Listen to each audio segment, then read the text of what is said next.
Alright, good day everybody and welcome to the stream. Last time we made the first step towards actually getting 10,000 signs per minute. After 144 hours we finally designed this thing. This thing is 10,000 signs per minute for red and green signs. This is currently the editor mode, so we are not spawning in the resources, but we are just taking out the sign specs without consuming them, but just deleting them out of the world through these infinity chests. But yeah, it is indeed very stable. It has been running for 10 minutes. These dips are basically I just switched something off and then moved it around and that kind of stuff. But we tested it last time in editor mode and it is running at 10k signs per minute, which this is what our base is currently doing, as 1k signs a minute. So 1k signs a minute, 10k is obviously 10 times as high, but it just looks so sad, this 1k signs per minute, even though that's a pretty large base already. So yeah, we got for red and green signs, we've got one copper mine, which has like 6 or so, no actually 5 belts of copper coming out. And we've got 16 belts of iron coming out from the top here. We designed a mining drill setup, which basically allows us to take this entire thing and just plop it down on an ore patch.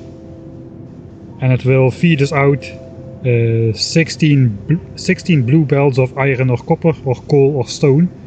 And we have the option to expand this, so we took another 4 belts extra out of here, which we may use for something else.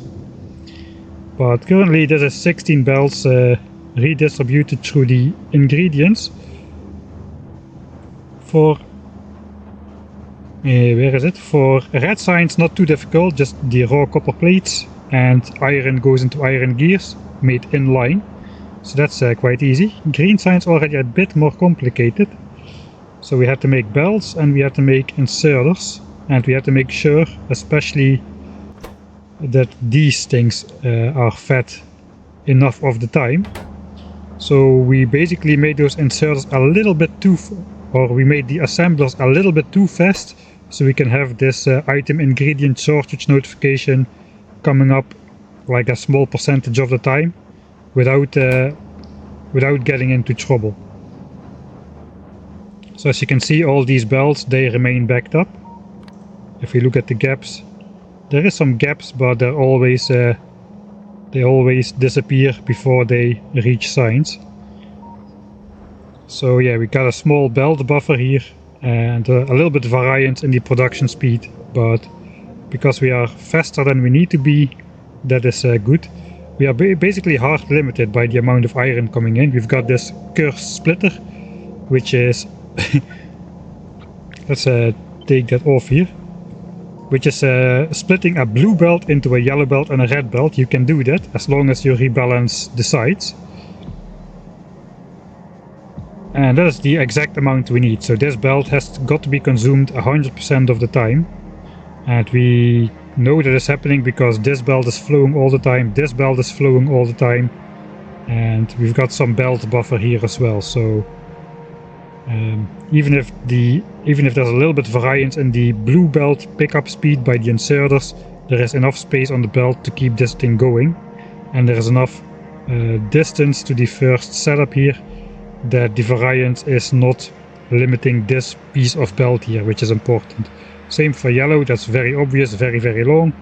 And we're just side loading this over here. As long as we're consuming the yellow belt of iron, we are producing the correct amount of belts. So that's in a nutshell how it is working. We have like 4 lines of production here, because we've got 4 lines of consumption here, because 10,000 signs per minute is roughly 3.7 blue belts worth of output. So basically dividing it into 4 every time. I lost my chat again. Chat is on the phone. Hello everybody, hello. Odium, Metis, Matchrim, Solarboy and the Hail, stable 10k, impressive. Alright. So yeah, that was the heavy hitter we did last time. 2 of the 7 science packs out of the way.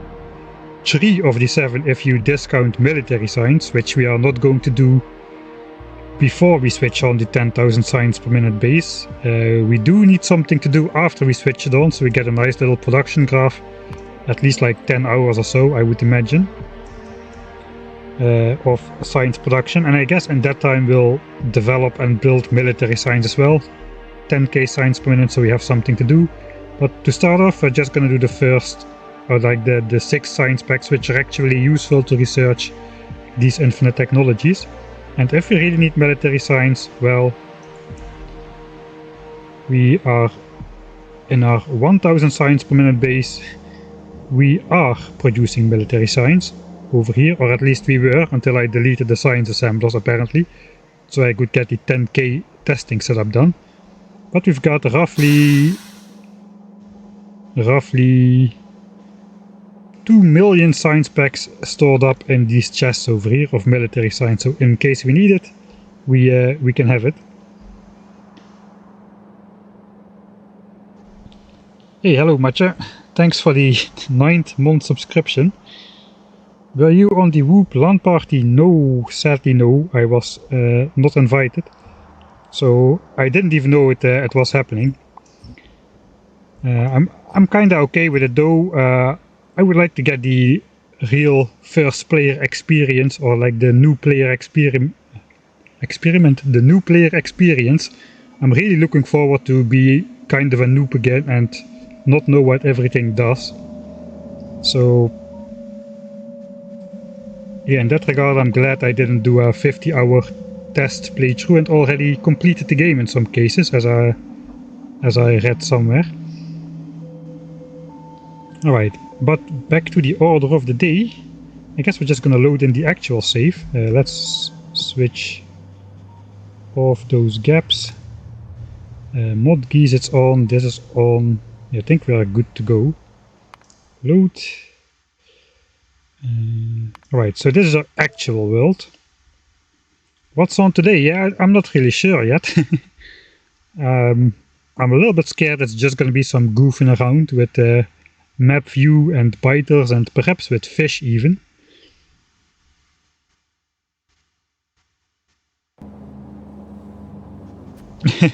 I don't know, maybe I'm not so on the radar, you know. I mean, the big creators were all there, and also the useful creators, let's say, like Troepen and I guess Nilaus, who make more useful content for, like more commercial content for Factorio. I just do weird challenge playthroughs. I don't know. This is the actual build. It has not yet been turned on. The miners are on, the belts are not on, it is not connected. I'm kind of wondering if I should already just let it flow to the ends of the belts here, so everything will start from a backed up position, which is beneficial for getting those graphs up to the value they need to be very fast. Like basically as soon as this belt empties, we will be at 10k SPM, it will take like 10 seconds. Whereas from a cold start, this fires up to 10k quite quickly, but if you have like careful resource distribution which relies on parts of the belts filling up before other parts of the base get the correct amount of resources, it can take quite a while.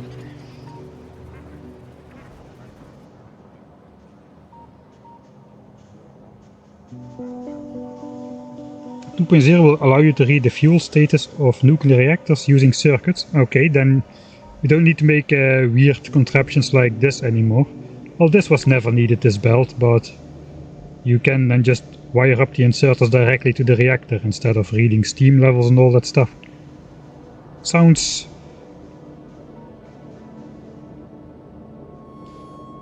I don't know. Sounds too easy, maybe even.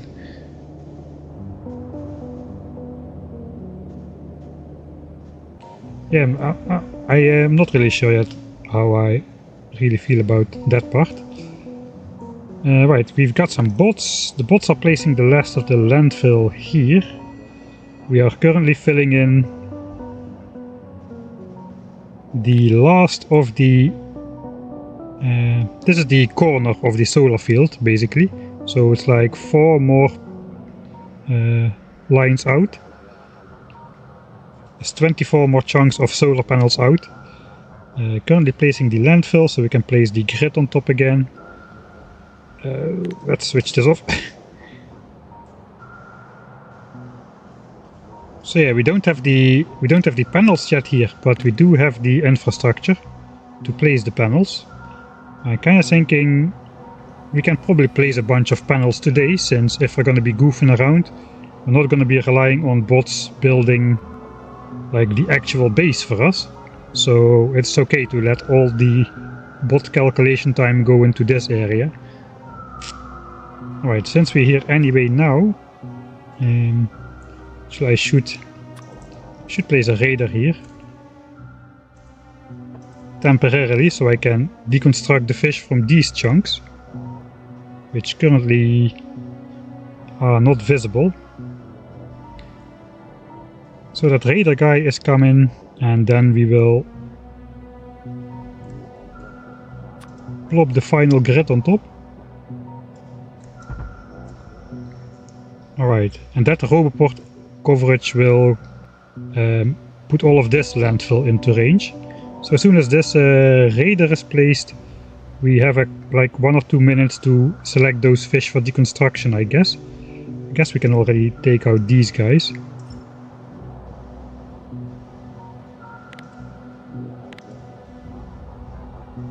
Those also gotta come from the center, it looks like.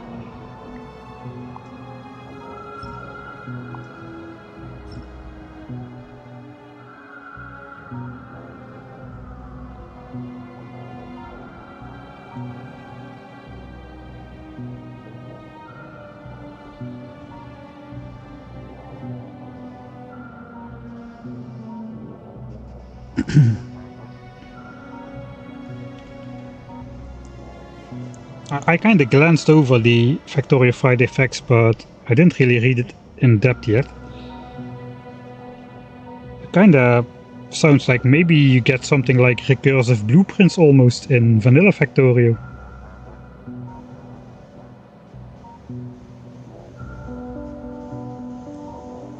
Here's the one bot with the radar. I finally spotted him. Here comes the mass.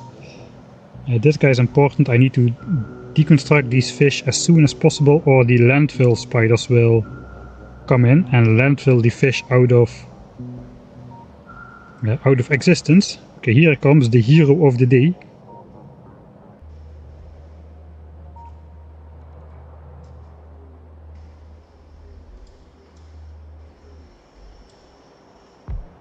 Alright, that makes this area visible.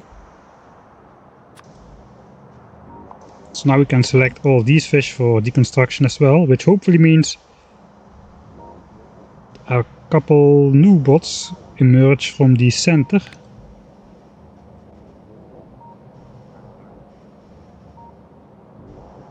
Or from here.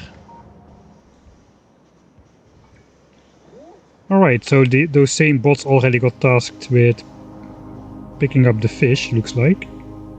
I don't know what's going on. Anyway, these bots are gonna go place landfill. So we'll get all the fish out of there before the landfill comes. Not super important, but you know. Actually, that reminds me, there's probably like a ton of bots on this side now because of all the landfill placement. So we gotta be a bit careful how to get those out of here, I think.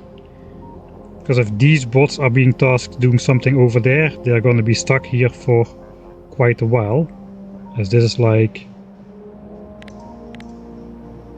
yeah, they're just going to be zigzagging to every roboport in existence here before they fly out.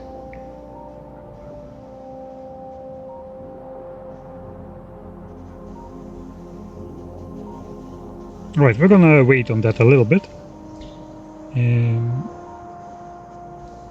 Right, I'm standing over here. What can we do? I want to do something interesting with the fish lake. I have come to the conclusion we're never gonna get it into a black square. It's just not happening, man. We've got, how many fish is in here? Like 83,000 fish are in here. And while it looks like there are a lot of fish in there, it is nowhere near being black. I think we need like at least 100 times more fish to get that effect of a fully blacked out lake. So I want to make an artificial pond in the center. Not close it off completely, leave a small opening. We'll gather all the fish out of here, put them in chests for now. Build the semi-enclosed pond, put all the fish into there and see how black that will get. And over time they will slowly escape out there again, but yeah, we'll see how that looks. I think it's gonna look quite funny. Right, let me see. We should have a bunch of fish in this network still as well. Over 7,000, and I guess we're getting some more. Okay, so I landfilled in this part as far as we need, as well as over here, and on the north side as well.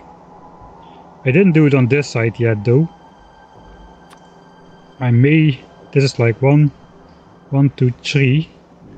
So this is also overlapping with the water a bit. I kind of wanted to hold off on doing this.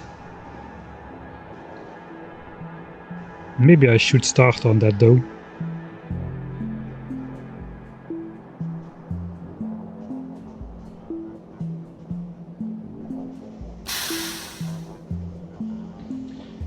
Cannot decide really. Let's do it.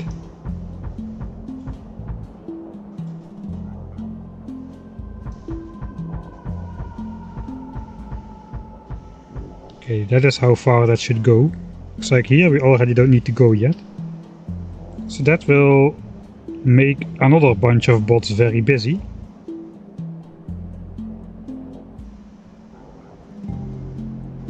Thanks CTX Tiger for the 7th month subscription as well. Hello!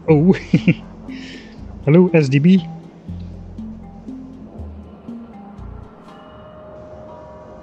Yeah, not really sure. You can show some suggestions in chat what we should do today. I kind of want to do the design of the next signs, which is probably going to be blue signs on Sunday.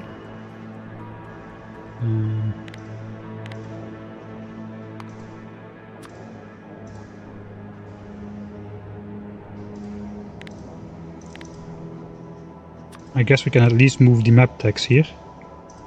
These are not visible anyway. That was just for the ore patch distribution.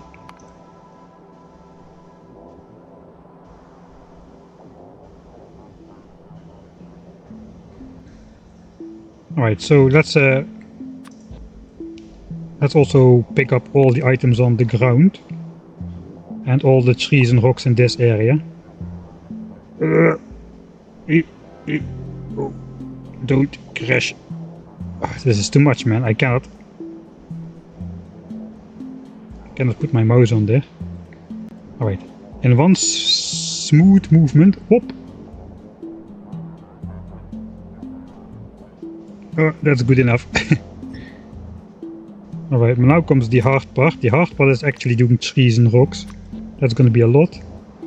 And I did it wrong. Look at these bots. Alright, looks like some of them will zigzag forever.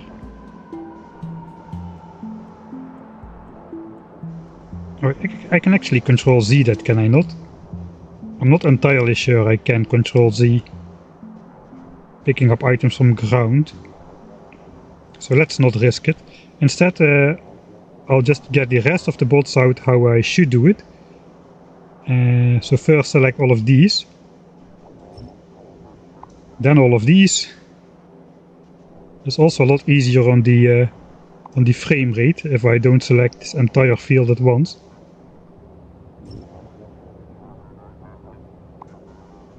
And then all of this. And that is in total 230,000 trees, 22,000 stones and 6,000 coal, purely from coal rocks, which we are picking up in this next ring. Alright, so what happens now is not this. What happens now is this. So if you select a large field for deconstruction, it's gonna start on the northern edge and it's just gonna go down to the south. So what I did now is I first selected this area for deconstruction, which means this is gonna be prioritized. All these bots are gonna fly out this way, pick up stuff. Then they're gonna start from this corner, all this stuff, because this line we selected second, which means they will fly diagonally out at worst instead of this zigzagging. And only then we're gonna go on this edge, and hopefully by that time all of the bots will have been deployed at least once, so no more bots are residing in this area over here. So we can now see it happening live. All of these bots are sent out to the right. 350 bots per roboport. And these are just picking up loose scraps of stone. Yeah, all of these are going to be airborne pretty soon. We'll just leave those zigzagging for a while and see how long it takes them to actually get up there. I guess there's a bunch of stuff laying on the ground here, like destroyed rocks from combat. Husa Factorio 2.0, no more loose pieces of stone laying around. Man, still bots are being deployed just to the right. How many? Another 4,000 bots need to leave the roboports. 20k bots are already airborne. Okay, looks like as long as these go to the right, they are still picking up here. If they start coming out diagonal, which is happening right now, they are going to that northern edge over there. But this is okay because they'll just charge here, fly diagonal, and then they are in this part of the field already. So nothing wrong with that. I guess we can also complete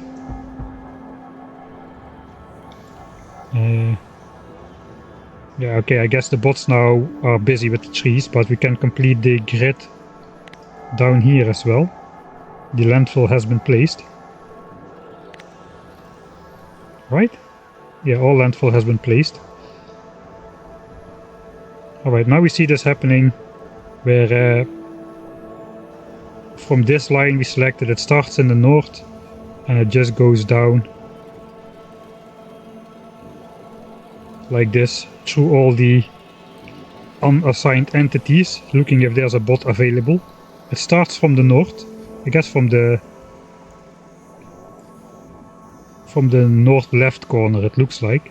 It goes, I think it goes by chunk really.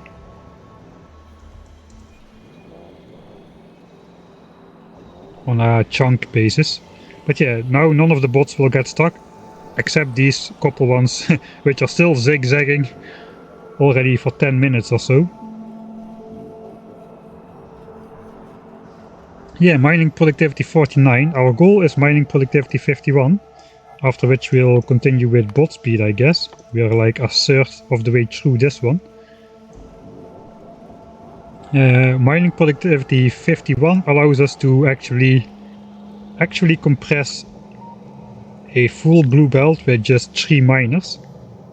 If you sideload the belt with the last miner.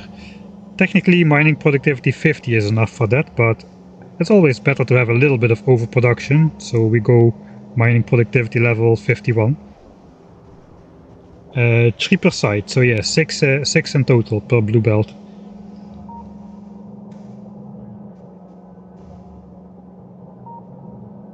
Have fish movements? I don't know if fish have a... Oh god, I cannot deconstruct the fish now because all the bots are... Yeah, it will take forever for the fish to be deconstructed here. I guess I could do it myself. That would just drain my battery before I even took half the fish out though.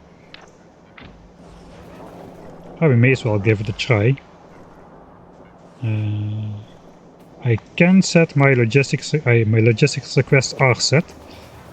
Let's quickly reset this.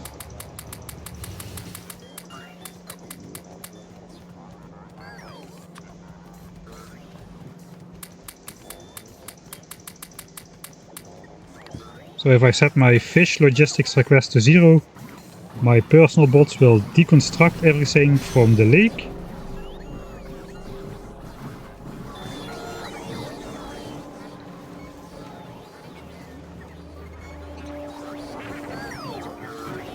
I've got 4 more chests over here.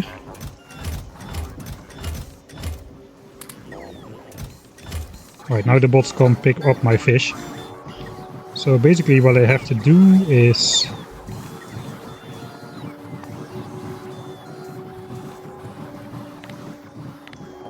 I gotta grab myself a bunch of buffer chests or store chests. I think buffer chests.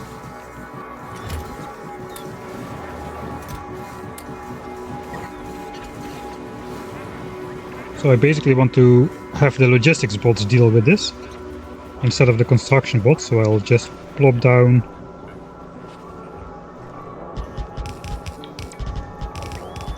I have no idea how many chests I need. Actually I do. We've got like, let's say 100k fish almost. So that is 20 chests. This should be plenty. Alright. Now we just make these into storage chests. Where are they? Oh, one down. Alright. And the logistics bot should start taking out all those fish and bringing it to here. And I guess if I stand here,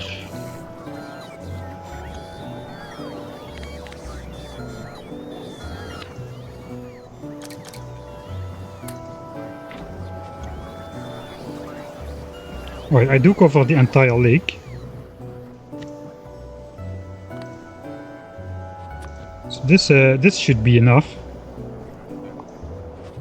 83,000 fish. Is this a good? I don't know if this is a good idea. Let's see. I'll see how long it takes before my battery goes poof.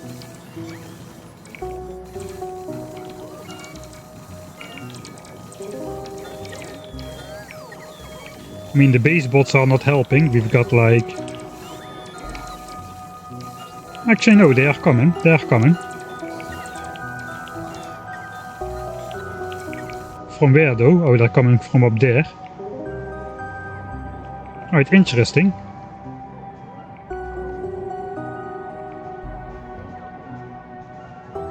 All my base bots were stuck up here.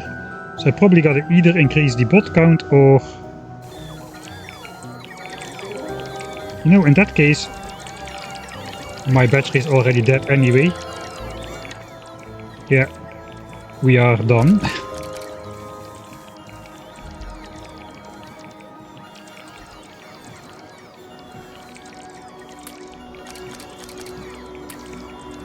I'm gonna switch off my personal roboport and have the base bots do it. That means I hopefully can bring back all my bots from this area, and then I just disconnect it for now.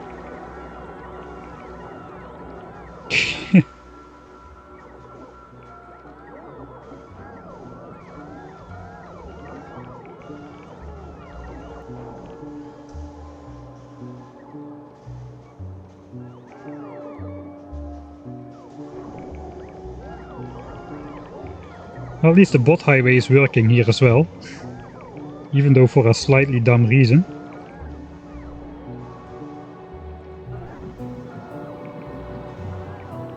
Alright, looks like I'm not gonna get all the bots out there, but at least there will be a good amount of bots back at the base. How is this going? Oh, okay, these have all been assigned already. Alright, so we've got bots available here. Yeah, these are already not all airborne anymore, so that is why these bots are coming out now, I guess.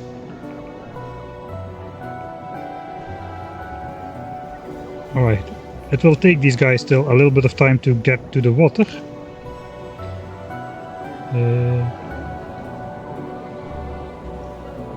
In the meantime, last time we explored this coastline in this area here, although the border here is looking kinda jagged still, whereas on the rest of the map we kinda got like nice-ish, straight-ish lines. So I don't really want to explore around the lakes because God knows how large they can be.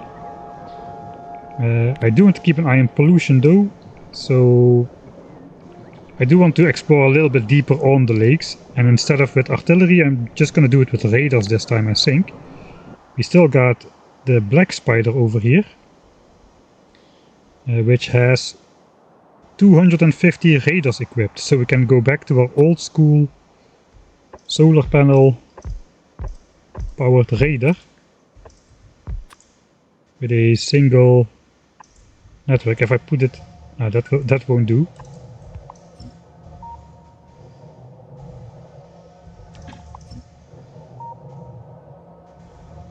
Okay, the bot won't deconstruct it for some reason. Maybe if I move. Yeah, okay. So looks like spider personal construction bots, they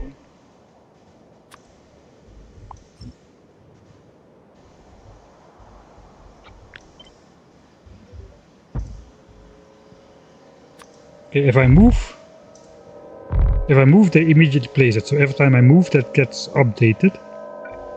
So I kind of want to make like a big grid, something like this, so I can quickly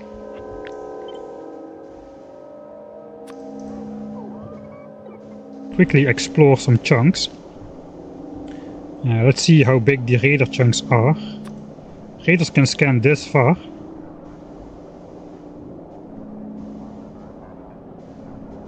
I'm not really sure where land is. I gotta make sure not to explore land. But if I do like this, we can get a nice straight corner here. So let's go over to this chunk.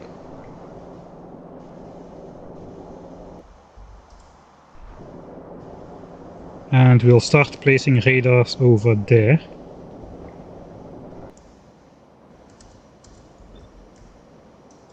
I don't think I can copy paste in the dark of the map here. We either gotta make an actual blueprint, then I can do it.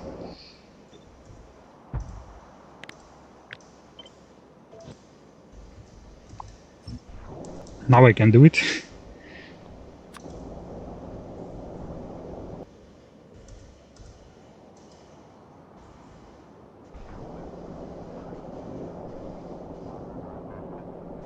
Or wait for the spider.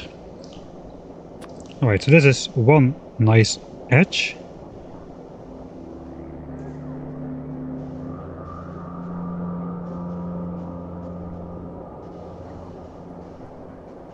I guess this would be another. That is a lot to scan though. Maybe I should be a bit more careful and go back a little bit, like here.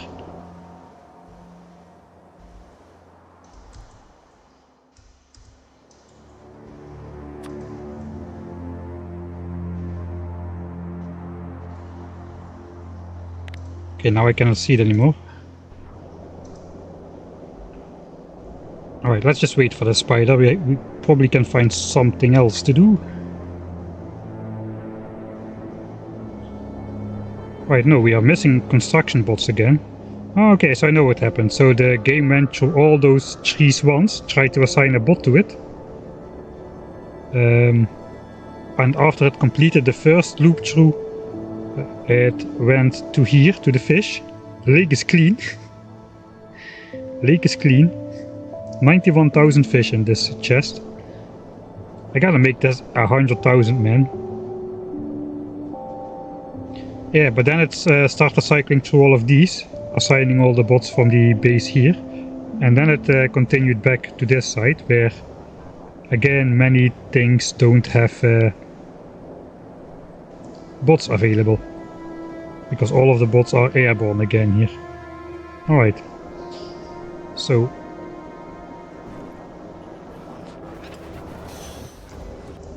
I guess we got some more spiders here.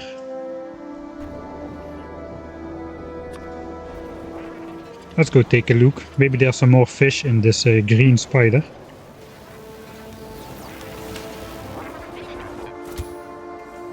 No, we already took it, I think. Okay, the request was there, but we took it out last time. And these are full of wood still.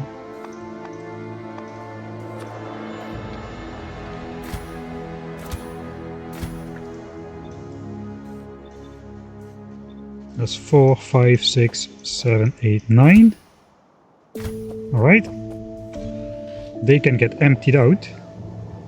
It's not that we are short of wood on the base, we've got 367,000 in here.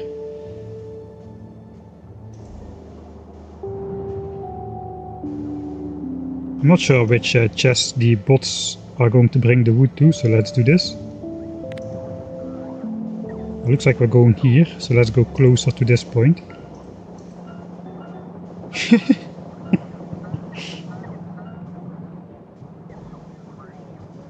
Now that's an exploding swarm if you ever saw one.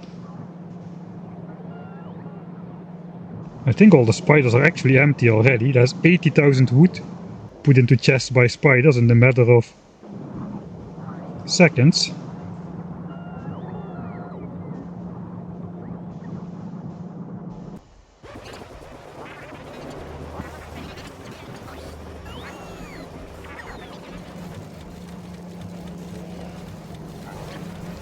Alright, I want to set these guys up at landfill one more time.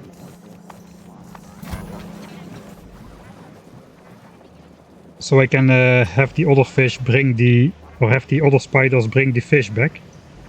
See, where is my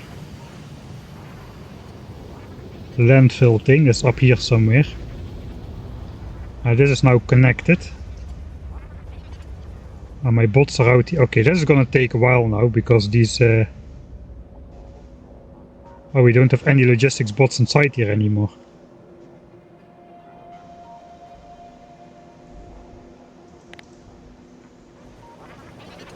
Alright. That's okay, that means I can just disconnect all of it. Right, now this is entirely disconnected again. So let's go and put some bots back into there as well. Because I don't like it if I now walk in there and connect it to the base bots. Logistics bots are going to come from my base and they're going to recharge on the bot highway a lot of times before they actually make it. So it's going to take forever.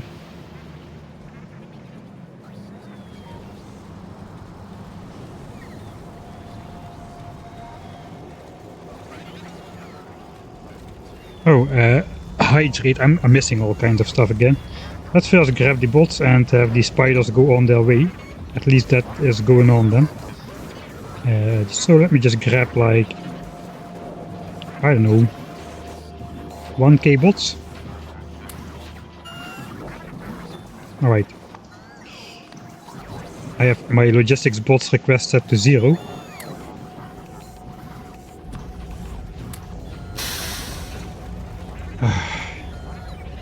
Thanks, SDB.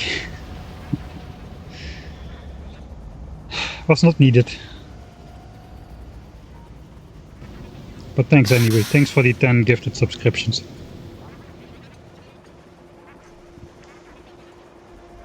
By the way, the Warptorio episode is... all the editing is done. I only gotta make one more pass over the entire thing to balance out all the sound. Which is gonna take like a couple hours or so. So I couldn't finish it today before the stream. I hope to do it tomorrow, but more likely on Sunday morning. So the new Warptorio episode will be up on Patreon by Sunday noon Central European time.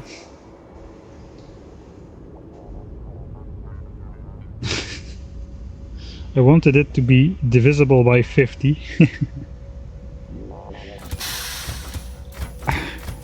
I also get always triggered to make like nice round numbers, right?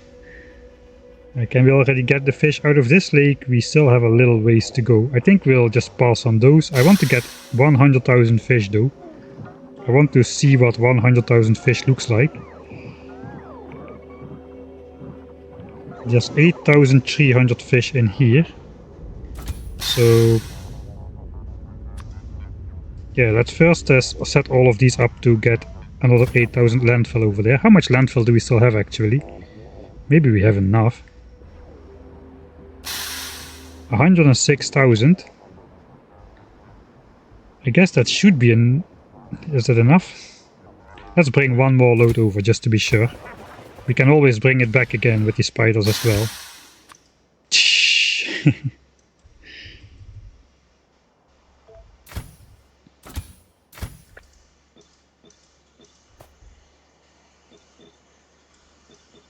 Alright, so now all of these spiders will be requesting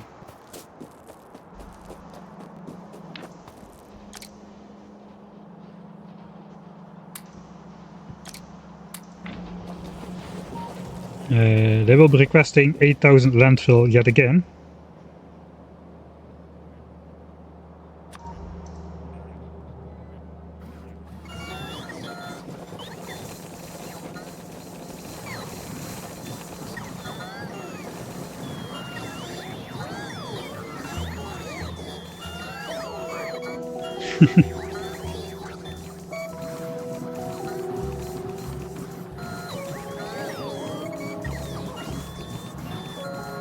Looks like we need to wait a little bit for the bots to do their charging thing.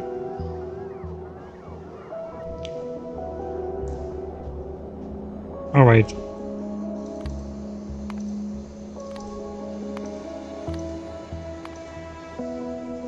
So we got 91,000 fish in here. 91,630. So we need 8,370. Do we have that? I can check here.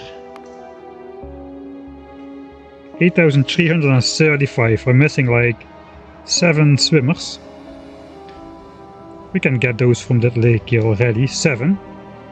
Let's deconstruct exactly 7.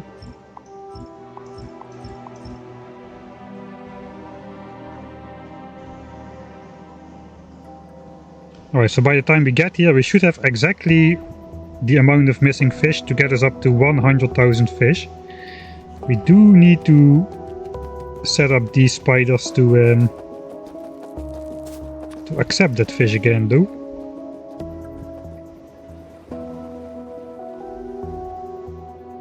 Okay, we're out of the logistics network again. So now we can set landfill to 0. That gives all the landfill to the bots over there. And we'll set this guy to request 8,000 fish. That's the maximum. All the other guys will request 8,000 wood again to lighten the load for the train. Also the landfill has to go to 0. So there's space for the wood.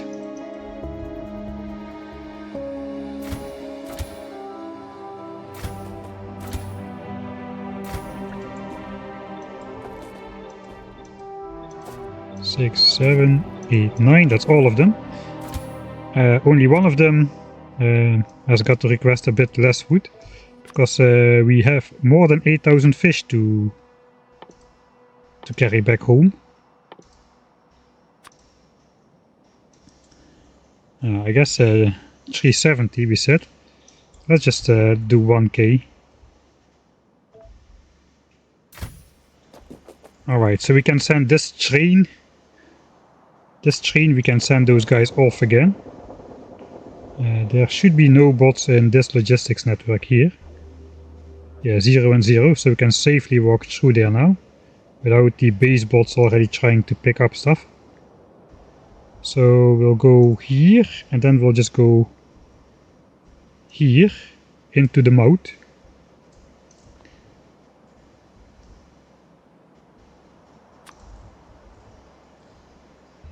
And ultimately we should be arriving somewhere over here to offload the wood and collect all the fish. And that reminds me, we should have deleted these roboports already.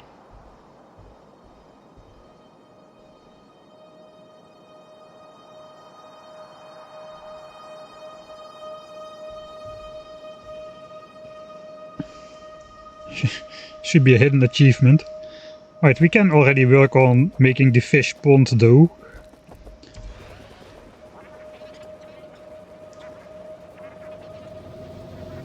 So I'm kind of thinking we would need at least like somewhere between 20 and 100 times more fish, probably close to 100 times more fish, to make it a deep black mass. So we kind of gotta figure out how big this lake is and just make it like 20 times smaller or so. This is, let's say, roughly roughly between 2 and 3 chunks of water. Let's say 2500 tiles.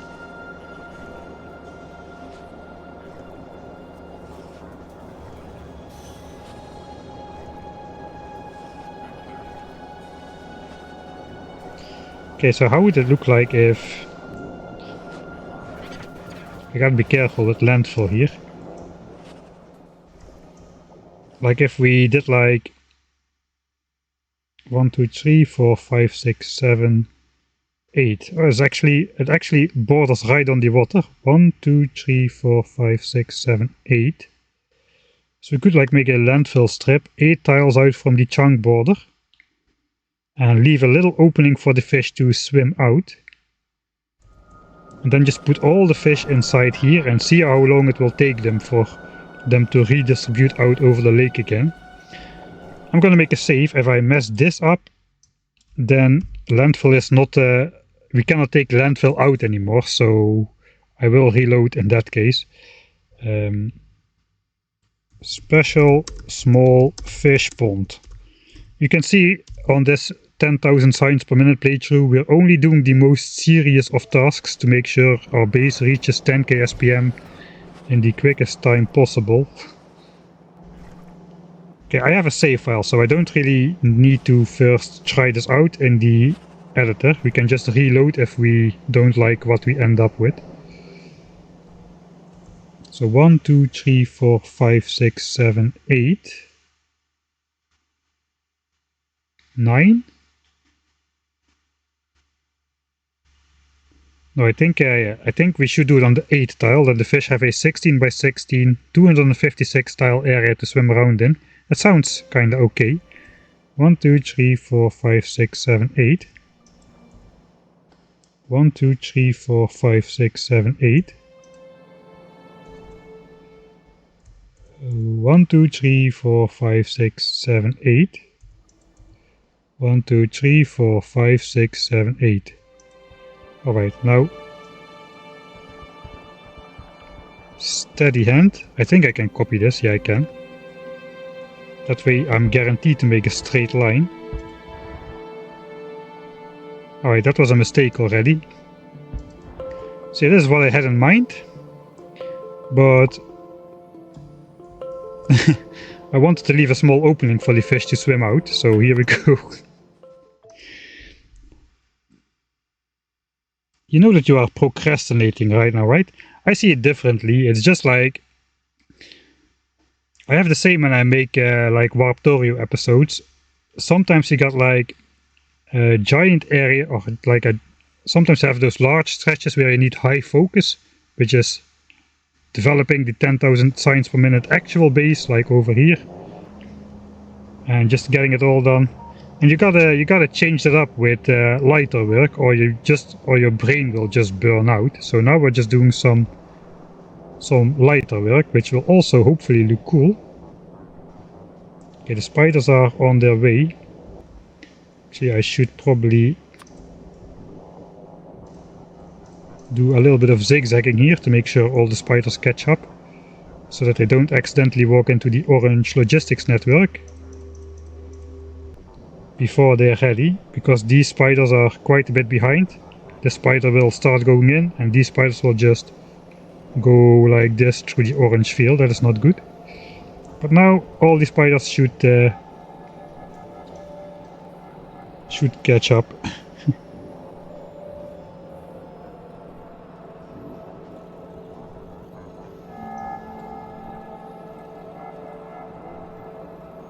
Alright, so all the spiders made it to the horizontal line where we need them to be. And now they can just walk in a straight line without touching the orange, well, straight line-ish, I guess. It's more like a worm line. Thanks BSG for the second non-subscription. I appear, howdy Mike in chat, wouldn't miss a stream even for the ongoing SG1 and SG H rewatch. Here comes a train as well. Guess I maybe missed something else. Thanks Oh no, I didn't miss anyone else. Alright. I missed a lot of chat.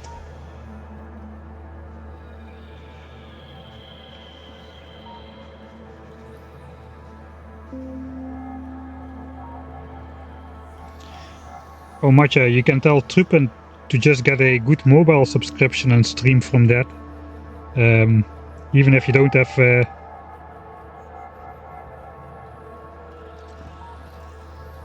a good home connection, mobile connection often is better already than a home connection in many countries. As far as my experience goes.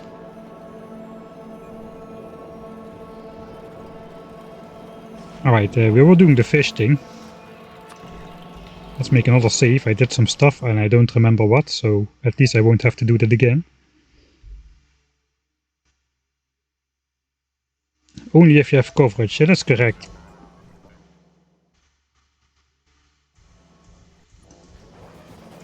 One, 2, 3, 4, 5, 6, 7, 8. 1, 2, 3, 4, 5, 6, 7, 8.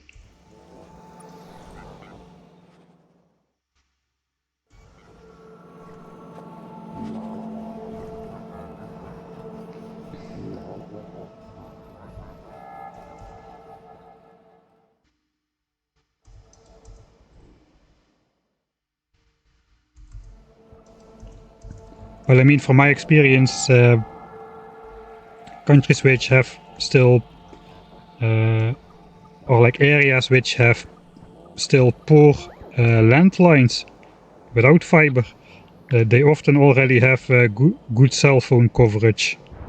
So that is definitely an option. And I did it again!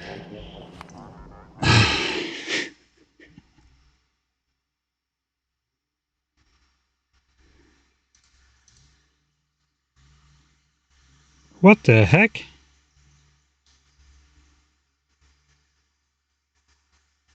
Alright.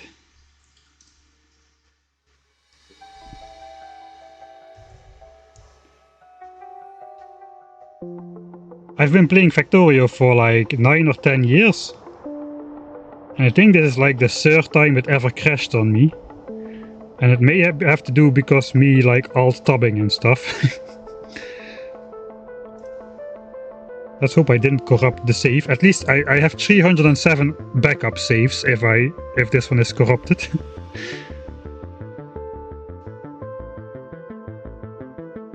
Yeah, I'm gonna blame myself for this crash though, with doing too many weird backup things. 1, 2, 3, 4, 5, 6, 7, 8. This is the last time I'm gonna count to 8. Well, 3 more times, but you get the drift. 1, 2, 3, 4, 5, 6, 7, 8. 1, 2, 3, 4, 5, 6, 7, 8.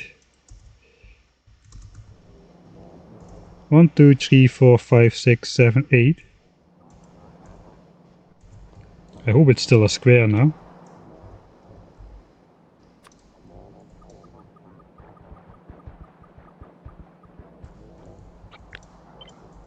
Oh, no.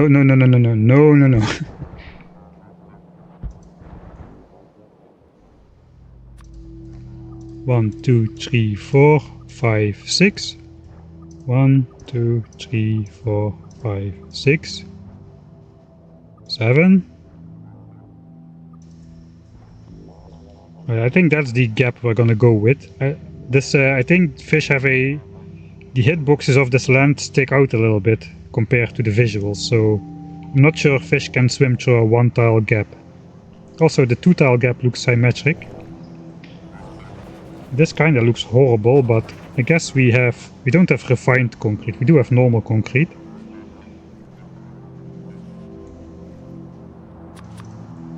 We do have normal concrete.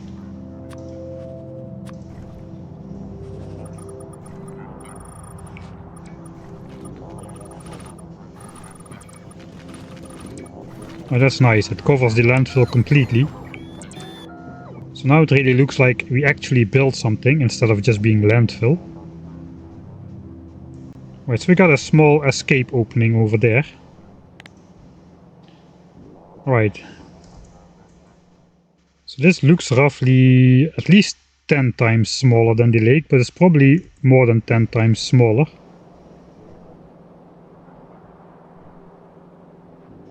So now we just gotta get our fish.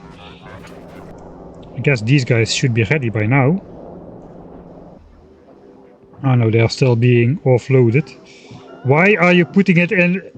There is like a zillion chests here. Why are you putting all the stuff in the most distant chest you can find? What is wrong with you guys? The moment I walk over here, they're gonna switch side. I know it. Okay, now the spiders are all here. That should speed things up a bit. Okay, now they're going to this chest. At least it's still on this side. Yeah, the problem, I went here because the fish chest was over here. The fish chest is empty. At least all the fish are on board. Oh, almost 300,000 wood in store here though. How does this look over here?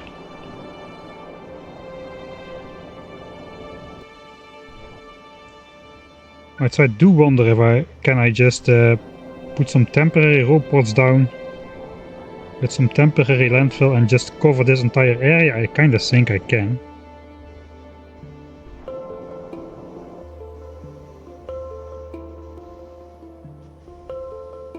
I guess if I print a strip of landfill down this and for the roboports, I think we should be good.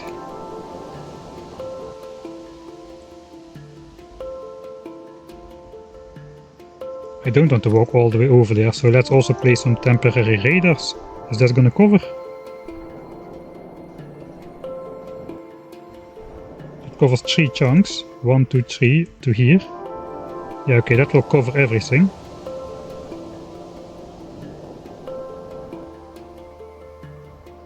Right, so we have 2 temporary radars placed. We need to manually deconstruct those again. So we're gonna wait on that. I guess these guys will be ready now. Okay, no more bots are moving. Let's bring back the fish. Bring home the fish.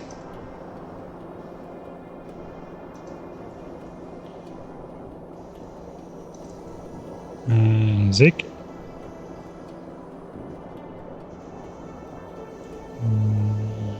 I guess we're just gonna go here. We'll pick it up manually again. Don't close the loop, the gap. Yeah, I did it. It only took me 3 tries to not place landfill there. Does this have any function? Well, it was supposed to be like DJ Spider, but the tribute to the Black Widow spider, who is the first spider who died in combat, basically refuses to keep his leg on there. He every time puts it in the middle after some time. So we just let him have his pride.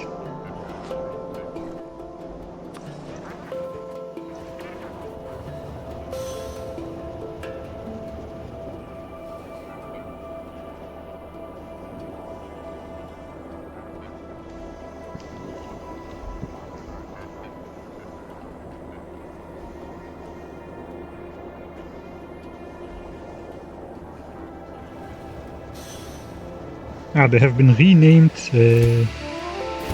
Yeah, actually, now that you remind me, one spider has not been renamed.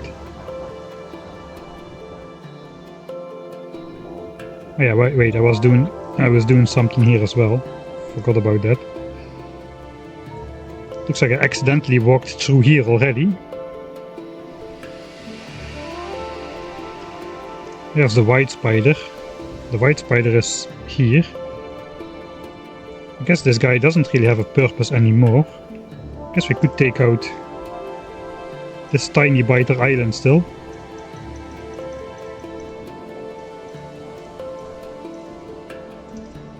And we gotta send this guy back, because I guess first of all we need a reload of rockets. How is this guy doing? Yeah, 4k rockets, that is not too many. Let's bring this guy back as well.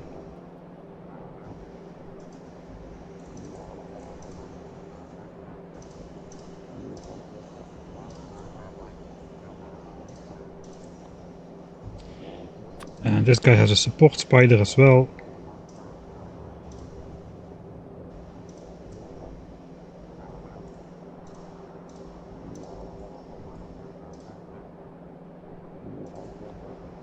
I guess the black spider is still busy with his stuff over here. Oh, thanks Emily Laboubine for your subscription through Amazon Prime. Redirecting Jeff Bezos' money. Thanks a lot.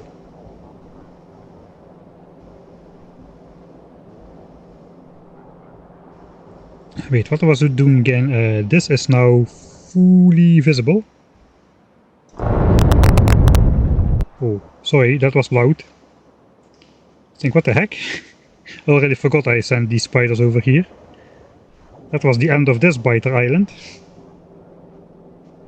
Is the nuclear plant fully finished? Well, the original nuclear plant is finished with the 100 reactors. But the 500 nuclear plant is finished in terms of landfilling and putting the nuclear reactors there. I do not want to put the heat pipes in there yet though, because the calculation heavy part is the heat manager, not the fluid so much, as I think the heat calculations are like 4 times the amount of the fluid calculations, so it may have to do with my not really optimal design. This didn't need to be like a double line of heat pipes. If you would do it really good, you would just use nuclear reactors as heat pipes, but that is kinda expensive. Anyway, this was designed just to run the 1k science per minute base, and during the 1k science per minute phase we can easily run like 2 times game speed, so UPS is not important at all. So I just went with good looking designs instead of optimal designs. This is gonna bite me in the behind now, because now we're gonna extend it to a 10,000 science per minute power plant, which is gonna be 80 gigawatts, 80 or 84. We have like 520 reactors, I think. Yeah, 524. 520 reactors worth of power. But yeah, we're not going to be building the heat pipes just yet, so we can speed up the game a bit more when we need to.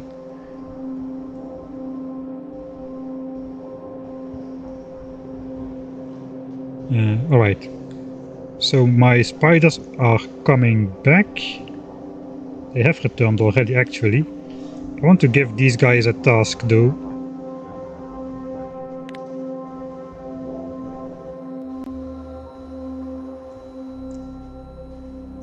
I kinda think...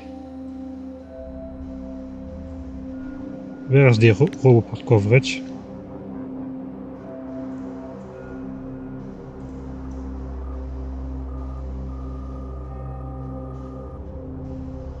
Right, I'm just gonna make a small part for the substations.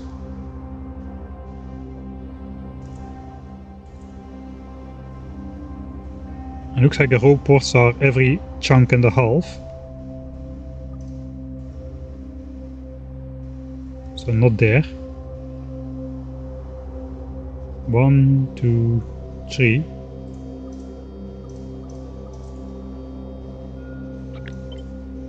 One, two, three. Now I can copy paste this. And if I overlap it with the other roboport, we should get the proper location in the middle here.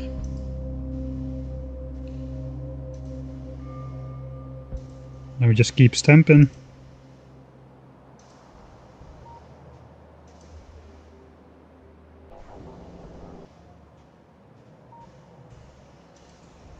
I think that's kinda it.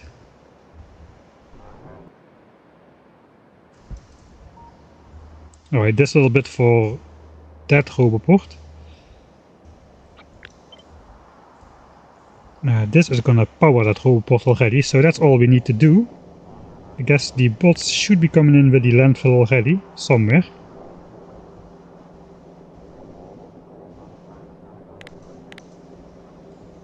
Oh, they're already almost here, at least for the part which they can place. We gotta place one more manual roboport. Or perhaps we just got a landfill in this one.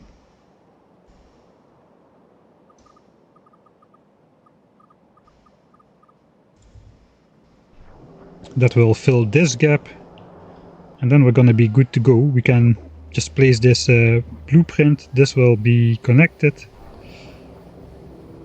There's a straight line right on the edge with my weird power pole patterns. Yeah, okay, so if this would be it would not connect because these are not connected in a straight line, but on the edge they are, so we are good.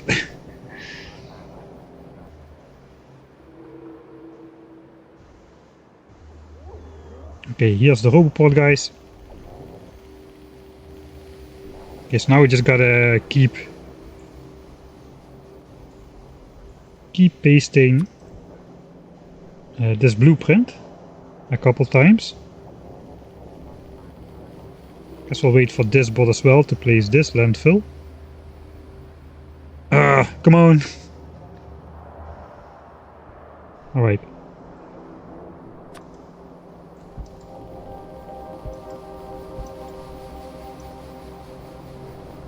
Yeah, and that should bring everything within range, really.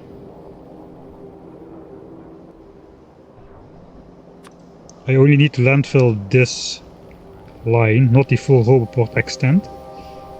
So yeah, this is gonna bring everything into range.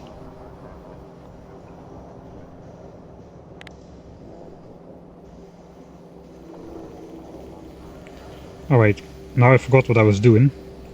I think I was just picking up the fish from these guys.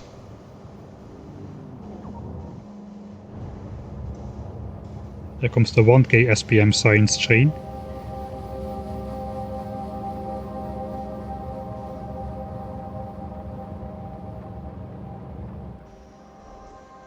Alright, so if I understand, these guys have some fish for me.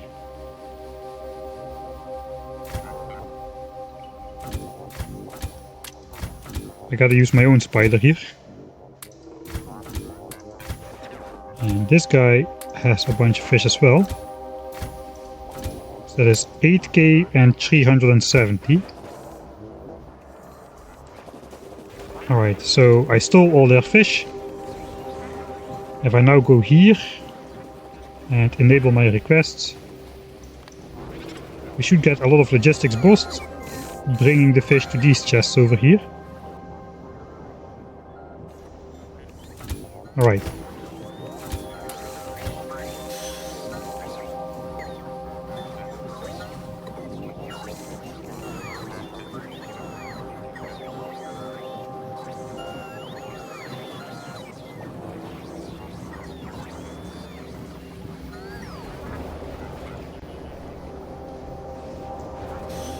Okay, so now if I press L, we have exactly, you can see here it says 100K, but on the mouse over you can see count 100,000, exactly 100,000 fish.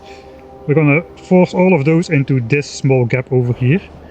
Unfortunately, you cannot make landfill gates like you can make gates and walls, so I guess they're gonna be swimming out pretty soon. I don't know how fast they're gonna be swimming out though. I'm gonna hope we're gonna get a large black blob over there.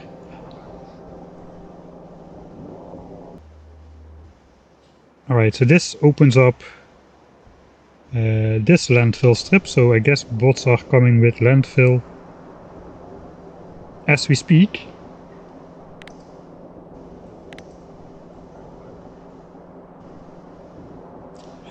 This is now completely complete as well.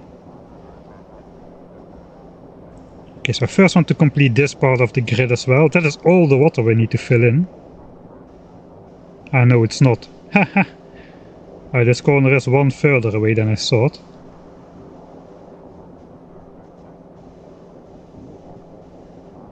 Wait, is it?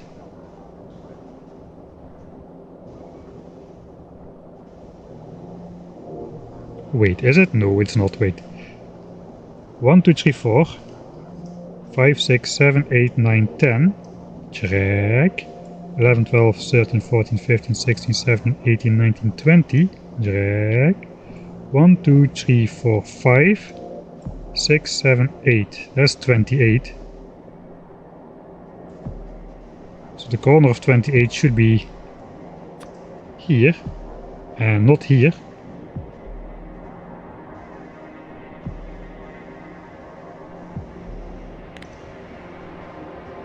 1, 2, 3, 4, 5, 6, 7, 8, 9, 10, 11, 12, 13, 14.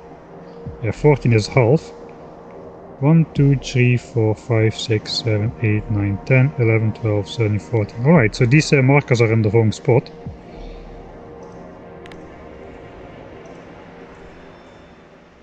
This has got to move 6 chunks. 1, 2, 3, 4, 5, 6. That's correct. And then the C24 is going to be here. Right, so that's the corner. So we barely have anything to cover then.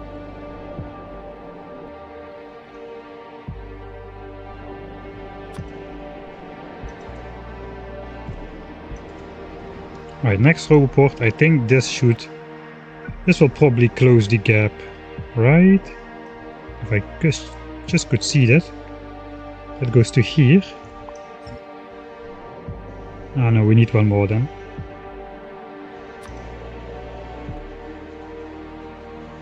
Yeah, that goes to there. Okay, so this part will not be covered yet. We need one more roboport stamp. You know what?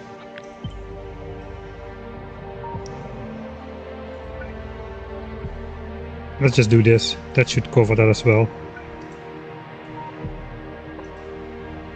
You just gotta remember to deconstruct that one. 2 radars and 1 roboport we need to deconstruct.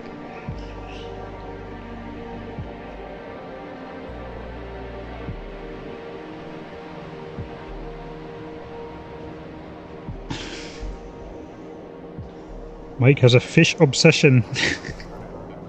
I cannot really deny, can I? Now I think this is gonna take a while to put 100,000 fish in the lake. How am I gonna do that?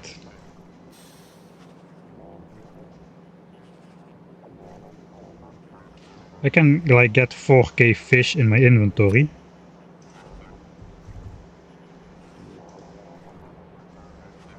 So if I do this, the bots will bring me back 4k fish. And once I start putting them in the lake, this count will go down, obviously, so they will keep bringing me fish. So hopefully I can just stand here, throw the fish in the lake, and the bots will bring me all 100,000 fish, and I can just put them in one go. I want to do it in one go. I think I like this. It looks a little bit weird, but I think I like this weird artificial little pond. Perhaps I should have gone with a circle or something, but eh.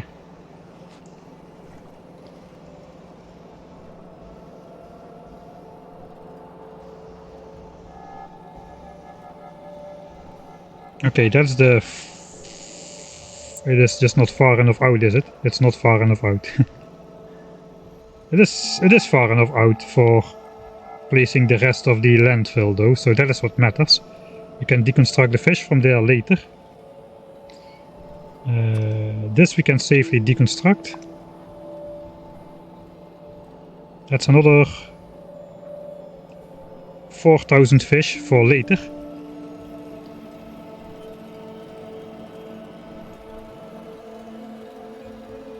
Kinda missed the moment.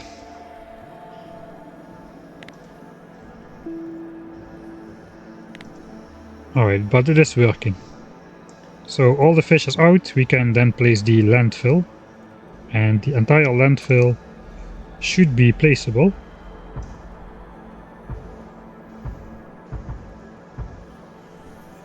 Alright, and I will find out if this 100k landfill which we still had here... I know I brought the portion over. We had so 180k landfill, something like that. That should be enough, I feel. 180,000 landfill just for this. Yeah, that's definitely gonna be enough. Every chunk is like, this is like 1000 landfill in a chunk. So I guess we are gonna have enough. It's gonna take the bots a while though to bring out all that landfill. Especially since now all of these 24,000 bots are going to be traveling in the same band of roboports. It's gonna take a bit longer. Okay, we need only 10,000 bots to place the landfill. Okay, that means only 40,000 landfill. Okay, this is gonna happen. These are all gonna charge up on the same roboport. Ah, no, you got a large field of roboport. Okay, that's good. I was already scared.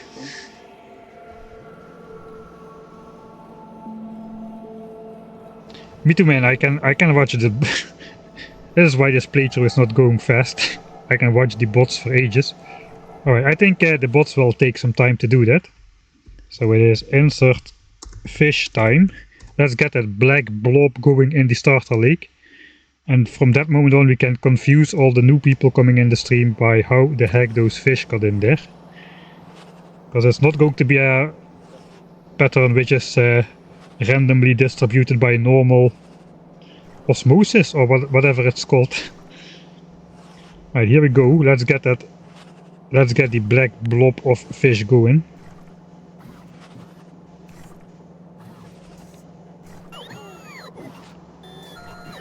I should add a fish counter. Okay, let's reload that. That was a bad start. Fish ponds are not good for UPS. Oh, hello Colonel Will. I tried to find the impact of the fish on UPS through those debug options, but I couldn't find it. I couldn't find any difference with the fish deleted from the lake or the fish added to the lake, and they did not appear to show up under any of those entity updates or the general time updates. So for now I'm gonna claim fish are UPS free.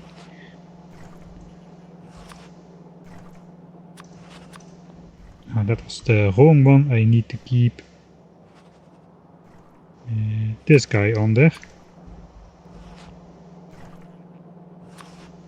And here we go. Let's see how long this takes. I'm gonna start on 24 exactly. It's probably gonna take like 5 minutes of just putting fish in the lakes. So yeah, you dropped it in the most entertaining portion of the stream.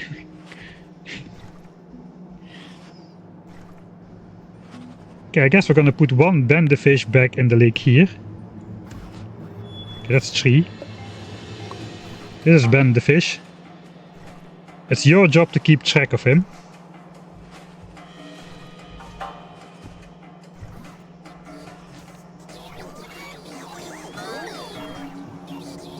Alright, it is working. Looks like we're placing them fairly fast. The bots are on the way with...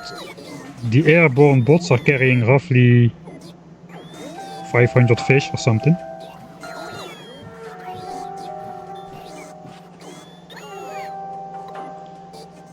This is the kind of footage that only looks good in a time-lapse, really. Nobody needs the 5-minute live version of this, but you are stuck with me here. At least I can try to read some chat while I wiggle the mouse around.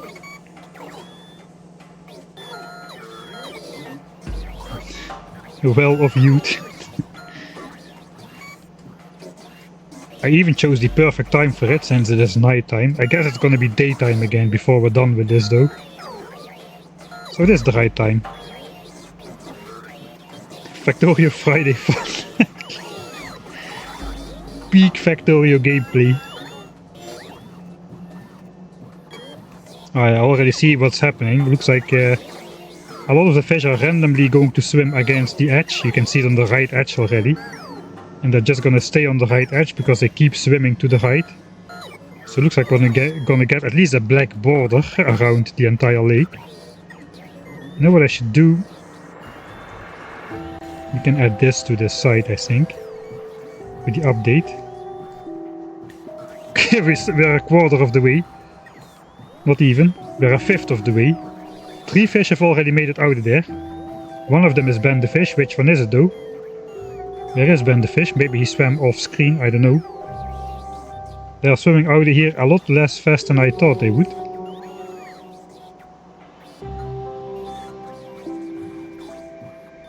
Yeah, they're swimming back as well. I almost found the exit and then turning around, swimming back into the pond of doom.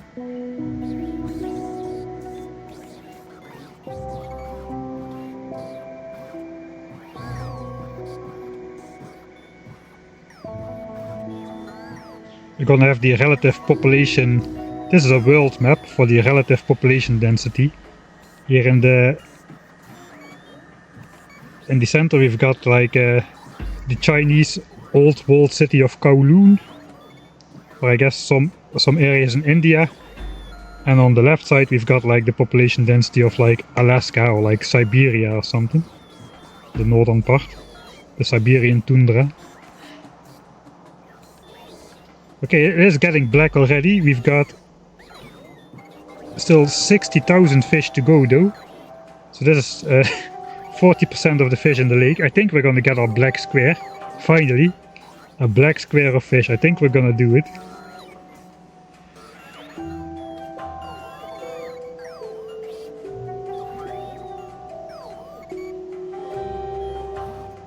Yeah, I think so too. This should count as landfill.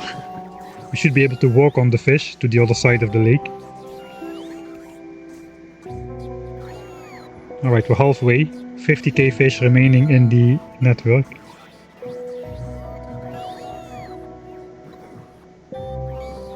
We can periodically assign the construction bots to collect all the escaped fish and put them back in there in an infinite prisoner loop. This is starting to take like RimWorld levels of entity in-game abuse. Well, at least we're not yet harvesting the fish's organs to transplant them into others and then leaving them to die out in the minus 30-degree snow or something. We're not quite on RimWorld levels just yet.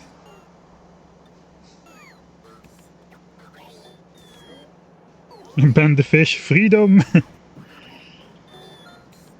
I think ban the fish is on the right again. I think he swam off screen to the north. Oh, I spilled some fish on the edge here.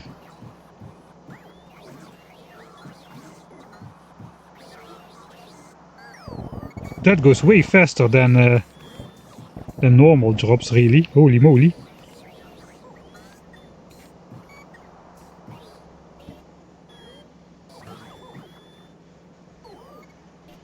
We can make 100,000 spirotrons with these fish. We're gonna get the black square though. Maybe it's not gonna... There's still gonna be green visible, but it's gonna be like deep... like a deep green cloud of ectoplasm or something. I don't know, it starts to look very weird already.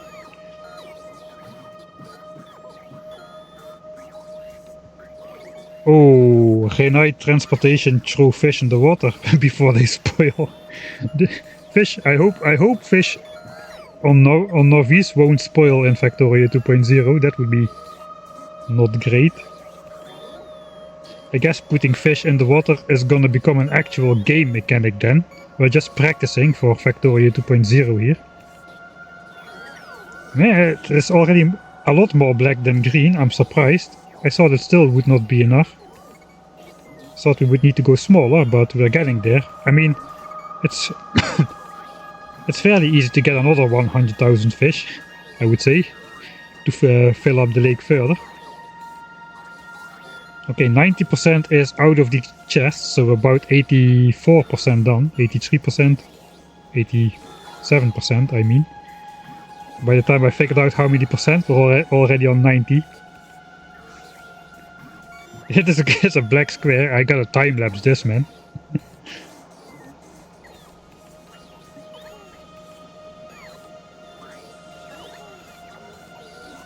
There may even be too many fish in here already. I never thought I would say that. I kinda like the green, misty, strange, weird witchcraft effect before. Now it's getting too black. I guess they will swim out of here slowly though, so we'll get back to that. Alright, all the fish are out of the network. It's only 2,000 in my inventory now. I guess I gotta pick up all the items off the ground here.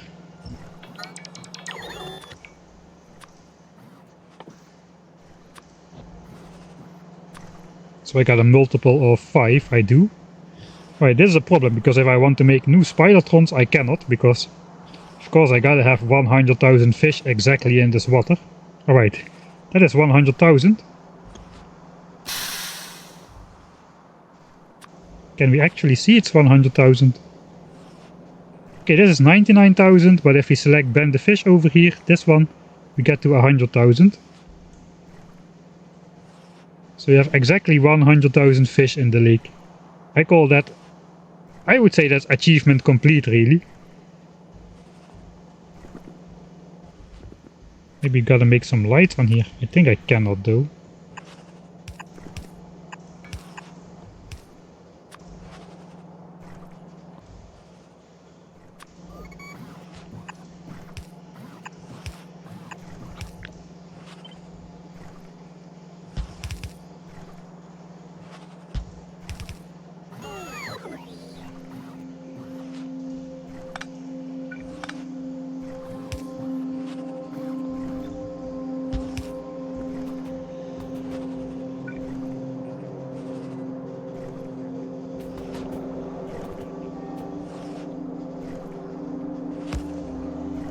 That power line is gonna go over the umbrella.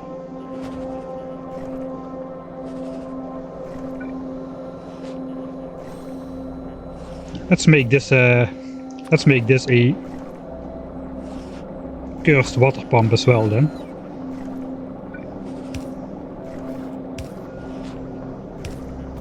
Now it's a water well pump. It is now pumping from the ground. It's no longer an offshore pump. That means if we deconstruct this by accident, we can never place that back either. I'm a genius. Looks like it's not powered still. Ah, okay, I see. Alright, now it's powered. We got some light on the lake then.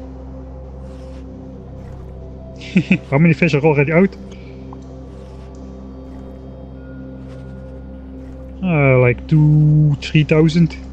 We'll see, we'll keep an eye on this during the rest of the game. Let's see how it looks at the end of the stream. This is gonna be a good AFK spot now.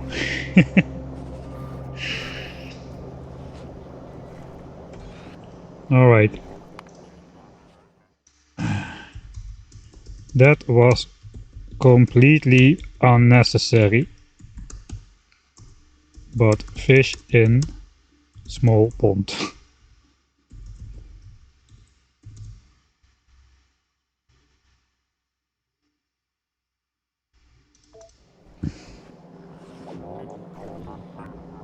Alright, so this pump is actually still doing something. I think it's providing our concrete and our advanced oil processing with water.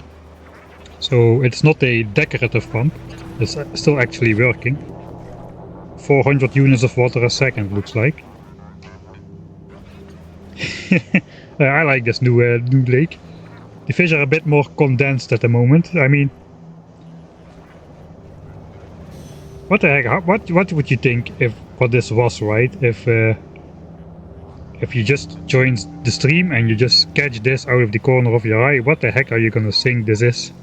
It looks like a void.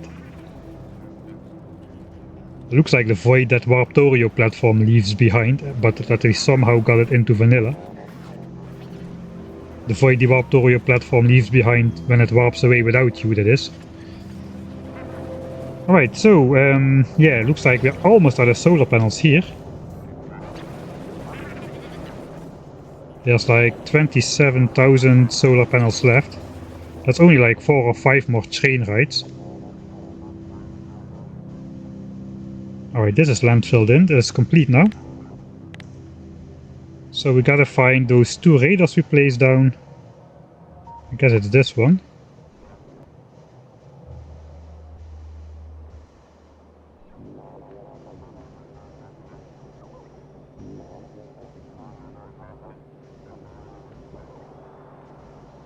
There's one roboport which is out of place, and I guess this is also the radar right here. I think we've got all. Theoretically I should be able to just place these blueprints then without shift clicking. 1, 2, 3, 4, 5 and 6. Let's check the power pole connections if there's anything crooked in there.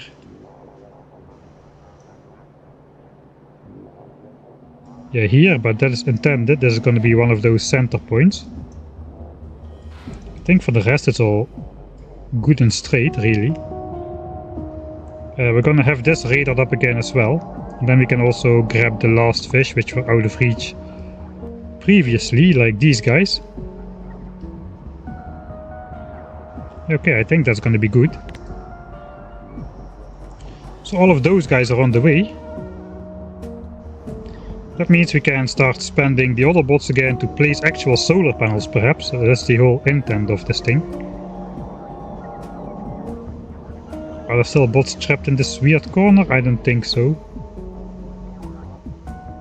No, all the bots are out of there. All the trees and rocks have been deconstructed, so I think it is time to do the solar panel stamp again. And I guess we're just gonna stamp all of them, really. I'm just gonna stamp all of them.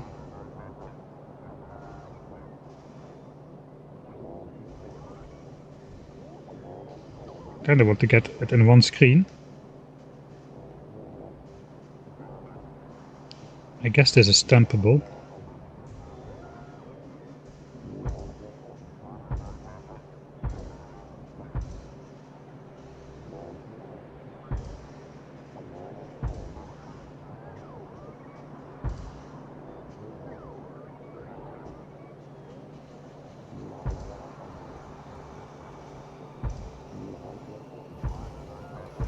Alright, just dividing the bots out over the entire network simultaneously.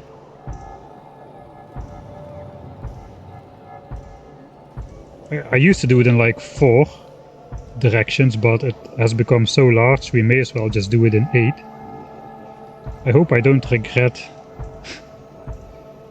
doing all of this at the same time.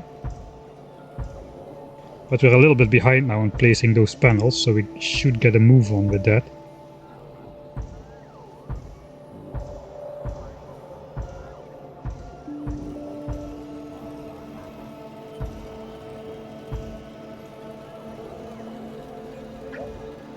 Four, 4, 1, 2, 3, 4, 1, 2, 3, 4, 5, 4, 4, 4.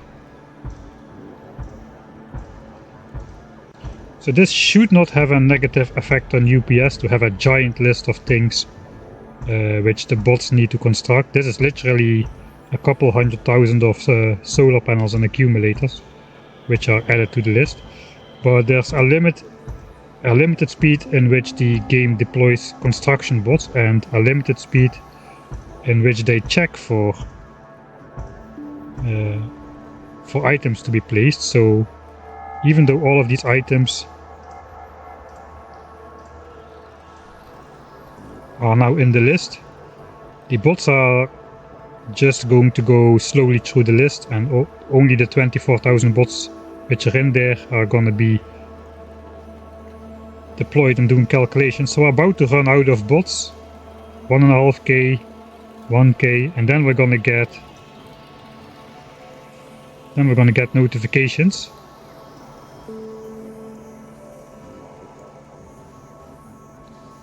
Like so. So now the game is starting to go through the entities, and no matter how many entities are on this list, the game just goes through like 100 entities or 200 entities per second or so, and assign bots to them. So it's a fixed scan rate no matter how large the list is. The only problem now is if I want to construct stuff in my base, the game is just going to go through this entire list of a couple 100,000 items first, before it will do stuff in my base, I think. So if I now do this,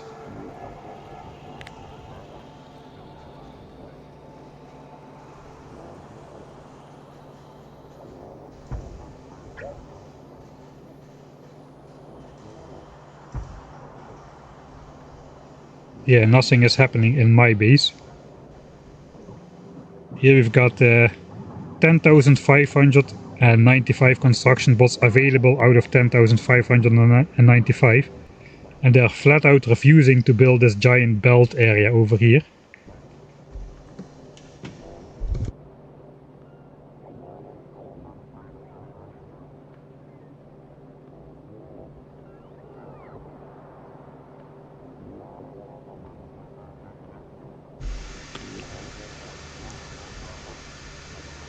So yeah, these bots are just flat out refusing to build it until the game has gone through this entire list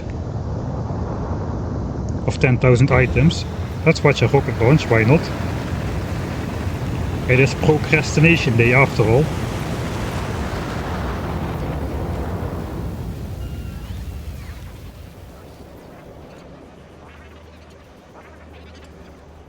Alright, so this almost time for my break. Kinda thinking, where should I stay? I want to stay in view of our new lake, watch the fish go out. I also want to be able to see the rocket launches though, which is gonna be on this horizontal, so where these wood chests are. So I should have these wood chests visible. Then we can still see the rocket launches.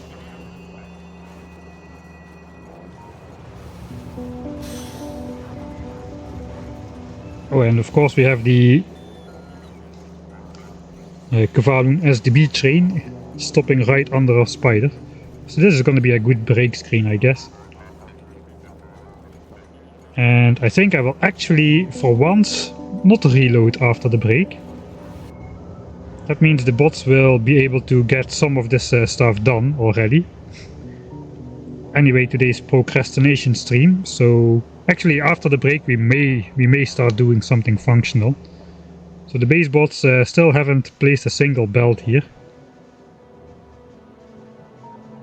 So let's just get that out of the... We don't need to place these belts right now. But yeah, that basically means if we want to build something in the base with the base bots, bad luck for us. It's gonna take a while.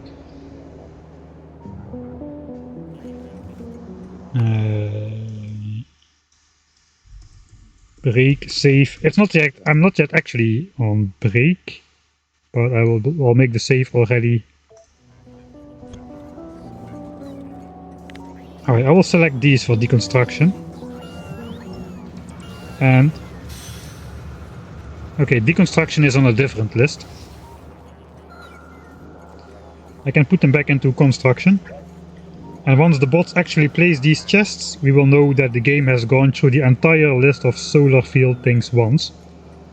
So how many did I stamp right now? I think this is like 22. 1, 2, 3, 4, 5, 6, 7, 8, 9, 10, 11. 3, 4, 5, 6, 7, 8, 9, 10, 11. Oh, hello Derek. Thanks for the raid. Everybody's jumping in at right the perfect moment in my stream, because I'm about to go on dinner break for like 20 or 30 minutes. Just in time.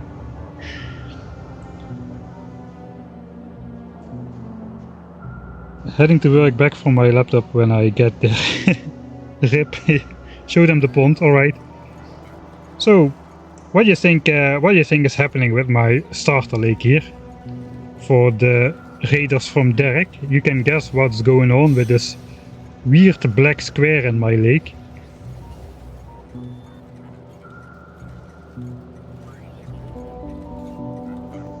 Alright, we'll get to that. I'm not yet on the break, so let's just go quickly through what the heck we're doing. This is the vanilla 10,000 signs per minute base map with biters enabled, except biters only exists on the islands so far, or anymore. The rest has been completely cleared and there is no more biters hiding in the black void. We have some special ways to make sure we are not generating chunks out there.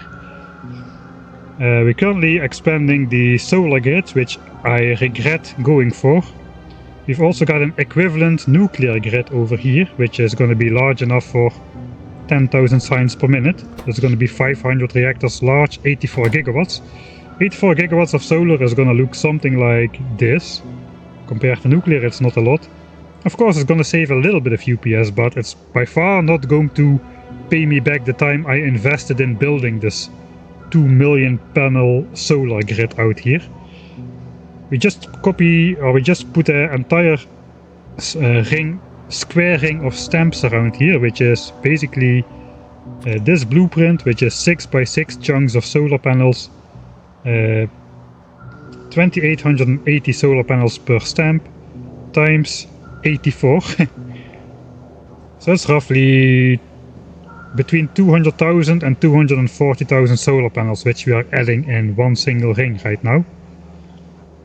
This is the last complete ring. After this we just have 3 more stamps to the sides to go, but solar panel production is not yet ready.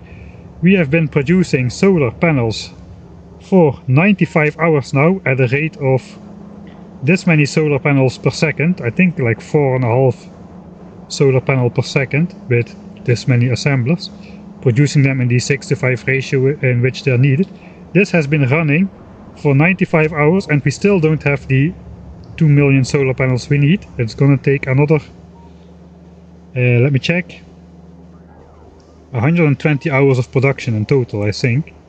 So another 25 hours of production for sure before we can finish the solar panel build here. Whereas nuclear, I just casually produce the things for that in my starter base, which is not doing anything anymore, which is pretty much out of resources. It's running on wood-powered it's running on wood-powered steel furnaces. They're running on wood because we are deconstructing like a couple million of wood from this area and we gotta do something with it. So yeah, we've basically been producing 500 nuclear reactors worth of resources just over here, which is going to be equivalent to the 84 gigawatts we're going to be producing in the solar field. We've already got all the reactors placed, but not yet all the heat pipes, because those heat pipes are which takes up most of the UPS of nuclear, so we're not placing those yet. We're not really in the problem zone just yet. Normally we can reach 120 UPS. Now we're not reaching that because of the solar power, believe it or not. We are building the solar power with 24,000 watts, and that is actually what's causing us to drop right now. Yeah, maybe it has something to do with drawing 100,000 fish on screen. Oh, sorry, I kinda spoiled it now.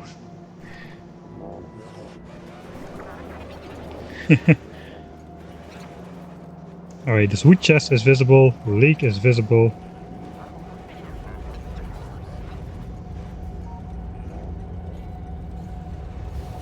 And the train is visible. The bots have still not placed my chests over here, so we're still not through the entire list once. Alright, I think it is time for my dinner break, so I gotta go. I just quickly will read through chat. Let me switch off my mouse.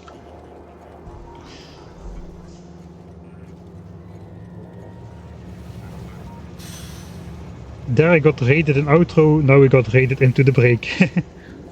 I guess I have then the responsibility to carry over the combined raider force plus my own viewers into whoever is going to be stopping with their stream when I stop as well. Carry on the burden. Back to the Future references make a lot of sense in general to Factorio crowds. There's every stream somebody is saying 1.21 gigawatts, so yeah, it looks like 12,000 fish already diffused out of it, but that looks a lot less dense. It still looks good, I think, but yeah, I think we need more fish. Anyway, for the Derek viewers, I kinda stopped with the story right in the middle after I went on another raving tangent about solar panels and whatnot. We did a 1000 signs per minute base. That thing is done. It's producing 1000 signs per minute over here. It looks about like this. This is all the chips. And the rest has like scattered builds here and there. Still efficiency module miners and whatnot. This is rocket fuel. It's all like big but achievable still.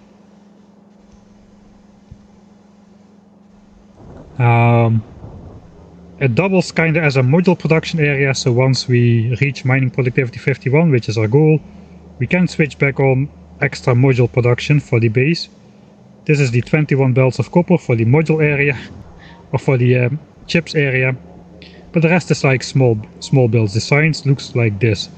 This is like green science and red science combined, whereas 10,000 science per minute we did one build. This is red and green science, and this is the production area for that, so that's kind of a bit bigger. We already tested this works. So that is about where we're at right now. I did this last stream, so this stream we're not doing much serious to recharge our brain a little bit. On Sunday we're gonna do the next 10,000 science per minute science pack, which is probably gonna be blue science, I imagine. But maybe purple science, depending on how I feel. Alright, so I'm gonna go on break. If this gets built, the bot list has completed the 400,000 entities of combined solar panels and accumulators once. Then those are gonna get built, and then it's just gonna go back to that list again until everything is built. So yeah, I'm gonna make my save here.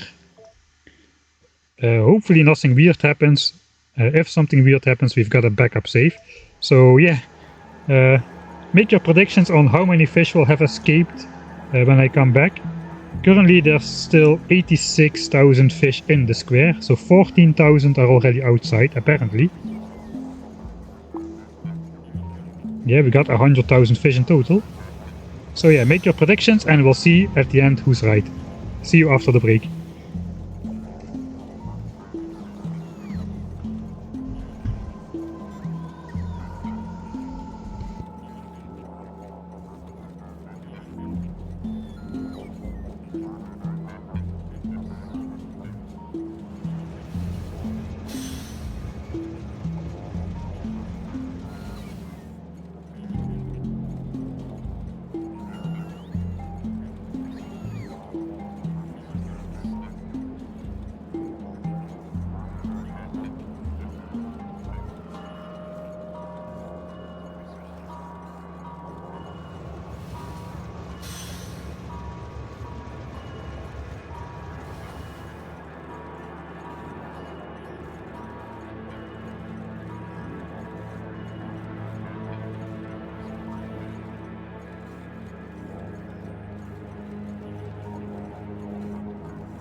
Oh, there went the rockets.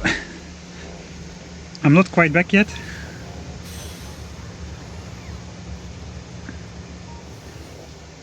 Still making a cup of coffee. But I can maybe answer some questions in chat if anybody has any questions. If I turn the microphone like this, hopefully nothing will disconnect.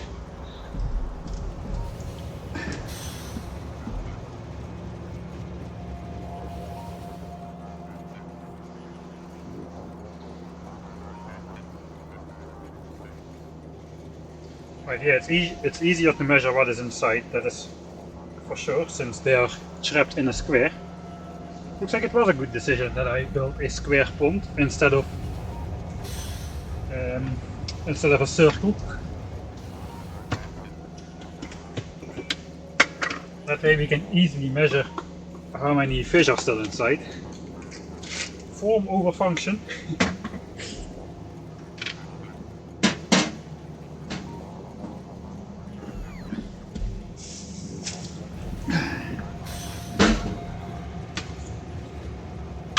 Hope you had a nice meal. Yeah, pretty nice.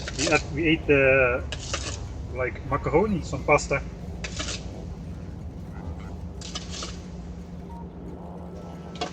With a lot of vegetables.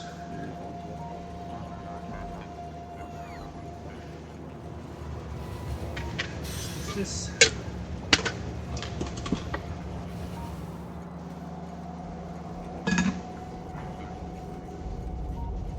See, 23,000 will have escaped. Actually, I think that's pretty close. Just the first glance, a lot of fish are already outside actually.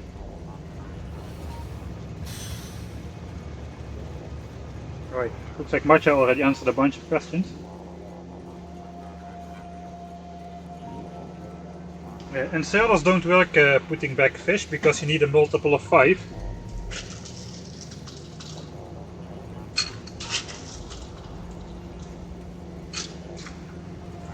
So you need 5 fish to put back 1 fish in the water. And inserters have a stack size of only 3, and stack inserters cannot reach the water. I still didn't test in Warptorio. In Warptorio you can get long-handed inserters with stack size 7 or 8.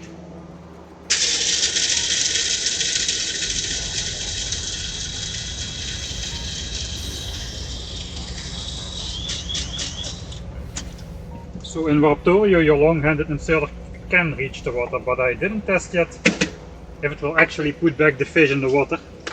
I don't think so really. I think that's just not a programmed in function.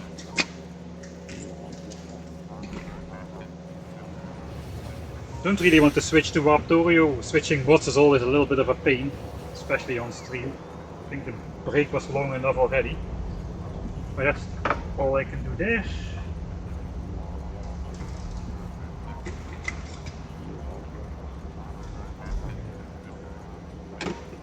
This guy. This guy.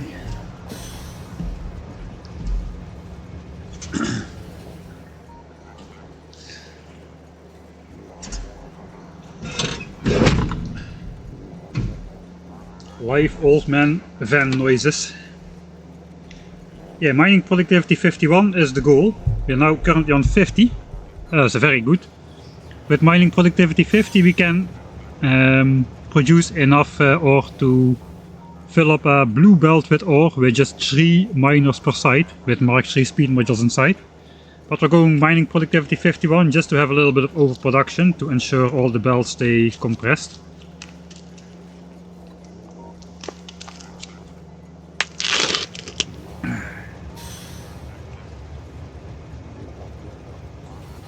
Indeed, about 84 gigawatts we're going for. It looks like then we need to expand the solar panel one more full ring around what I displayed earlier. I wonder if there's a tree relocation mod. I think Crastorio lets you like build trees in greenhouses and then you can place those on the map.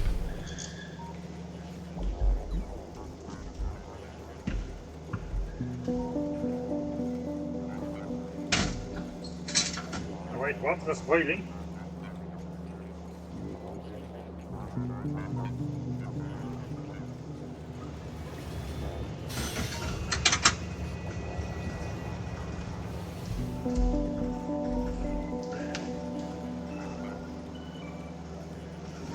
We can look at the resolution of the prediction.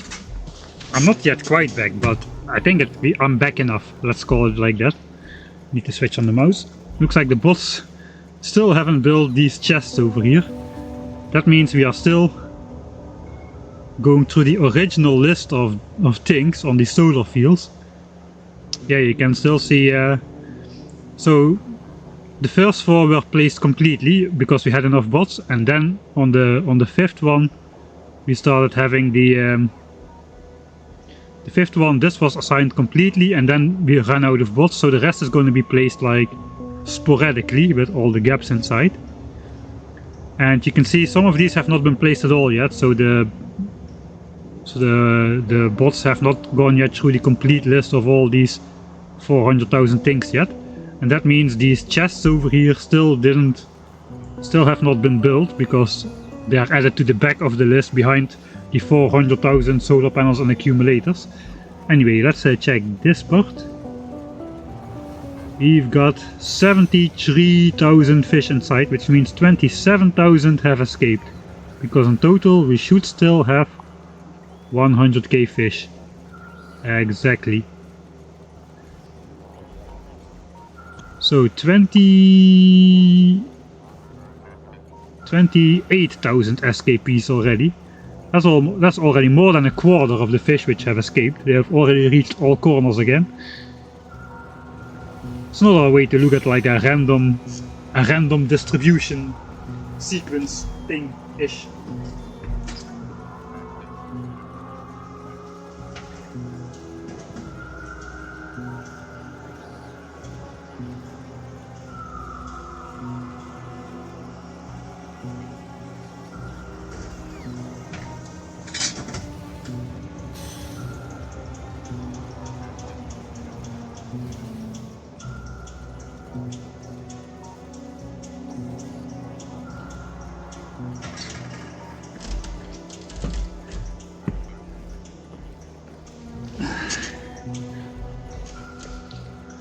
Scammed by 3,000 fish. Yeah, making coffee still. Was the grinding hearable? I thought the microphone would not pick that up. Oh, we got a prize! Thanks Matja, I guess. I guess you arranged for that. I was just thinking there's probably a function which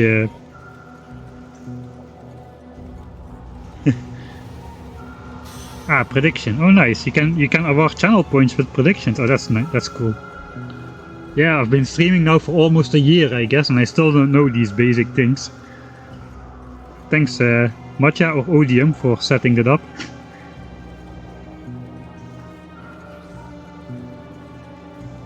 Sifak did hydrate while I was on dinner. Done by Slash Prediction, they bet on the outcome. And the winners will get the losers' points. Oh, that is harsh. Okay, so it's like gambling for like channel points then, I guess.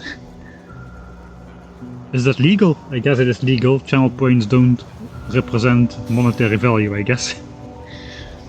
Alright. Not that we get these Mr. Beast lottery scams on my stream or something.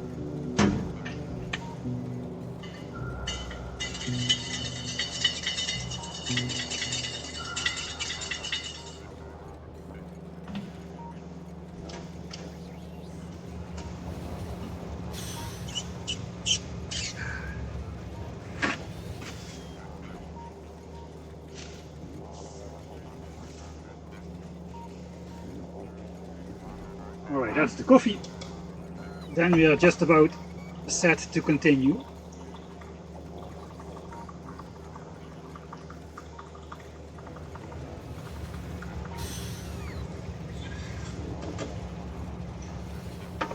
Gotta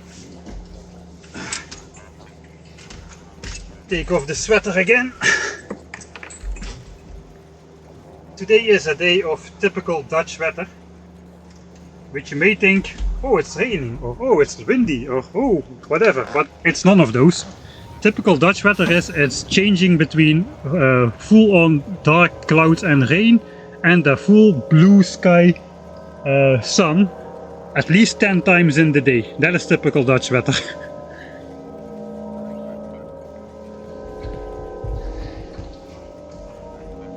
Alright. Settle myself in again. Still streaming from the van, even though I'm parked at the house. The van is just a nice location to stream and to record audio in.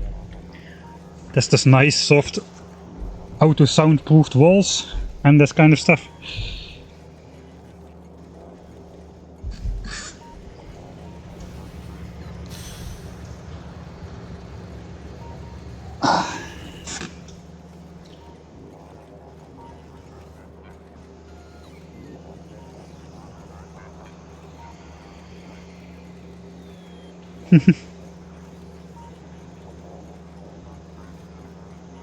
Some countries don't have this feature. It's really too close to actual gambling. Interesting.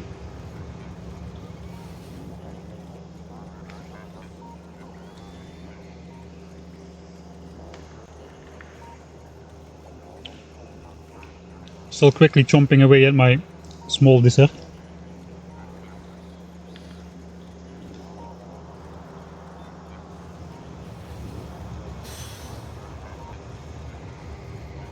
Yeah, there goes another. Sorry about that. Another set of rockets.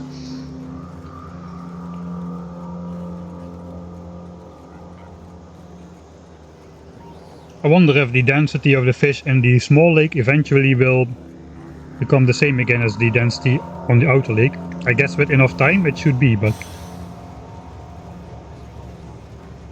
in what time frame is it gonna happen? Is it gonna happen at all? I guess it is if already more than a quarter of the fish escaped just in the dinner break.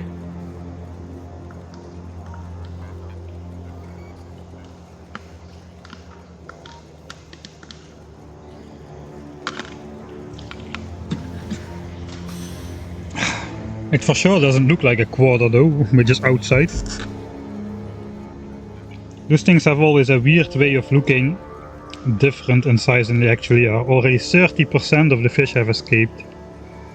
That means there's just twice as much fish inside now as there's outside. So I would, if you would ask me, I would not guess that. I would say inside is like 5 to 6 times more fish than the combined fish of the outside. It's the same with the solar panel field. It was gigantic already and it looked like it's for sure like more than halfway done, and it wasn't like 22% done or something.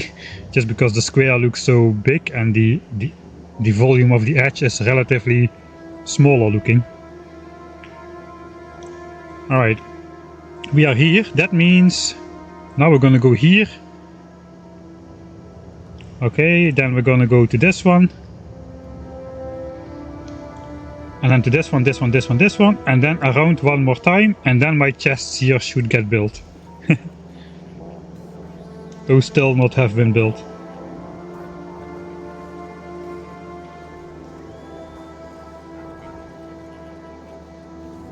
I lost track of Ben. Ben? Ben? Ben? I wish you could name tag a fish. But unfortunately you can. Then we could play the game Find the Ben. Yeah, this is not looking all that healthy. We're about to plunge backwards into the water, I feel. Alright. Let's make another save. Post break save. That's the first time. This is the first time I don't reload after a break, because the thing is I don't like fake production or something. Like AFK production, I don't really like it. Especially early on, when it kinda matters. If you want to like measure like your production speed and the balance of stuff, you should just play on non-stop basically. and not fill up all the buffers with whatever. We gotta do something about this train, it's about to run out. But yeah, and this time at this point I kind of feel okay with not reloading after the break, because well, we are spending a lot of time in the map editor with designing stuff. So normally I would actually just design in the map itself with just using ghost blueprints like this, and then put assemblers and then put inserters like this and like this. But the problem with this is it doesn't really look nice on stream. You don't have a visual idea of what's going on, what is what. So in the editor you can just spawn in the resources and have the assemblers work already while you design, which is a lot more visually pleasing. But of course that does not progress the time in the actual game, which we are kinda relying on to produce enough modules and solar panels in time. That was the whole premise of 120 hours of making solar panels should be enough for us to make everything. I think the modules will only be complete after roughly 200 hours in game. So yeah, we gotta keep progressing time a bit as well. Alright, let me take a look how many of Derek's viewers are still here. I don't really know how many viewers I had before he joined. There's still 250 people left about. So I guess at least some of... I had 80 viewers, okay, holy moly. So that means 170 of Derek's guys are still here, that's impressive. Or maybe you answer the question, how many viewers are still here? Super Tux says I'm still here, alright, nice. Now we're gonna actually do something. So, nice of you to stick around all this time. I guess that's how it is. Alright, another rule of this playthrough is we've only got cursed trains. So, we've got this train which just goes back and forth. We've got, you may have noticed this, the weird science train and the weird solar panel train already. Where is it currently? It's currently sitting here. This is the weirdest train of them all. Not only by design, but also the schedule is absolutely weird, and the way it's loaded and unloaded is also very weird. Mostly at this station here, where we take the solar panels out, put accumulators in. Here we take accumulators out and put solar panels in. Except we need like 6,000 solar panels and only 5,000 accumulators, so we also gotta load some of this stuff on the train. And we are doing that with carefully tuned stack inserter sizes to make sure everything fills up as it should. And you will notice that here, where it matters, none of the inserters are hovering stuff over the rails. Everything fits exactly as it should. So that's the whole premise. That's also why we gotta stop this train now pretty soon, because we're actually running out of accumulators and solar panels to transport here. So we have been producing them in the same ratio as we are building them, which means 6 solar panels to 5 accumulators. If we look at how many are left here and the mouse over, it's only modules now, because everything that's left is in these chests.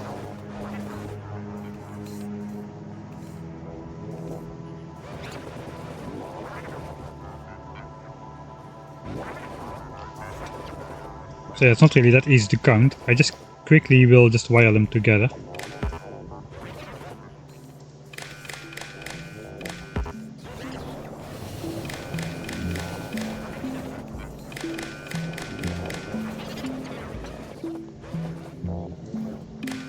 Or we can spend it.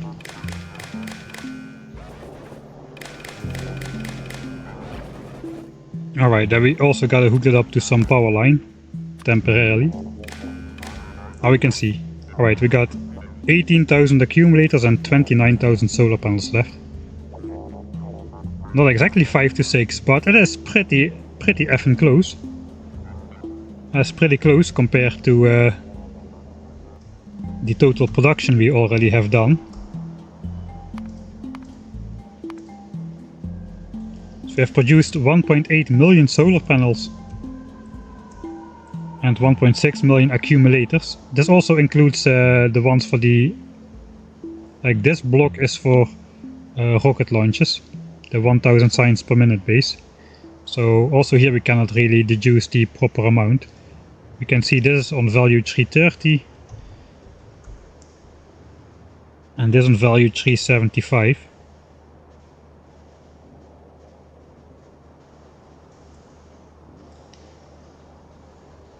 I know, it looks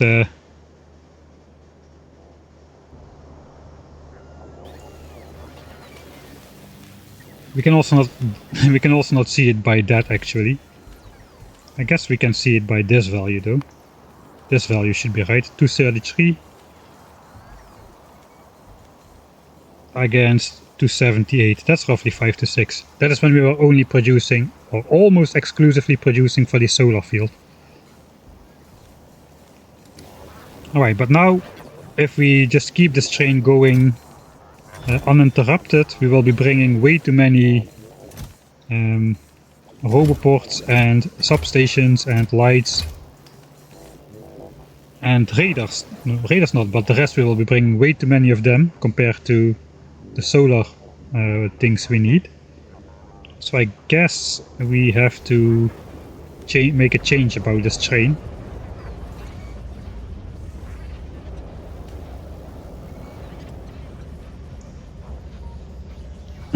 Iveson says I'm not here.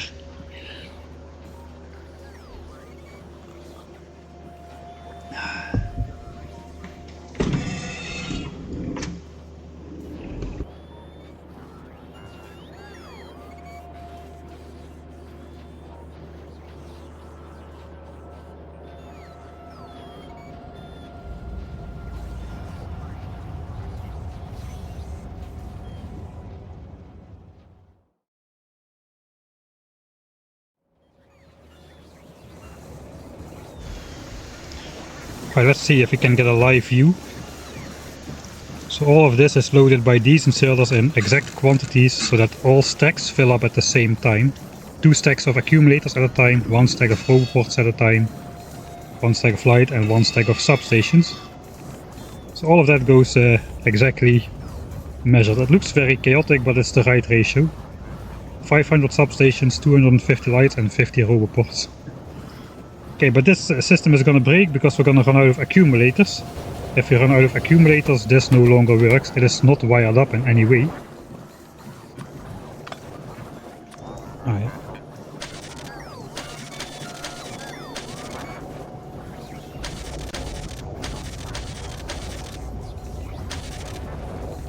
Sorry about this.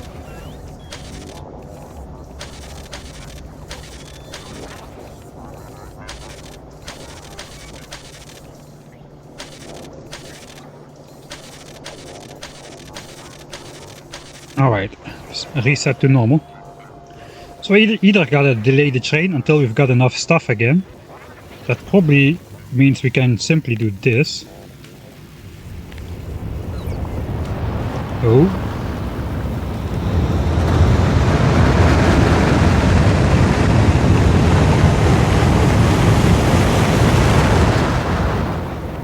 A once in a lifetime moment. No, just kidding, it's once every 10 minutes, but still. We can get rid of all of these storage chests, which were just there to accumulate all of the solar panels and accumulators from the production area before we started the entire build.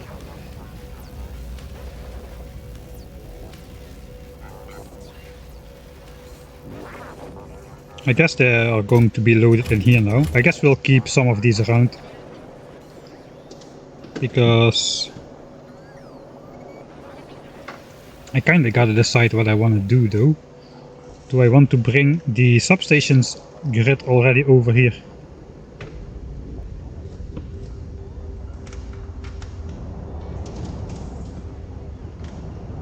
I gotta reconfigure the entire train if I want to do it. I can also just wait. I think we'll soon have enough to fill in the two sides over here. Oh, dang it. There's even more water. I didn't even see that. We should not get onto water here, right? Yeah, this is exactly going past the water. So we can build a rail line there if we need to. This is fully filled in. This corner doesn't have water, but I missed that we're gonna have to expand on this corner. Alright, so let's get that done as well then. That's gonna take forever to build though. I guess we'll just wait until the solar panel area is complete here. Let's just add it to the queue. What's a couple thousand entities on a list of a few 100,000?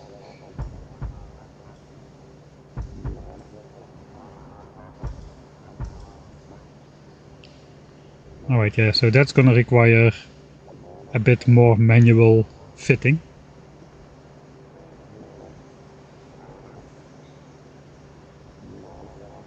Okay, what do we have in stock here? We still have 23,000 substations. We can do 4 of these stamps with 1,000. And we've got left 3 by what? 1, 2, 3, 4, 5, 6, 7, 8, 9. 3 by 20, that is 60 chunks. Let's also call this like 60 chunks is 120 chunks. Divide by 4 means we need 30,000 substations to fill that in. We're at 23,000. We are bringing with every train trip. I got this somewhere. 600 substations. So that's like 10 more train trips to bring enough substations over there to fill in the entire grid if we go with the small one. Eventually we'll need to go with the big one, but for now we can just build the small one. And only in the end we can just expand the final ring once the entire production is done. So that means we can either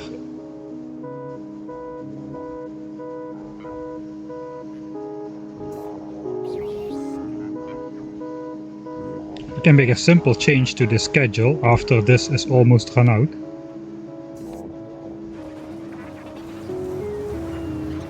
How is this here? It is just one chest. I could steal those, but does not really make too much sense to steal one chest. It's not gonna make a dent on these scales.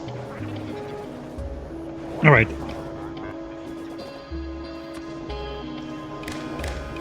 Here we go again.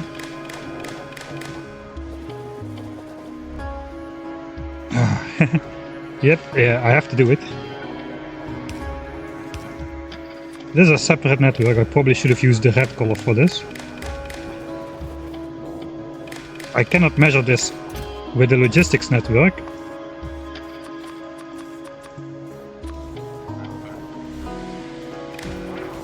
Because it's requester chests.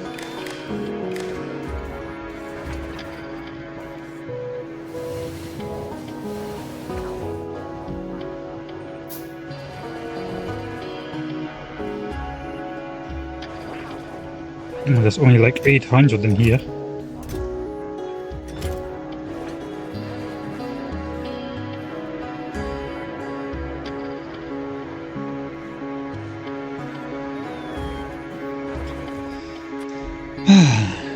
That means those chests are gonna be empty.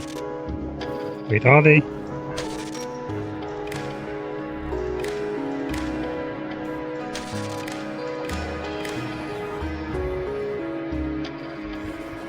I have to measure them separately.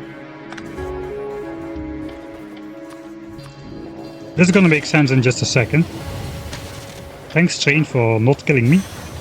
How many substations are going in here? I guess 1,000.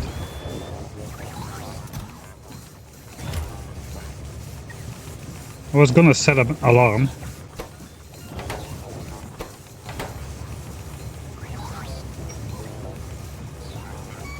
We're drawing 1000 from 2 chests, and here we're drawing 2000 from 6 chests. So...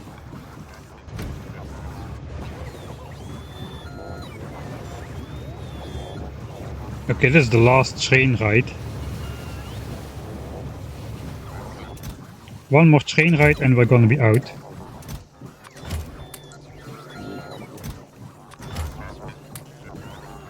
Okay. So now I'm just making sure there's like 500 in each of these chests, which means we can do one more train ride and then we gotta stop the train, basically.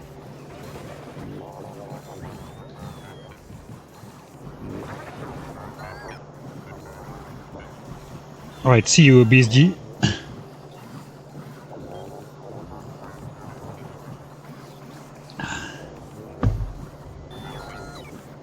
How many more layers here? So basically 3 more on this side and then 3 more on this side. The north and south line is complete. To get to the 84 gigajoule or gigawatt threshold, we need then do one more ring around it. So this is like one more ring around the entire thing. That's 84 gigawatts. And this is 84 gigawatts in nuclear, roughly.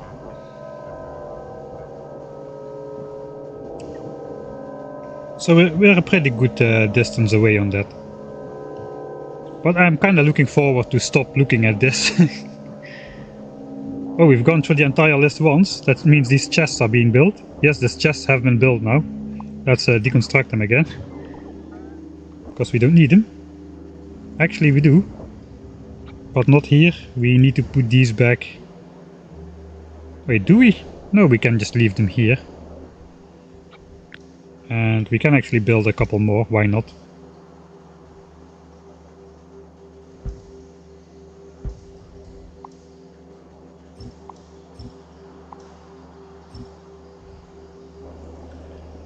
Just like some buffer chests for the future fish we are about to catch.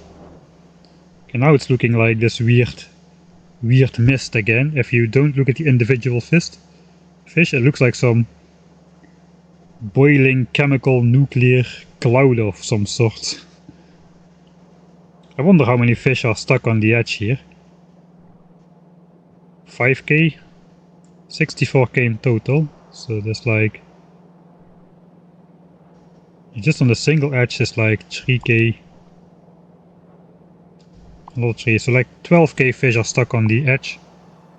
That's actually not too many. It looks like a black border.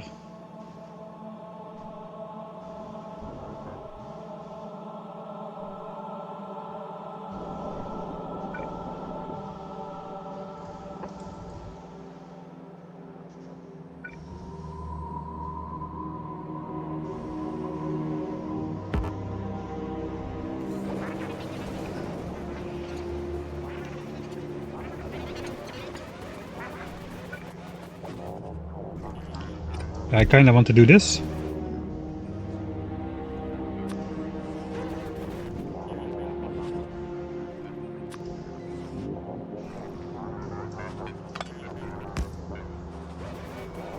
So that the orange grid covers the entire lake here.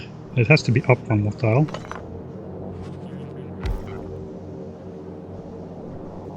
Two more tiles. One more tile. Yeah, like this.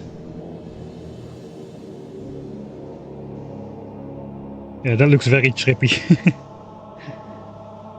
Okay, serious stuff. Let's go do some serious stuff. Did this train already come once more? I cannot miss this moment. Where is it? I cannot miss this moment because that will ruin my day.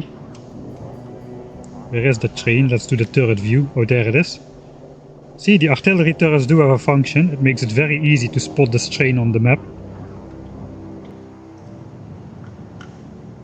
Okay, so now it's going to the module 3 area. Actually, let's just ride it for once. Why is this guy so slow? Maybe it just feels slow. Can we make it there before the train is there? Ah, yeah, we can. It's just gonna be a matter of don't die. Gonna try to jump on that speeding train right there. It's gonna be close. Okay, let's get out. I can do that. Stand close to the rails, but not on the rails. This should not get me killed, right? It's close enough to get in.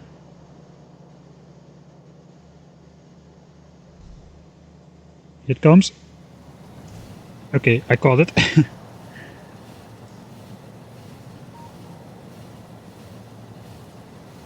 The fish in the lake are only tanking UPS when we are looking at it. The rest of the tankage is coming from those bots. Maybe I was wrong, maybe the giant list does have an effect on UPS, because I didn't notice before that we were dropping below 60 even when the bots were building. So maybe the giant list does have an effect on UPS. I just said it didn't.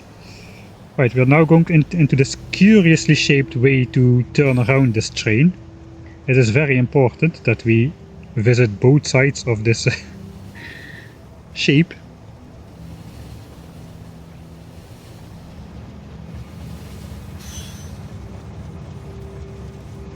Alright, so how much are we loading? We're loading up like 1.4k accumulators, it appears.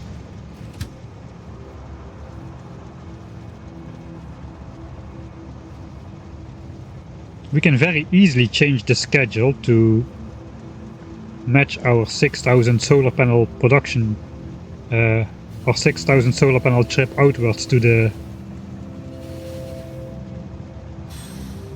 lake. All we gotta do is simply set this to only when 6,000 solar panels are produced. Then you will depart this station and we'll delete this one. That already does it.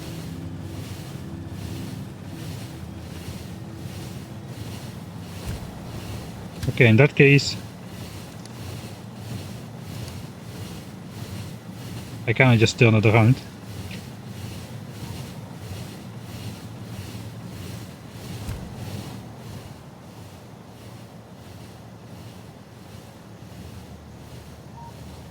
Okay, I'm just quickly gonna switch it to manual once it arrived here.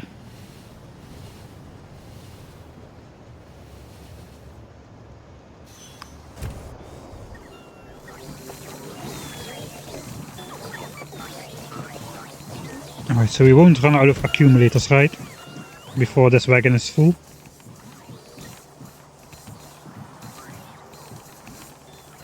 $700, no, it's just enough, it's barely enough. Alright.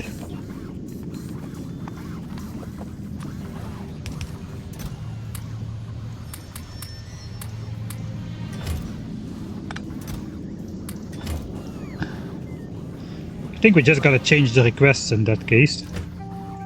We need 500 accumulators in here every trip, so we'll just say 550 and 550. And the bots will just bring the next load whenever we need it. And here we need like 2000, so 6 times 400, that will do. That's 2400. And for solar panels the same, just 400.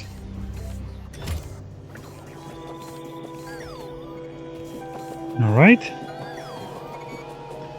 This we can keep at the maximum. I think we probably produced enough substations by now. We've got 44,000 substations still in the main base here. Looks like all these chests are full.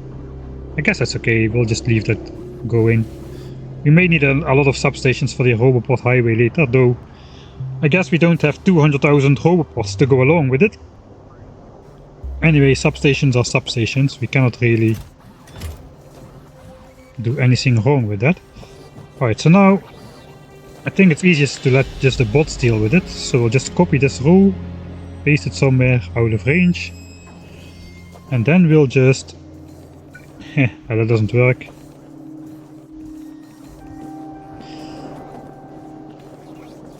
And then we'll just change the chest out for active provider chest. That actually does work. What does not work is letting the base bots do that, because we're going through this giant list of things to place in the solar fields over there.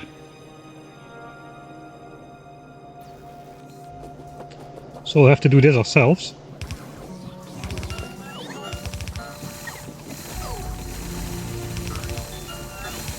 Cannot even see the chests I'm upgrading.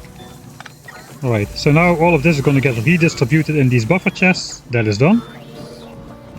Alright, then we can put it back to requester chests.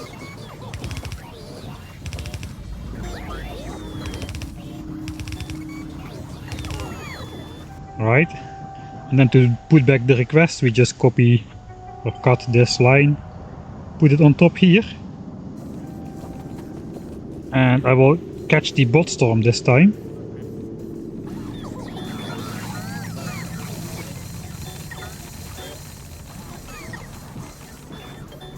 Alright, nice. So now we got just 400 solar panels in here. There's 2400 for 2000, so that's good enough. These inserters won't run out. And we've got 400 in here, and we got like 500 in here. So that is good enough. Let's do this 600. A little bit more safety margin here.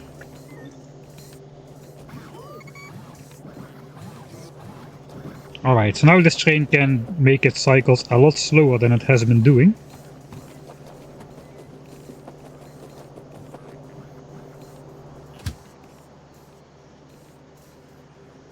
And we can send it away again. We were here already. I noticed this before. If you enable a train with the filter of inactivity, it doesn't start measuring the inactive part because it already was here. This looks like, instead of just counting when it's nothing happening, it's just counting the time. Okay, now it starts counting. I don't know why that happened. I mean, the train was loaded already. Okay, so maybe it works as intended. It is just not wasting too much computation time on seeing if this specific scenario happens and just checks every 10 seconds or so. If that's the case, well done, Factorio devs, you again outsmarted me. Okay, anyway, this train problem now should be fixed because I did set the train to just to wait for 6000 solar panels, so that means it's gonna wait up here for 6000 solar panels, which automatically means 5000 accumulators because of the production ratio, and however many modules have been produced in that time frame.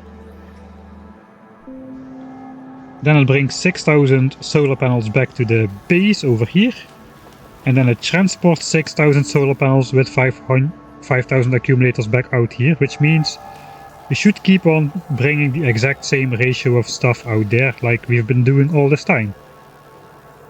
So that looks perfect, really. It also means we can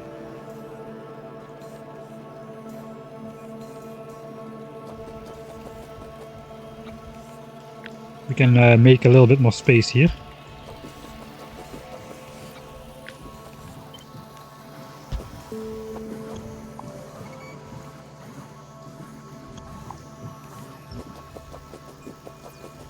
Oh yeah. The deconstruction works, the construction doesn't work.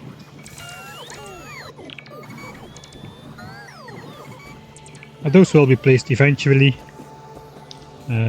I disconnected this now.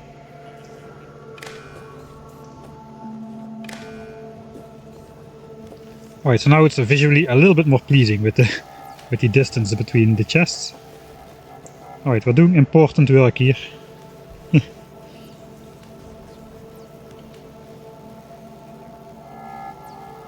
I think it dropped to 40, I guess it will drop. Okay, now I'm in map view. Maybe I should switch off this. Okay, if we look here, we still get, even if we look away, we get like 53 UPS with the bots doing their thing. We're almost at 60, but not quite.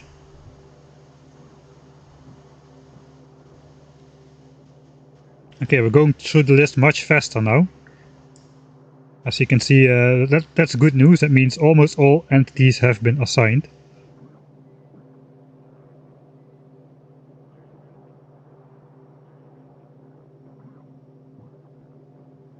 UPS is both. I mean, how good the game engine is determines how fast the UPS will drop. But of course, the speed of your computer also is a multiplicative factor in that. If the computer was half as slow, we would be at 24 UPS right now. In general, though, we've been at... I know what's going on.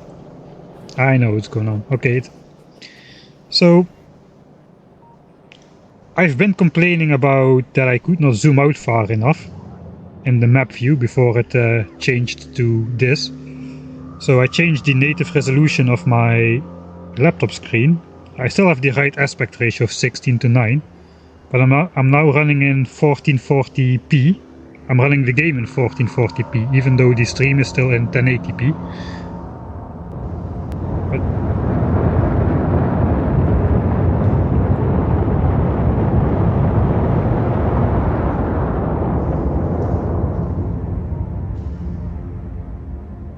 But that obviously means that my game is just running harder or my game has to do more work to display the game on my screen. So perhaps it wasn't the brightest plan.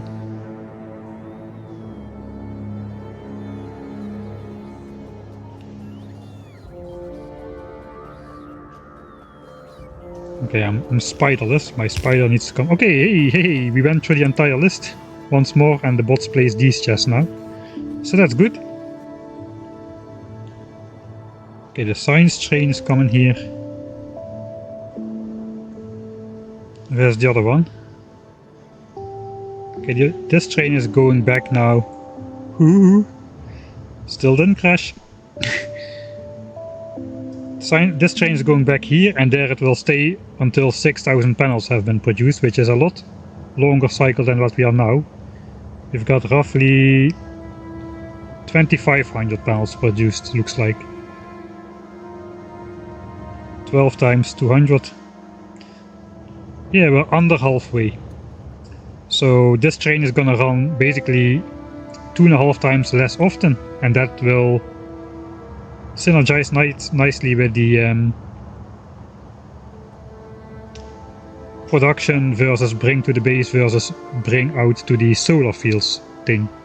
Okay, we're done. We're actually done. No more unassigned entities. That means we can check our new power production.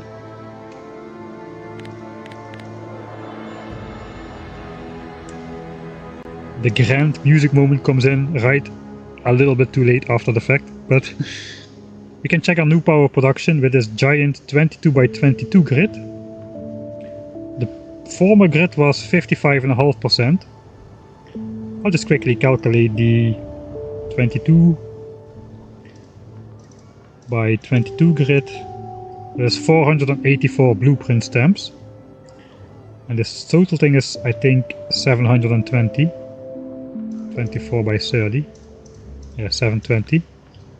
So if we do 484 divided by 720, we get 67.2%. Current size 22 by 22.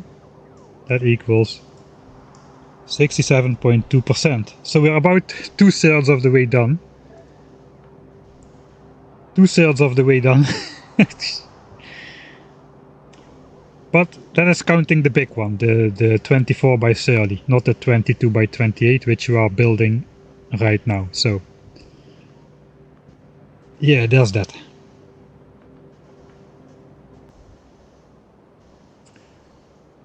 So I guess we'll also let the bots build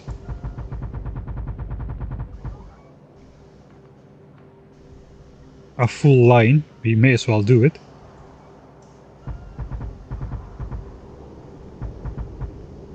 I think we should have enough substations to complete that,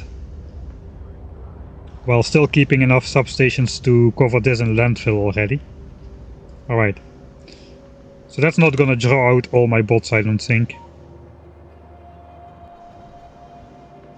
So we could do something in the main base again. That's what I mean.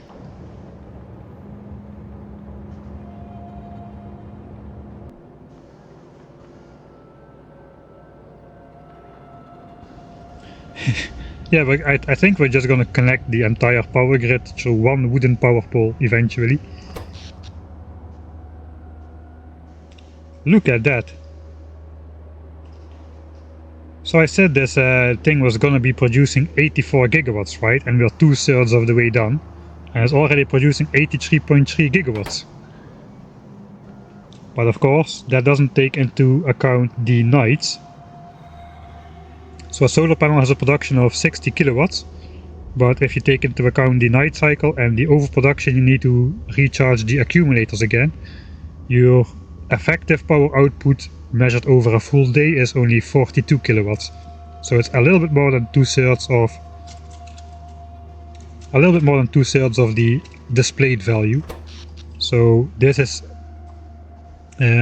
number is also too high. So we gotta take about 2/3 of this number, which I'm not gonna calculate. You can do it yourself.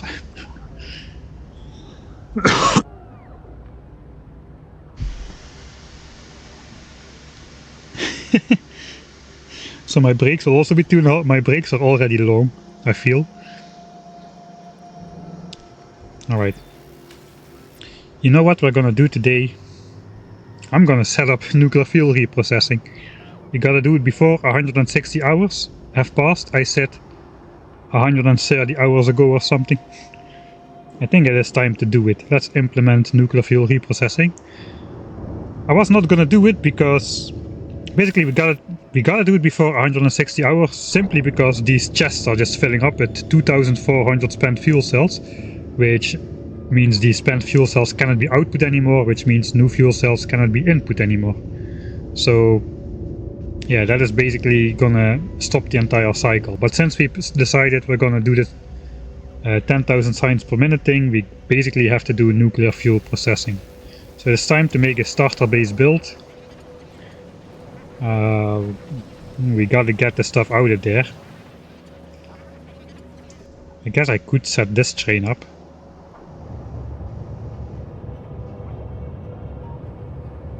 Yeah, we could set the other wagon up to output the spent fuel cells. We're definitely gonna crash with that other train then though, if we're basically gonna be running this train non-stop, because we're playing without rail signals this playthrough. This is an unsignaled crossing. The trains just go whenever they feel like, and if the other train also happens to go whenever they feel like, it takes two. You cannot curse on stream, can you? It takes two bottom holes to make an accident usually. Normally one person just thinks, oh, if everybody else follows the rules, I can just quickly go through. But if you have two persons thinking that at the same time, you usually get a crash. That's what's happening with these trains. They're both saying, oh, this other train should stop, so I will go first. Anyway, let's set up nuclear fuel reprocessing. We need some of these centrifuges then. Oh yeah, this is our entire fuel production. I think this is already sufficient for the 500 reactor setup. I think this entire this entire setup is more than enough for feeding 500 nuclear reactors.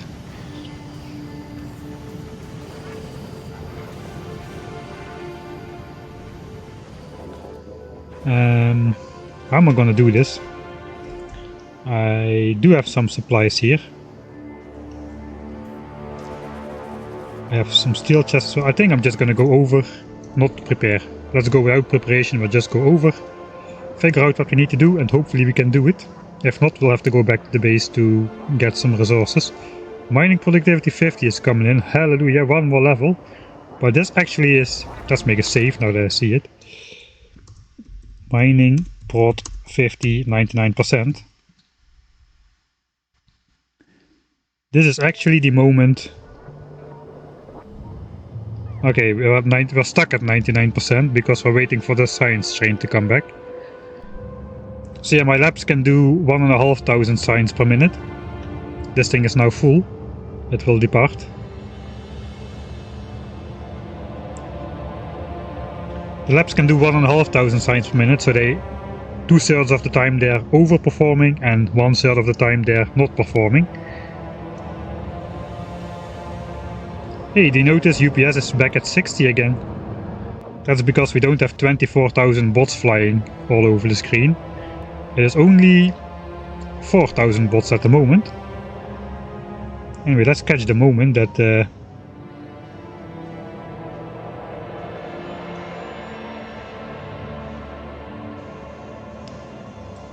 let's catch the moment mining productivity 50 completes. It's gonna be good to have a couple of those moments.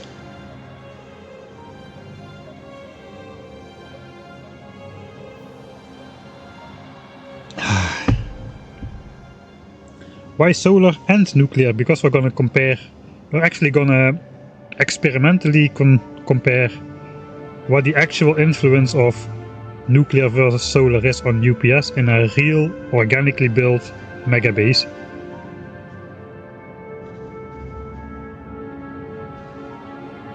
I have kinda gotten used to Factorio running below 60 frames per second because of Warptorio. This is a great shot. The train goes, the rockets launch, and mining productivity 50 completes right now. Come on, do it. Could have been so beautiful. There it is, mining productivity 50 complete.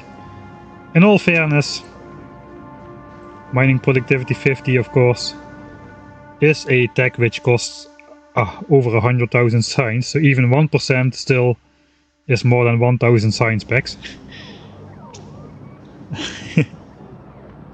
Right, but we have reached the point where 3 miners per site can fill a blue belt now. This one is just a safety measure to keep all the miners backed up at all times, so we don't have ore flowing on tiny belts all the time.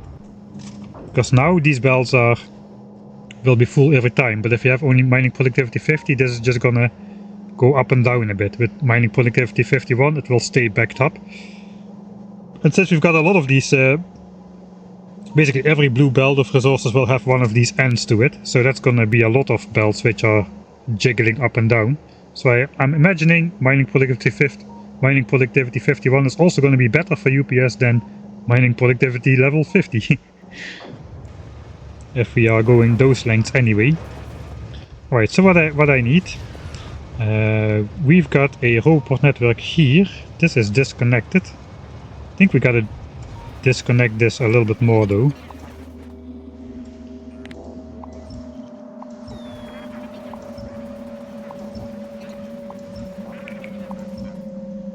I want it like fully disconnected for sure. Let's clear the uranium patch. Let's also get those ugly rocks off there now that we're here anyway. In this stream we're only doing important things. Alright, now it will glow even nicer in the night. Those trees should have not been there. That rock doesn't need to be there. Oh, that rock does need to be there, but I cannot put it back now.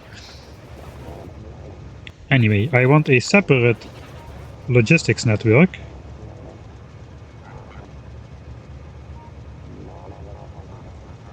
It actually does not fit where I want it to fit. I want it to fit exactly one tile off. I guess we can use long-handed inserters. No, we cannot. We still cannot.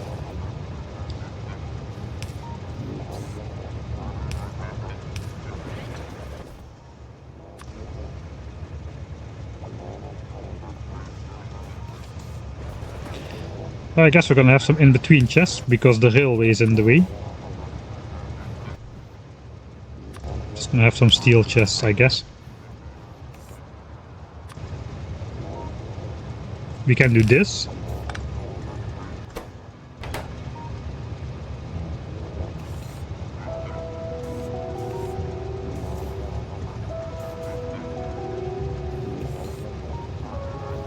I guess we can do that twice.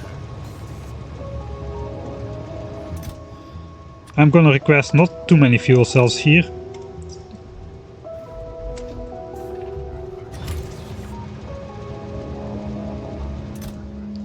I guess we should be able to do it really.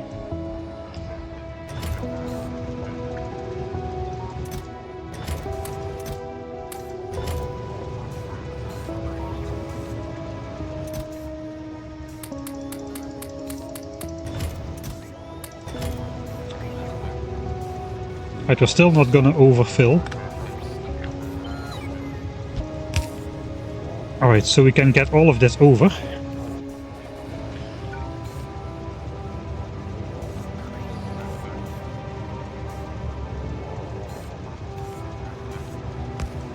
That powers everything. So this is a new logistics network.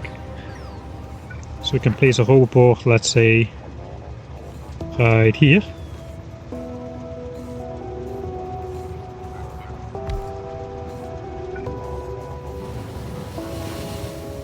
Thanks train for not killing me again.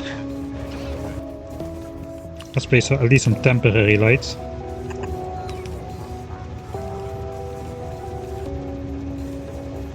And I guess we need a couple of logistics bots to bring these fuel cells over here.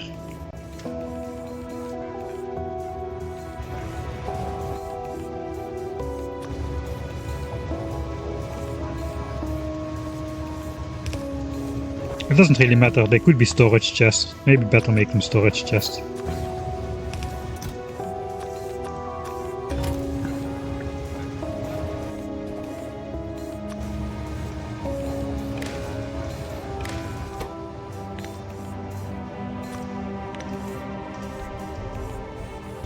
Let's not completely fill these.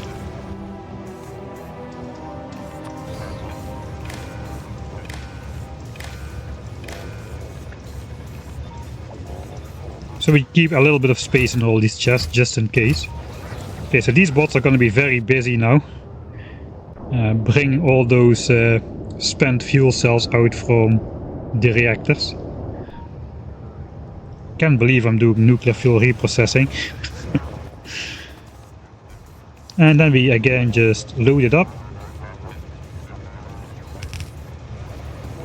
into these.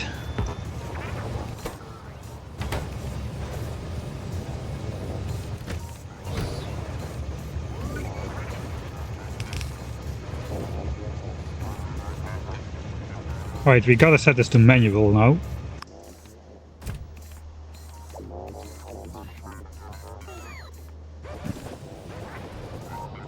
Should have taken some logistics bots. I don't have bot frames on me. I gotta go pick them up at the base, unfortunately. I'm not even working with my support spiders now, so I cannot send them back instead. We can try to see if we can get some higher UPS now without all those bots flying. Looks like we can get it back up to 100. So now we're getting 100 UPS, whereas when the bots were flying we got like 40 to 50. I'm talking about these bots, of course. So that's quite a big difference, quite a big impact from building the solar field. I'm never gonna get back all this time I lost. Even if you don't count the time I just invested, even if you just counted the time lost through UPS loss while building this, I don't think I'm gonna get that time back in the 10,000 signs per minute phase. From the difference between solar and nuclear. It's not gonna happen. It's just not gonna happen.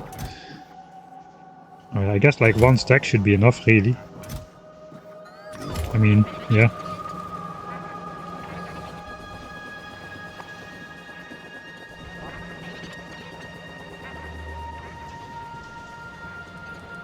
When was the last checkpoint save?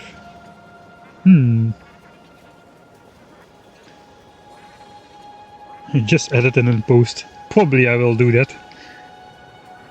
I do that a lot in Warptory as well to make you wait less for stuff, basically. I usually do it when you zoom out. It's a nice tip when you zoom out. And on the last frame when you enter the last zoom, there is where you cut it. And then you just delete the part from the next clip until the clip lines up with your voice line or the music cue or whatever. And it almost is not visible. If you just do this and then cut in the middle of this, it always gives like a jarring cut. But when you do it on a zoom, it is usually invisible, unless you really pay close attention. Of course, I got it. If you could for fun just watch the timer jump around in my Warptorio videos, you will be amazed how much it jumps, how many micro jumps are in there. Alright, so now I can do this. Actually, not yet. I want equal distribution, so I guess we'll just set these guys to request those fuel cells.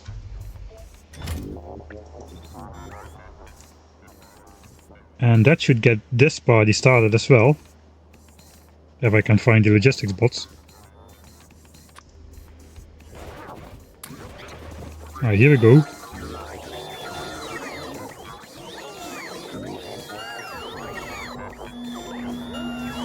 Alright, so now we're loading up this wagon. Now the reason I stopped this train is now... Oi! That was a good moment to not depart.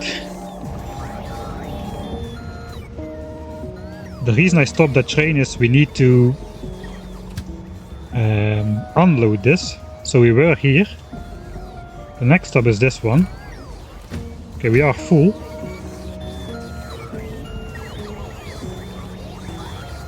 Okay, we are full, so let's go to the next stop, which is home.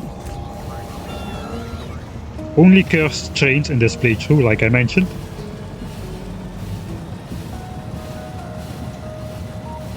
So this train has kind of got a special feature. It may get... This may go wrong actually. I will see. If it goes wrong, it goes wrong.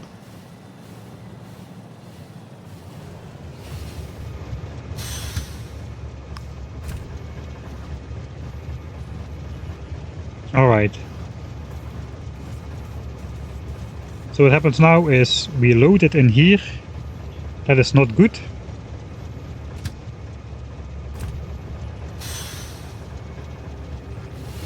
So what really should happen is we should come in all the way.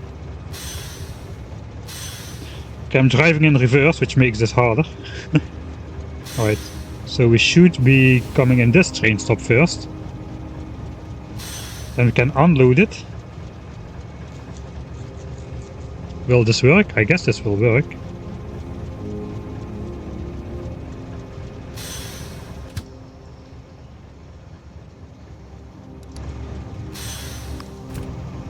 Okay, so we should end up here.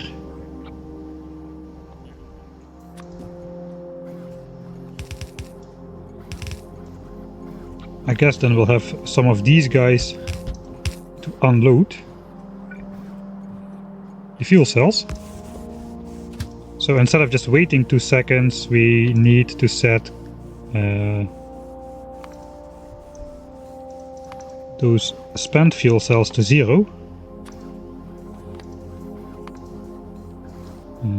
I guess and 2 seconds have passed. We can get rid of 2 seconds. Alright. But will this still work though? Yes, it will.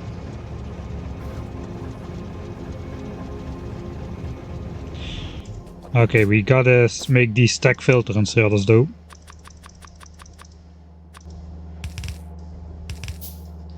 Ideally, I would do it a little bit more elegant, but for now let's just do this. The problem is we gotta turn the train around after loading.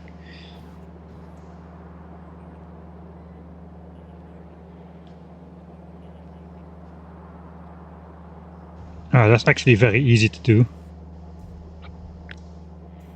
We just gotta build this here instead of here.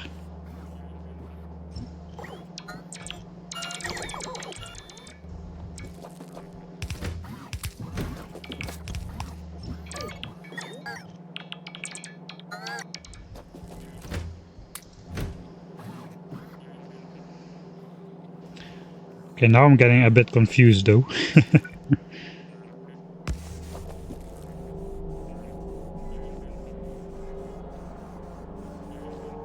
Now we turned around already.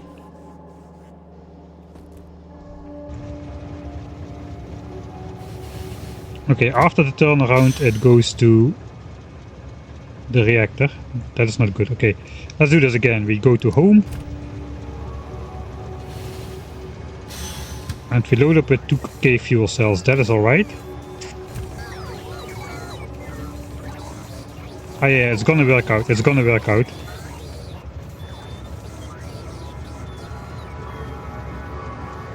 No, it's not. It's not gonna work out. Then we gotta turn it around. Yeah, it's not gonna work out.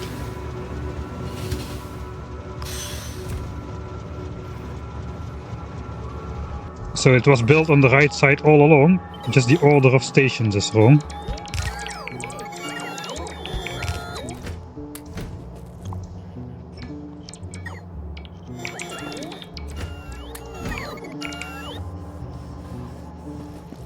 Yeah, this should be good actually. Then we can set this to normal inserters, so we don't need the fancy circuit conditions and stack filters. Whenever possible I like to go for mechanical throughput solutions.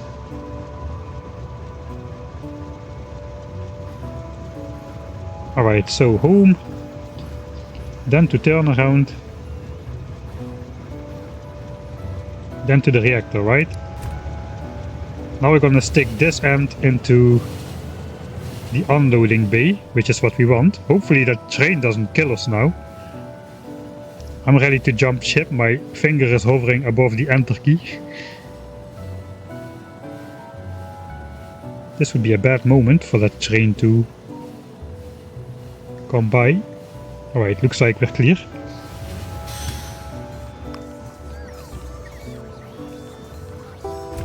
Alright, here we gotta set a different condition as well. It was empty cargo inventory. But I guess we should just do item count spent nuclear fuel cell equals 2000. I mean, it should take as much time to unload as to load. Except when these chests are full, which they will be every time basically. Maybe I should just start burning through fuel already for no reason, just powering up all these reactors.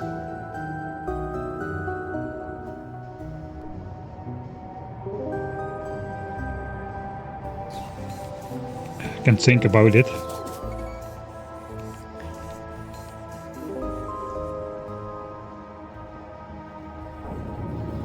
I don't really need to do this quickly. If I do it too quick, then this anyway will fill up already, it looks like. Okay, where's that train? I guess it's waiting here. 1.1k solar. Okay, we've got some time to test it then.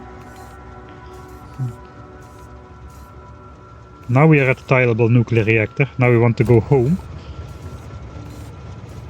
But if we go home, that is a problem. If we go home now, we are gonna go in here with the wrong end.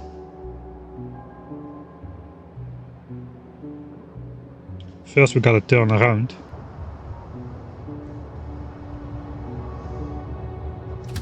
Okay, now we gotta turn around first. Yeah, wait, we are going to the dump turnaround. No, we are not. We are at the reactor. We are at the reactor. Now we go to the dump turnaround and then we go into the home, right?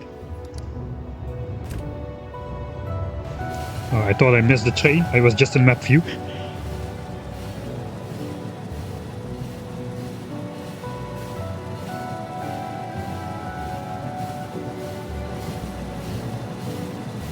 Alright.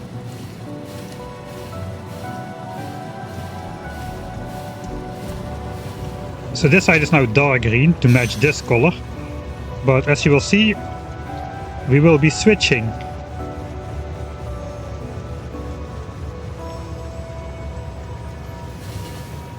Oh, no, it's not gonna go well.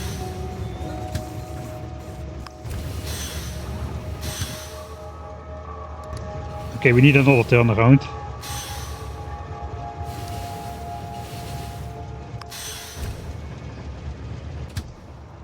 Yeah, we need to turn it around again.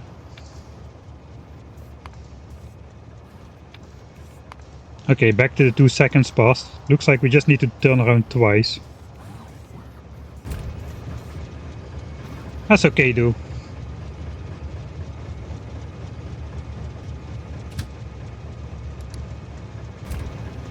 That means though...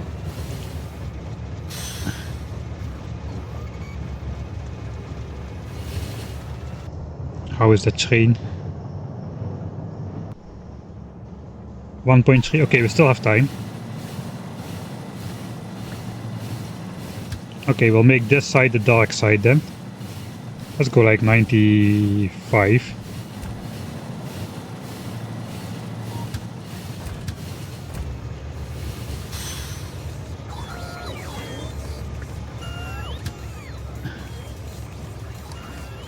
It's really hard to see the difference. Let's go 63.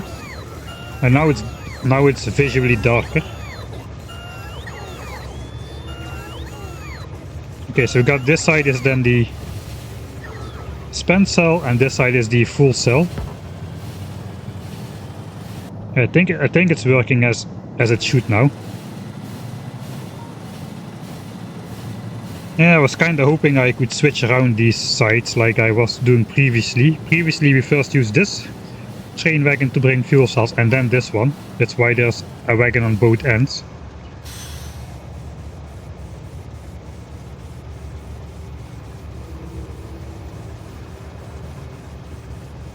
I guess I could still do it if I just unload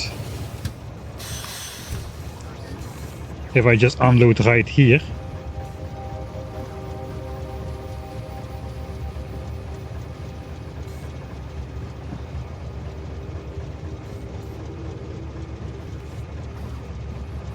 Right?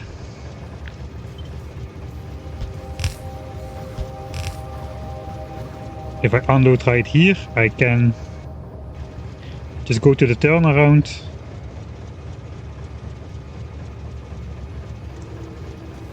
Then stick it in here. No, I cannot. I cannot. Never mind.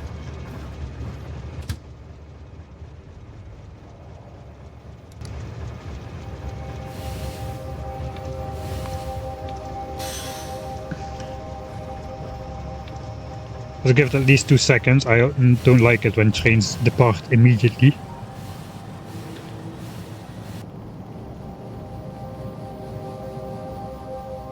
Okay, 1.5k.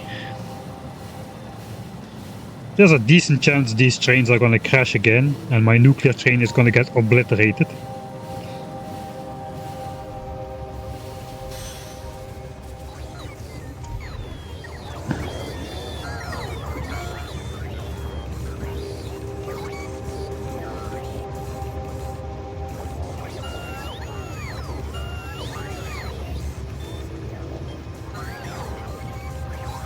Right, there it goes.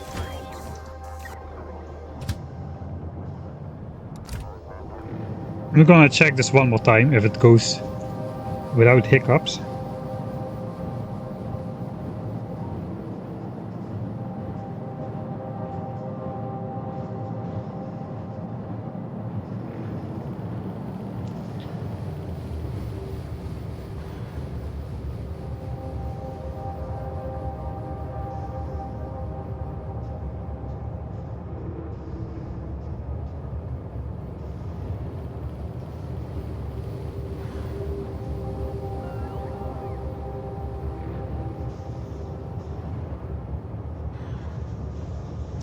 Yeah, I can still make it cursed.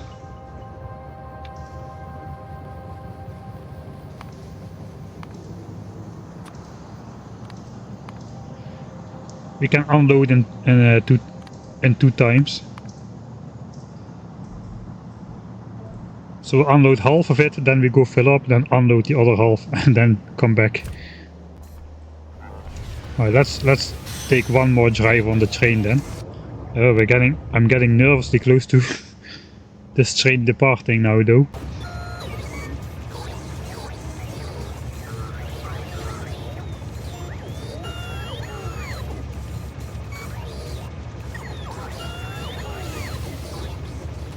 feel I don't need to add if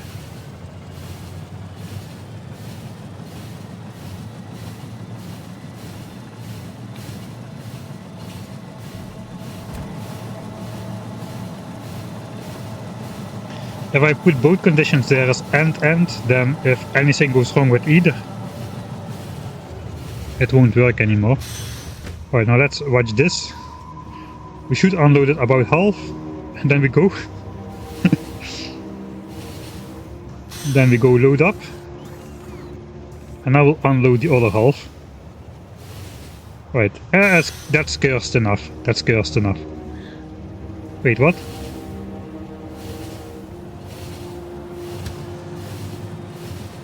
Right, and 2 seconds passed. No, back you. Instant stop. I'm dead. That was too many G-forces.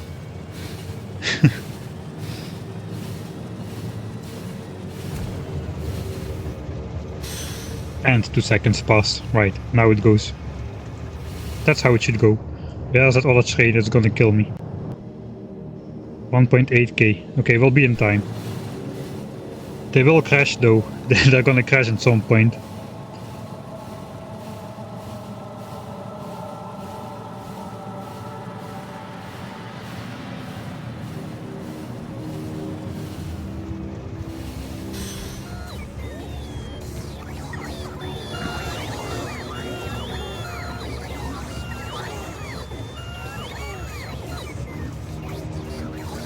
Right, I can make this this neat.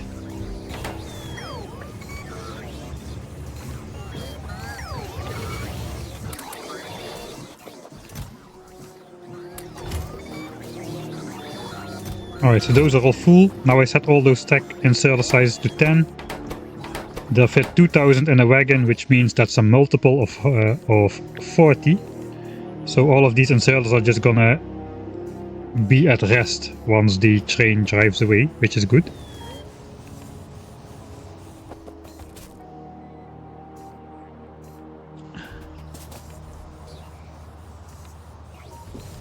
Right, this chest is already full, so the train is the limiting factor.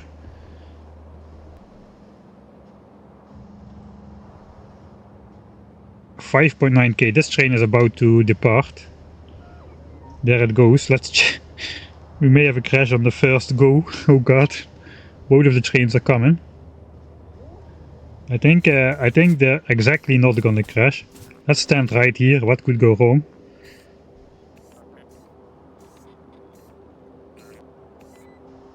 Oh, they may crash when the nuclear fuel train drives away though. Here comes the other one. What a timing.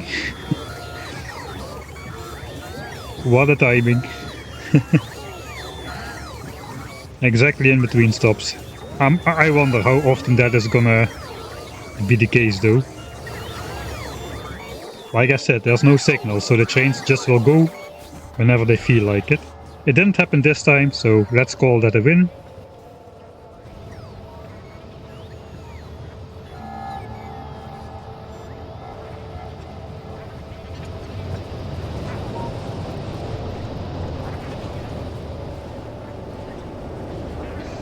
Right, to what number are these chests set?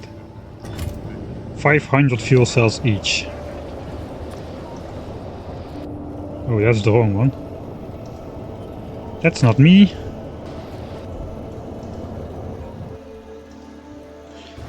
$500 each, and if we got 400 reactors. If it was 4 reactors, we need 2000. That means we need 200,000 fuel cells if we want to deliver that to every reactor. We've got 62,000 fuel cells here. And we've got 21,000 in here. So that's not enough. Yet.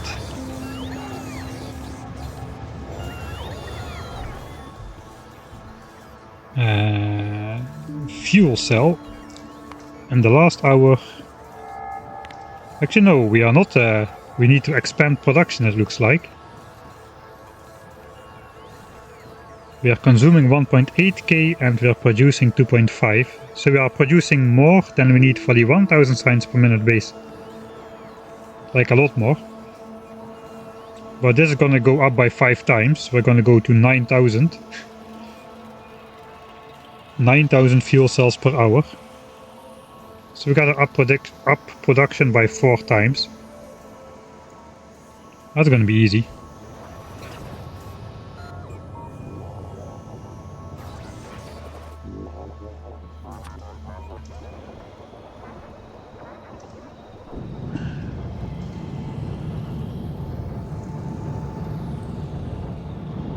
I mean, this is super overfilled with uranium already. I think we're just gonna copy this setup 3 more times and call it a day, really. Are we grabbing stuff from weird spaces? Not really, but this guy is a part of it.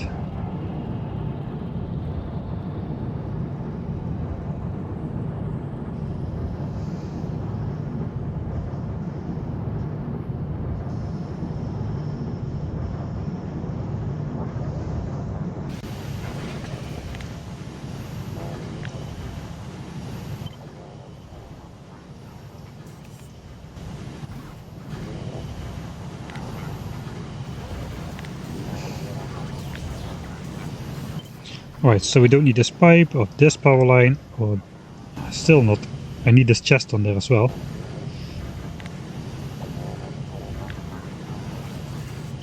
So not this pipe, not this power line, not all of this stuff. That chest somehow is part of it though, for now.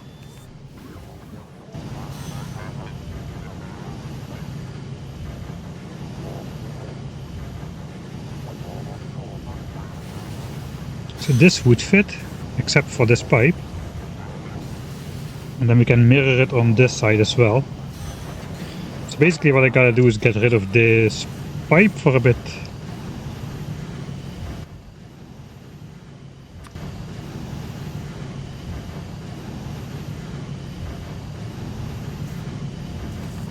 Yeah, it's only this pipe.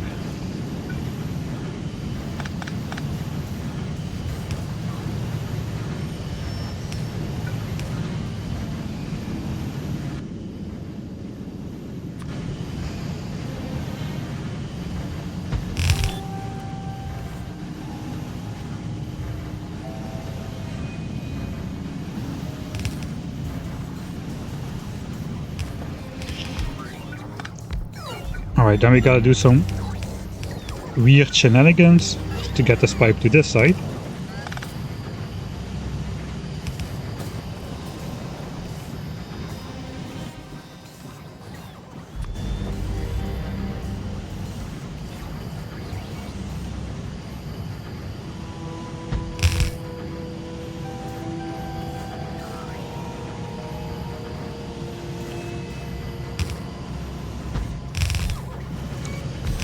Alright, and then it's not running because we don't have the uranium in the system. Well, there's an easy way to fix that.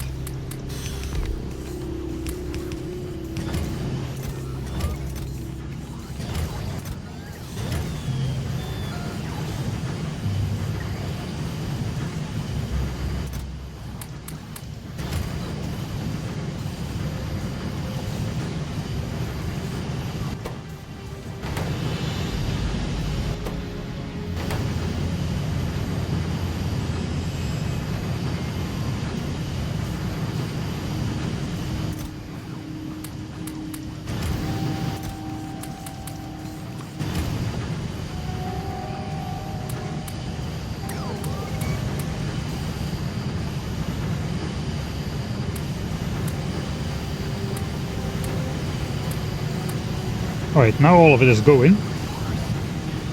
And after a little bit of time we can see if we are actually producing enough uranium ore from this little bit. And if we have enough of this processing capacity.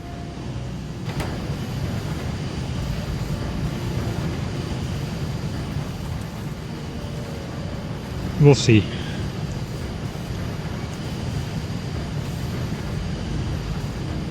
think I just will upgrade this entire belt to red and upgrade this to blue. Just in case the belts are the limiting factor here. I don't think so. Man, that is loud, sorry about that.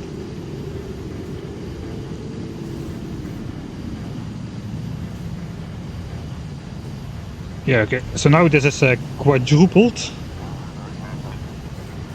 And that means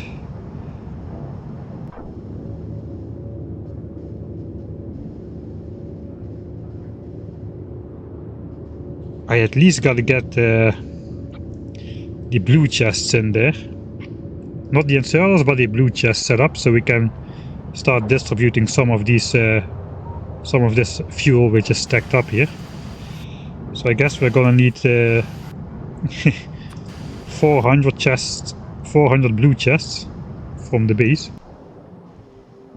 Again, it's the wrong spider. Looks like I'm in an orange mood today.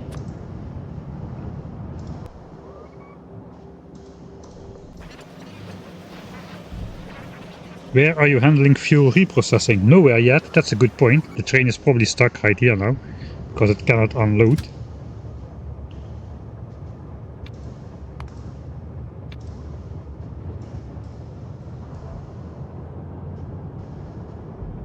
Ah, that's dumb. We just have to set it up.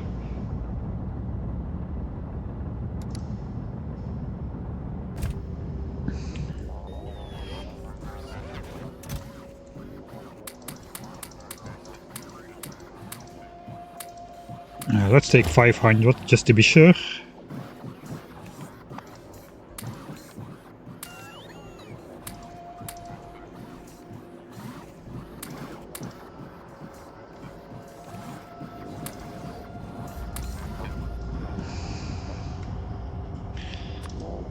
And I guess we will place this down ourselves, because there is no construction bots in here.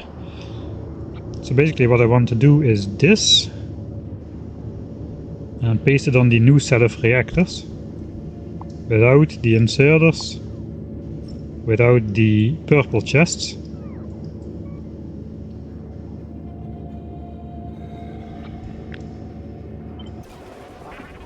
Okay, let's put this down somewhere over here. So we place the chests. I gotta set a request to something we can do. That means gotta count again. I got 400 reactors and we've got 60k fuel cells here.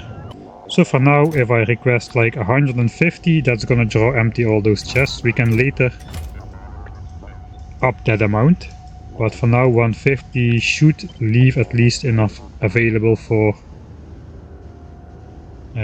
all the other chests.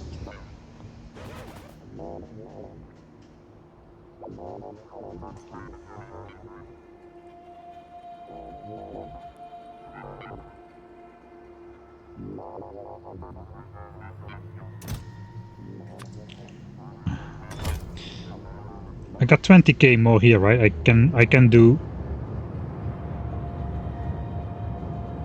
Yeah, we got 20k here. We can do 200. We can just put everything to 200 and call it a day.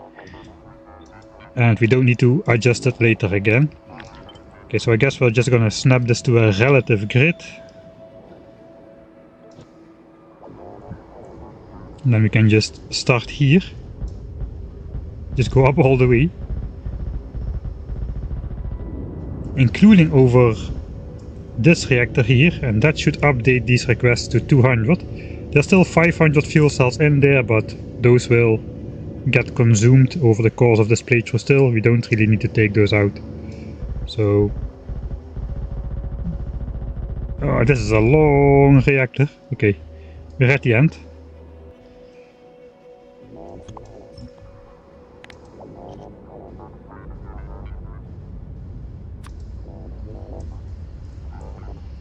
Alright, so I'm gonna go in here. I'm gonna go here, and I guess we're just gonna start on one end.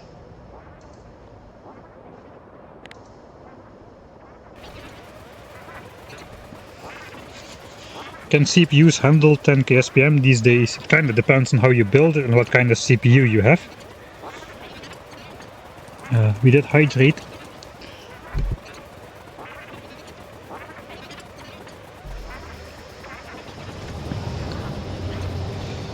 Fuel train is stuck, yeah. I think you already said that before I said something about it, but yeah, we need to set up fuel reprocessing. That's okay. The train will easily outspeed production.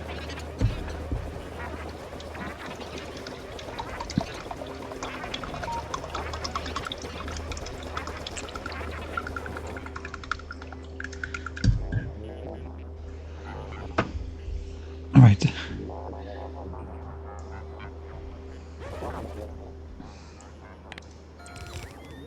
Okay, so I'm not sure the bots are fast enough. Let's try anyway. We'll just walk up. It looks like the bots are fast enough to keep up with the maximum speed spider.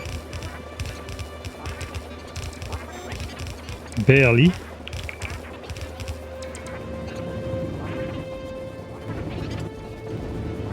Okay, something went wrong. These did get placed. Alright, I thought they did not get placed.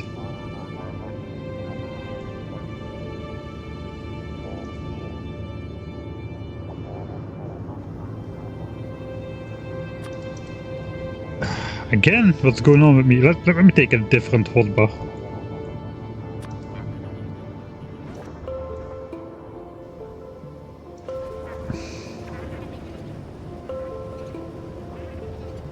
We walked through the majestic 100 core nuclear reactor. Peanuts compared with the 500 core. I think the bots got a late start.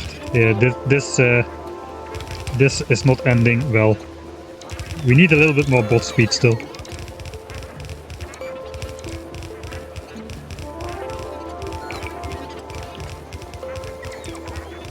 Okay, now they're catching up, but I think we didn't place everything. Actually, we did place everything. We did place everything, but a couple bots didn't make it back in time. Alright. Let's just go meet him. Meet him in the middle.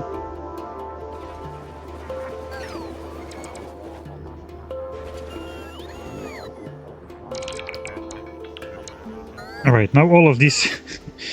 now these 100 logistics bots are gonna try to fill all those fuel chests.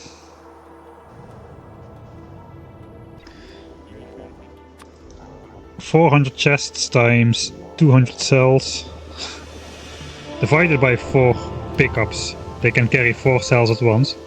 So they need to make 50 trips to each of those 400 chests, which equals 8,000 trips. There's 100 bots in there, so each bot needs to fly back and forth 80 times. Okay, that's actually not too bad. We can wait for that. We don't need to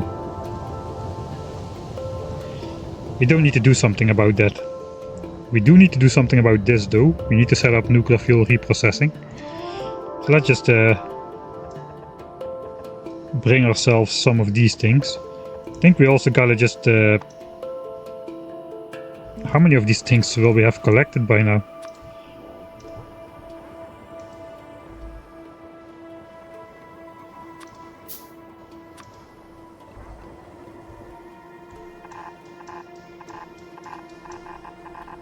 Just let the base bots bring some of that stuff over.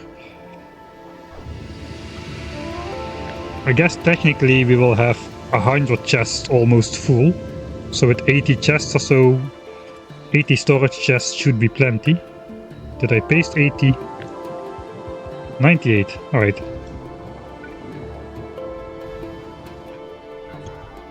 Alright, now I can personally deconstruct this again. Well, this is a loud song. Let's do this. And this. That should select something else. Or nothing at all, that's okay as well. But that is one of the loudest songs on the soundtrack.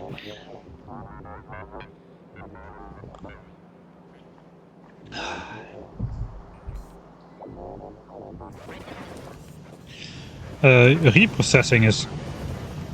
I don't know why I don't usually bother with reprocessing, since uranium is so easy to get by anyway. It's not very difficult though, you just have one side which takes in... It's basically like making iron gears, except it is you use these fuel cells and out comes uranium instead of iron and iron gears. Doesn't get much more basic than this. I should have at least some modules. I'm not even gonna go productivity here, we're just gonna go speed. How fast can we go? 60 seconds. Okay, how much are we gonna be producing?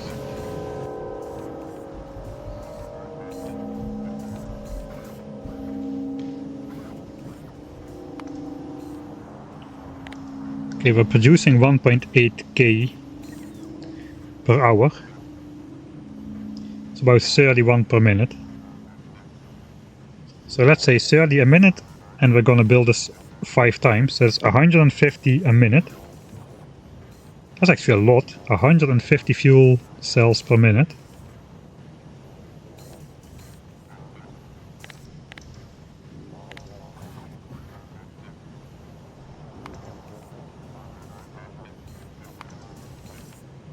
Yeah, I guess it's true.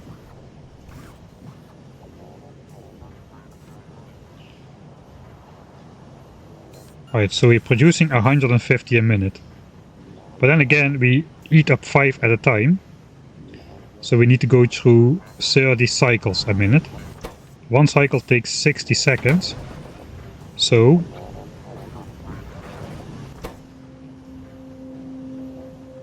to go through 30 cycles a minute, you would normally build 30 of these. This is like with the speed modules, it's double speed, so we need only 15. So basically need a total crafting speed of 30, let's say 32, so that's 16 of these. Total crafting speed of 32, you can count like this. There's a crafting speed indicator here. The crafting speed is 1, and we determined that without modules we need 32 of them. If you just get the total crafting speed up to 32, that's gonna be fast enough, so we can start by doubling it directly. We could do like a 24 beacon setup just for fun. We don't have any of those anywhere in the base except here. So let's just copy this.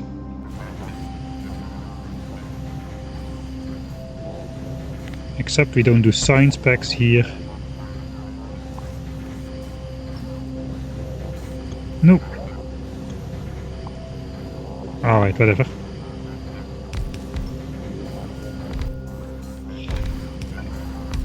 Guess we have another one. Maybe I should not build this on the uranium patch. That would make it a bit easier to see, I guess. I'll wait for the bots though to put all the stuff inside. Let's just build another.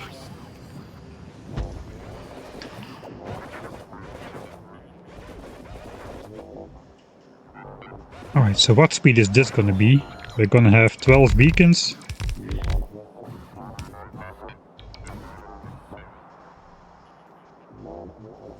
Every 2 beacons is another 1 crafting speed. There's gonna be 6 extra crafting speed. Alright, so it's gonna be too fast then.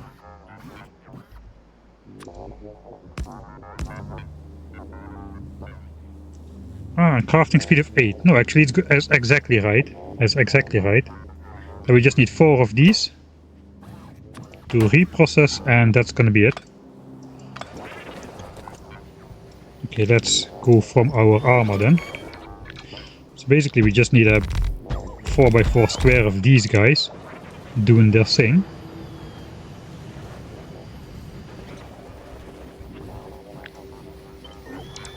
I guess we could be cheeky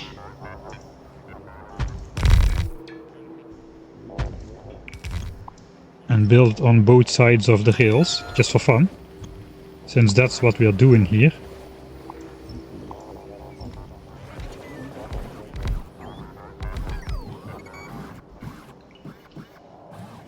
Alright, so then we're going to be requesting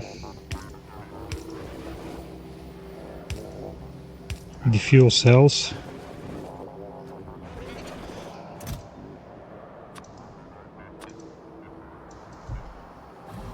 let's say 2k.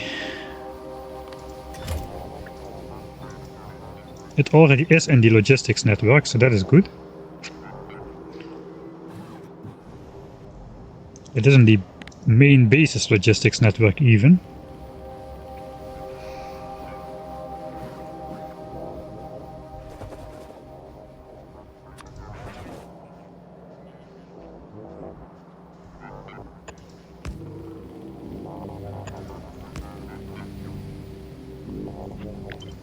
That looks like it's staying on the rails.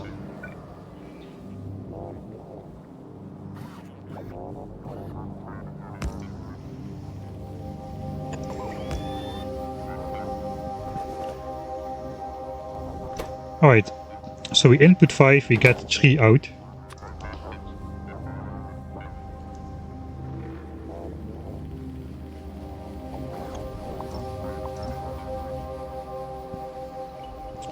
I guess we first let the bots build this. I'm just gonna make these storage chests with a filter for fuel cells so the bots don't bring anything else in here.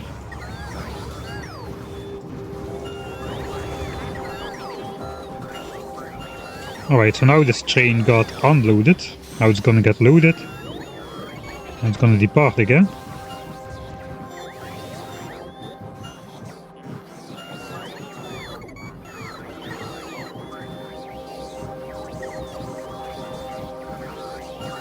Alright, there it goes. Where's the other train? Okay, the other train is going out, so no risk on this trip.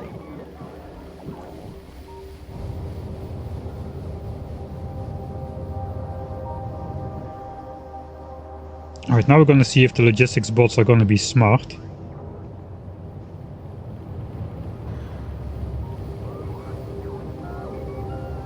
And I mean these, will they also start bringing back fuel cells?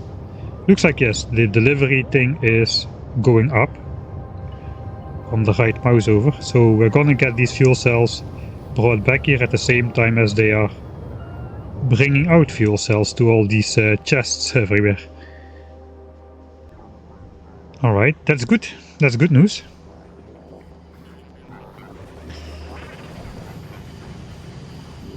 Alright, hydrate.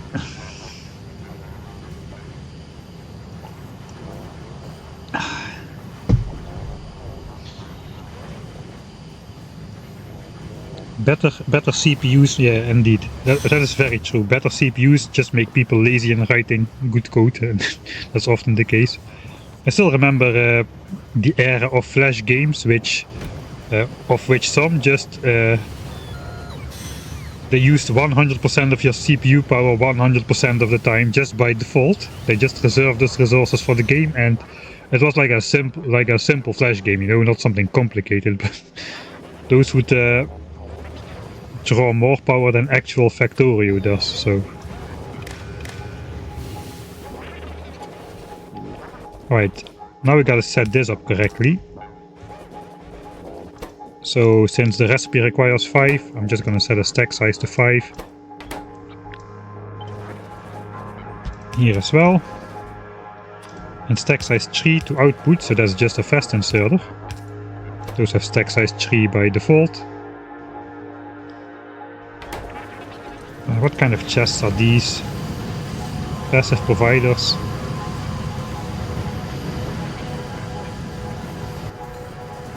I guess if we wanted to see our true production, I should make some like buffer chests or something. A buffer chest area.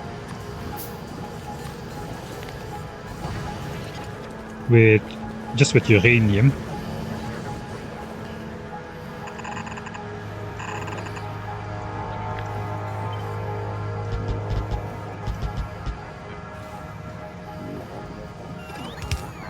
So something like that.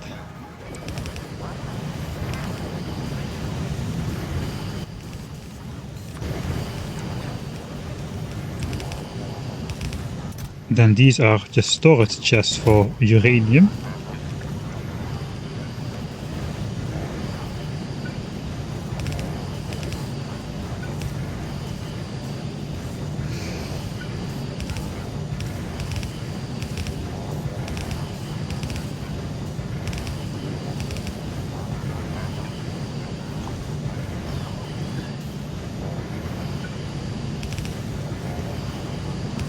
Okay, now I'm just trying to get these chests to become empty.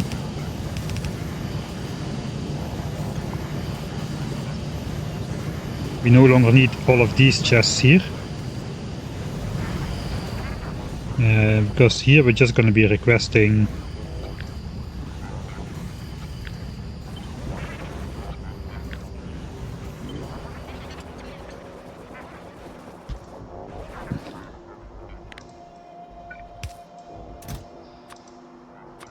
all of the uranium.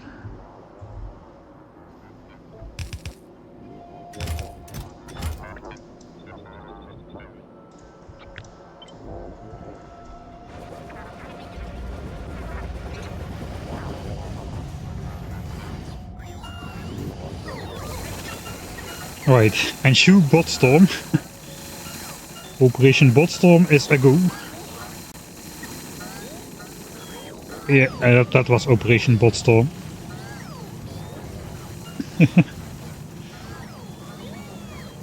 That's all of the 10,000 logistics bots in my network going. Train is still alive.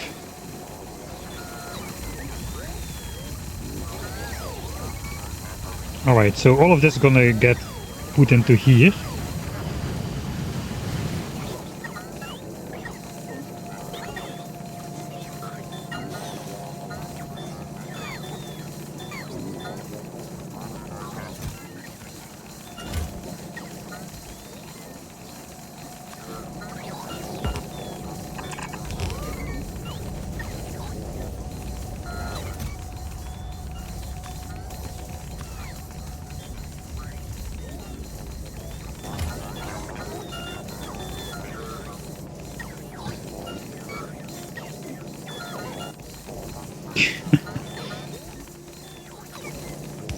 By downgrading these to storage chests so the bots can bring back something if it's full.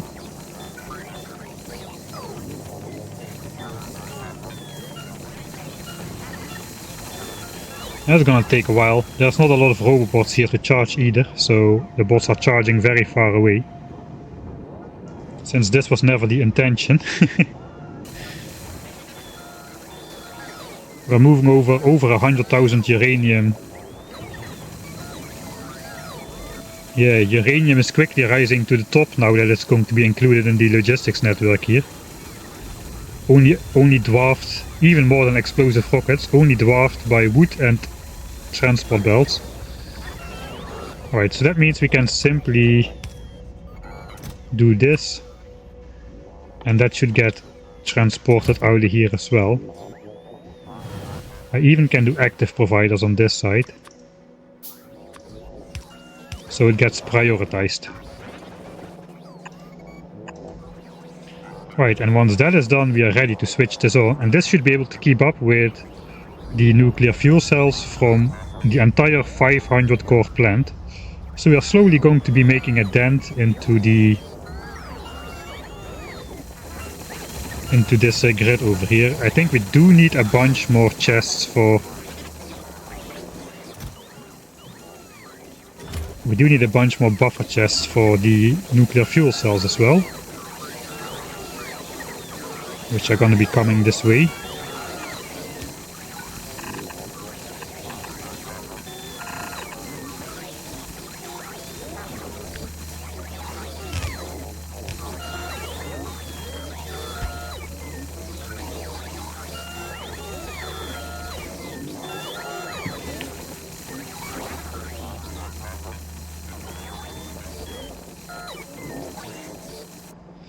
See, this is not connected, right? It's not connected. This is buffer chest as well. I don't want the bots to bring this over though. Once we connect it, I guess we just have to keep that in mind.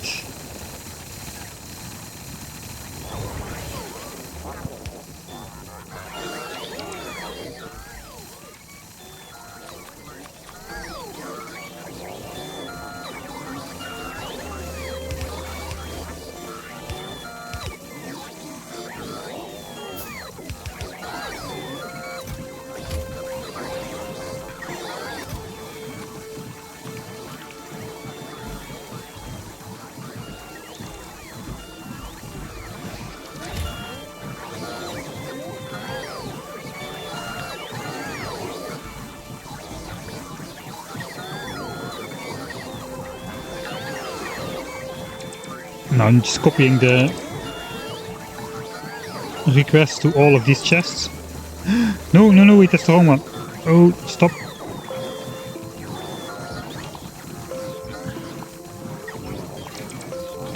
Stop, that's the wrong request.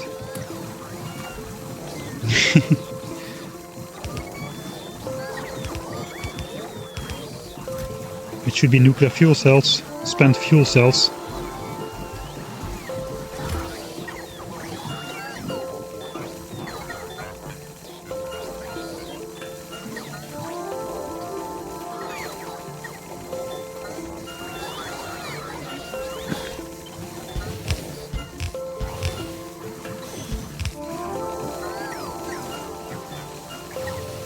It's a little bit less than I envisioned. I guess let's just go like so.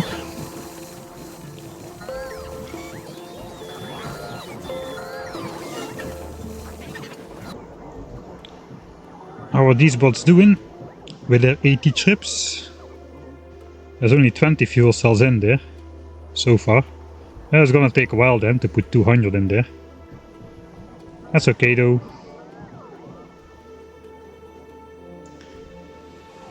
I mean, they're doing it faster than we are spending it for sure.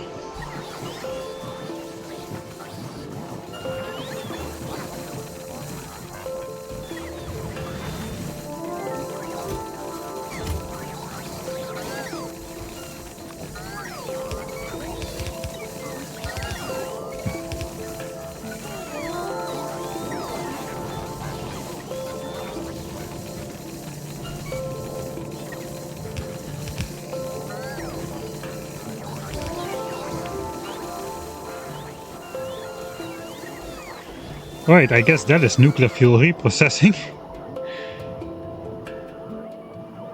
I even took it off the list, I think.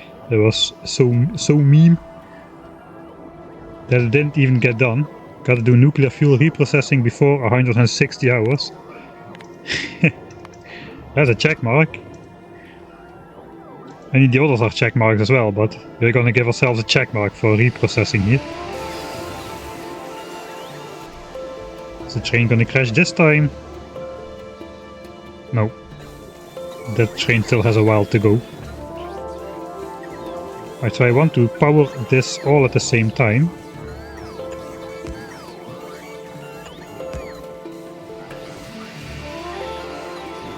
Okay, let's make a save. It's again this song, the loud song. Dang it. Nuclear fuel reprocessing.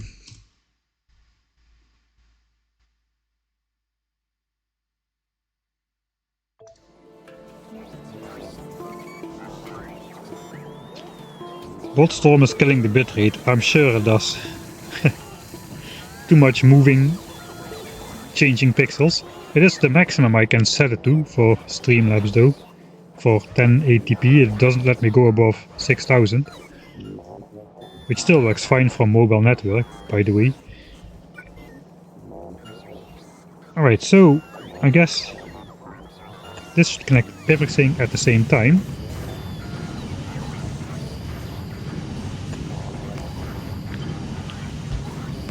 And then we can get rid of the extra ones again. So this should be done all at the same time. Yeah, it looks like it. Now we just gotta wait for those two trains to crash and then I can come back to repair it. It looks like the bot storm is coming to an end. More or less. Okay, unload the second part. Cannot even see my mouse cursor.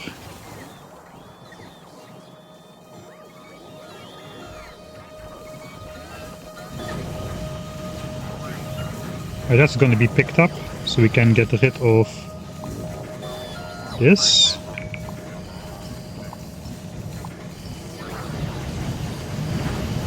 This has been built so long ago, it's still using wooden power poles. I guess I'm just deconstructing the chest myself here.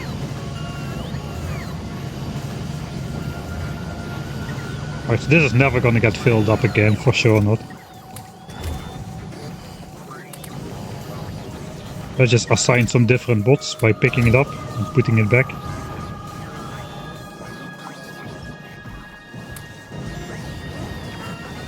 Alright, how full are these?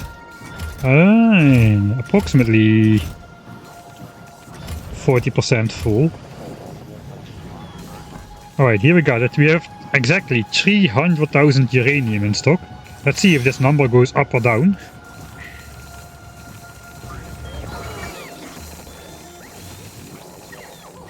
And now we're full on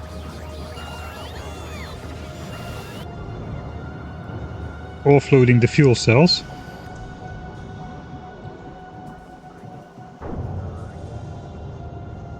I see, the bots are no longer prioritizing offloading these, they're taking from the buffer chests.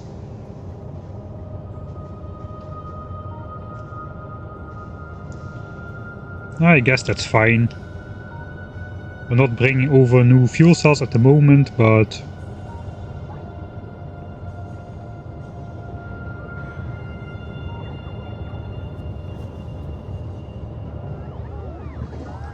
that eventually will be drawn empty again. I don't think that'll lead to problems. How is this guy? 1.5k. Right. Normality has been restored. It even looks kinda okay, this area.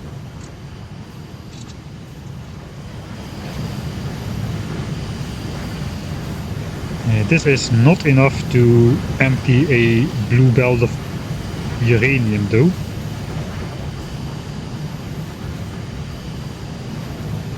I'm just gonna wait to see if it's enough before we can always just take this out of the way and extend this by a little bit, but looks like for now we don't need to do so. Let's see if we can get a quick glance at uranium production. Let's just see everything. Okay, except the ore. No, it's confused. Let's just look at uranium production and consumption.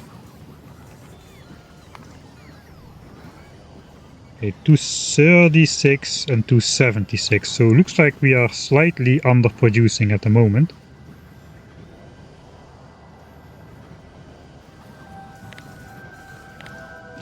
I guess this we have to look on a larger scale. 168 and we're consuming 120, so that's enough. How about fuel cells?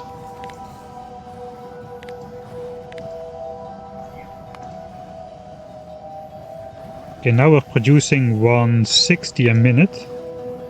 170 a minute. Yeah, 160 to 170, and we're gonna be consuming 158 maximum. If I multiply this by 5.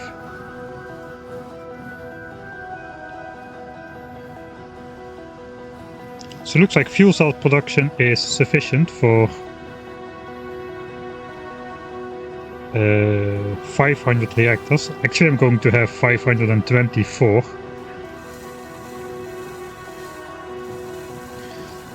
524, that's 25 more. That fits in 500 how many times? 20. So 4% extra. We're gonna have 4% extra reactors. 158 plus 4% is still less than 168. So we're gonna be right pretty much exactly overproducing by 1 or 2 fuel cells a minute is my prediction. In the end, once everything is running.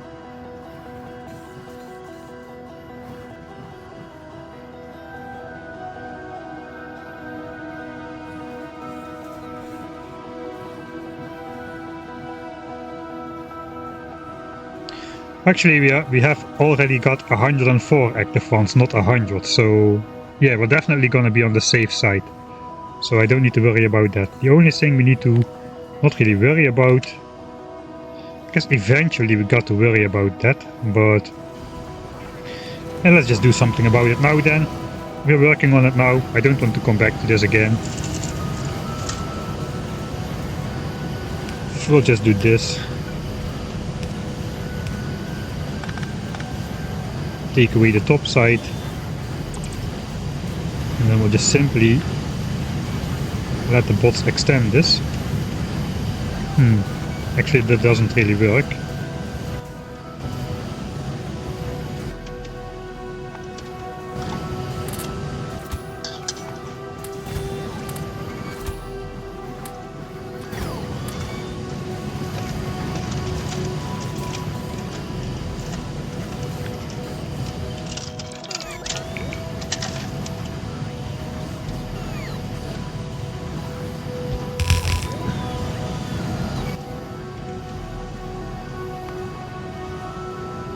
$2K, 2.7K. Okay, so we're off by less than 50%.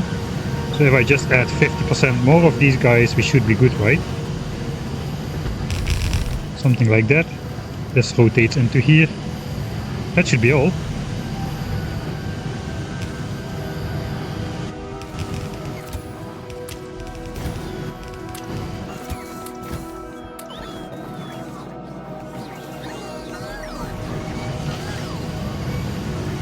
That should be all.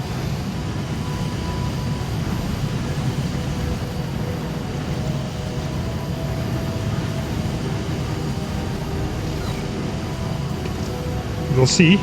Is that all?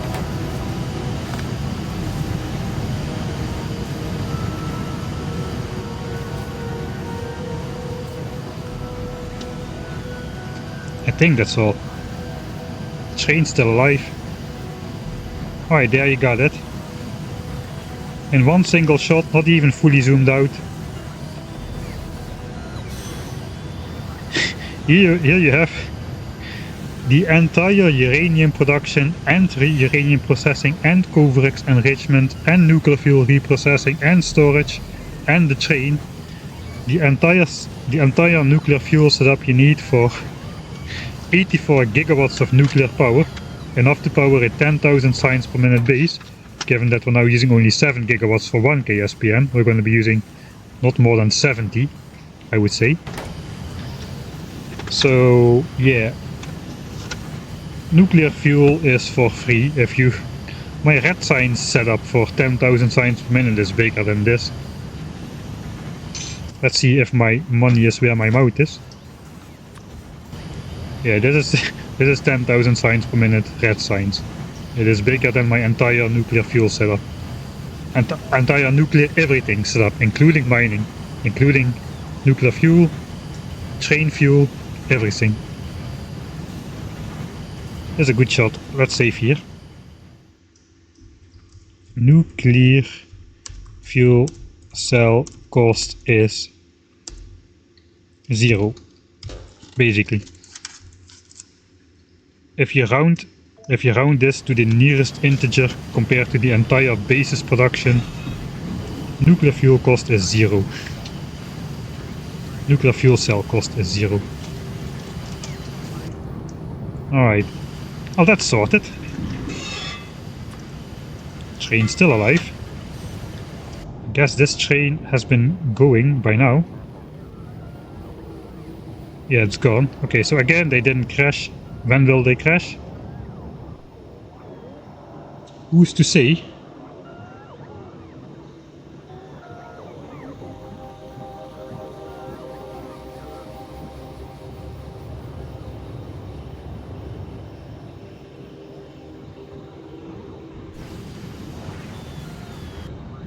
All right.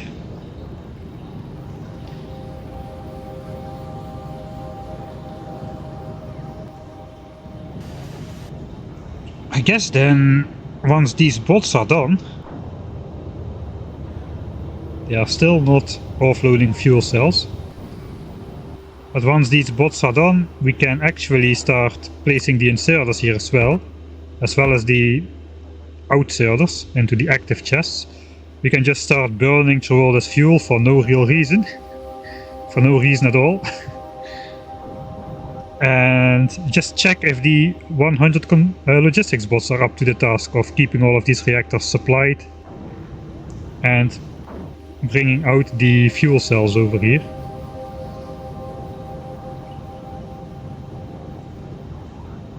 Okay, this thing is fully done. It's night, so I cannot see it. Alright. 6 terajoule. 6 terajoule. This is 6 million megajoules of power storage. Alright, we're still using 1.5 gigawatts though for the roboports, the radars. 350 megawatts for 69,000 lights. Nice.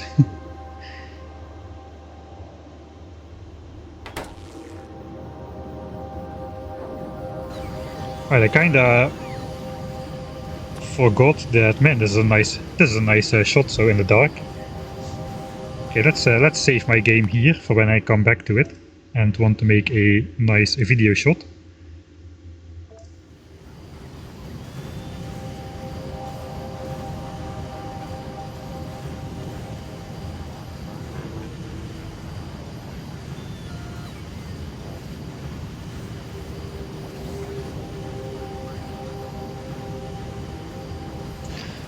I'm not sure about limiting the inserter, but my theory is that emptying out active provider chests takes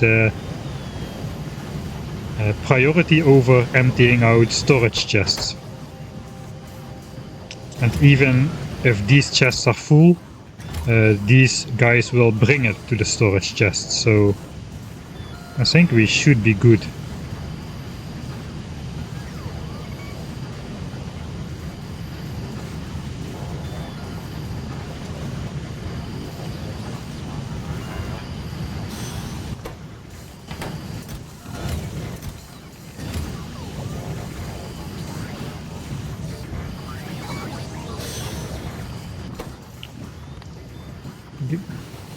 Let's not change this so we don't mess up the calculation of uranium over the next little bit.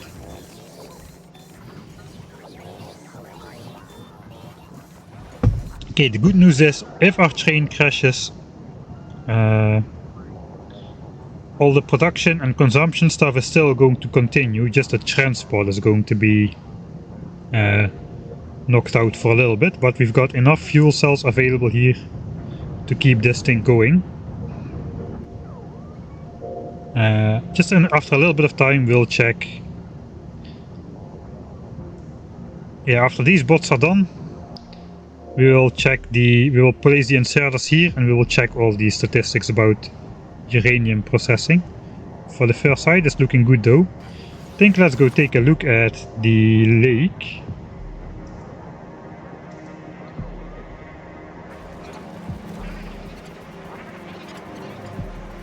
Oh, thanks Sifak, I didn't see you went out, so probably you don't hear us anymore. Alright. The distribution starts to look already a lot more equal than I would like, really. Let's see how many fish are still in there. Oh, that's like 1/3 of the fish are still in here, and 2/3 have already escaped through this tiny opening here. We're still at 100k fish.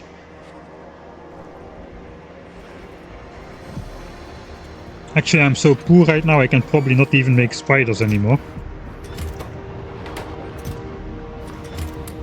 Okay, I have 3 more fish which can make spiders and 10 spiders in stock.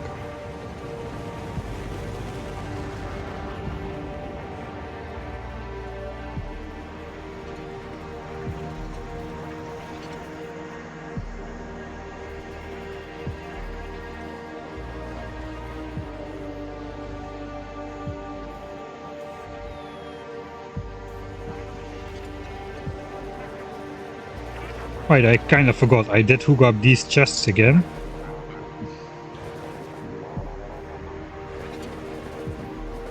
And again, I kind of didn't need to. I'm not gonna unhook them up though. So this is basically measuring everything in these storage chests. Not the entire network, we've got like solar panel production here as well. For the portable solar panels, that kind of stuff.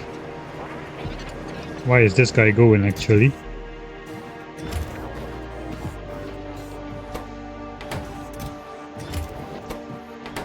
I think that is why the balance was off.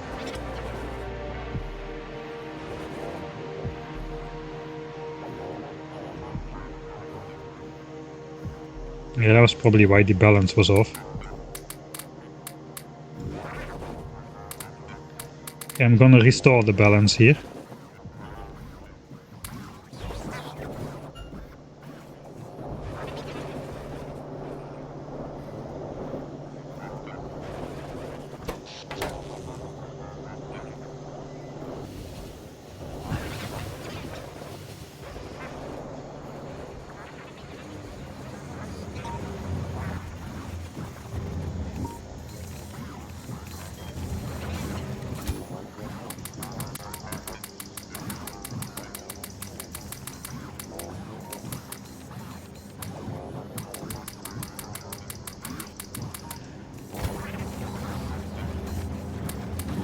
Just gonna steal from the 1k SPM base. We've got a little bit of overproduction anyway,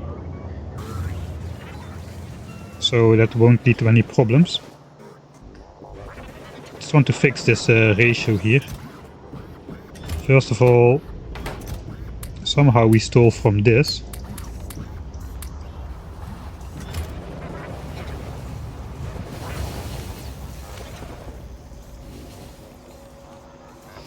I have to check this specifically.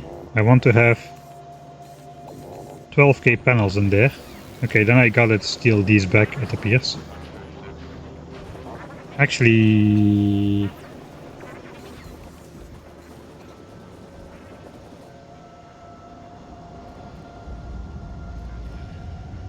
$10,000 accumulators. Yeah. I guess I got a full chest over here still.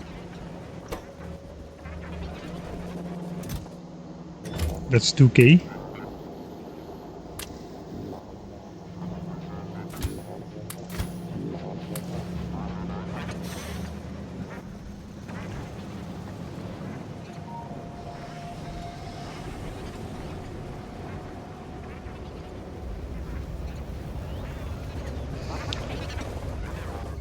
Alright. So 9.1k.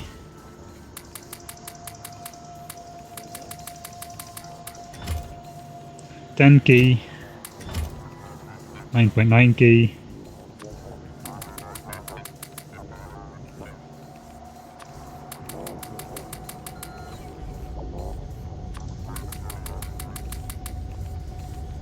okay, 10k, 9.9, 9.9, 10k. Okay, it's exactly 10k.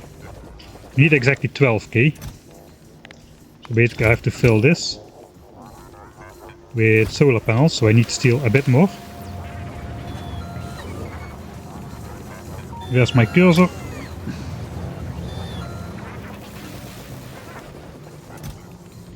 That is 12k.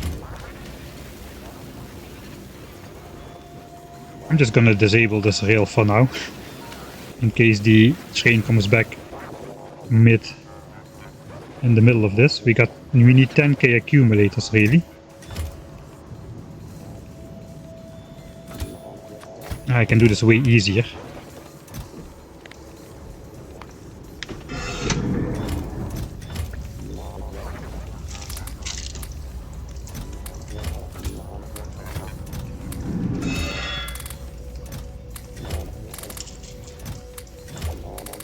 I'm not gonna have that.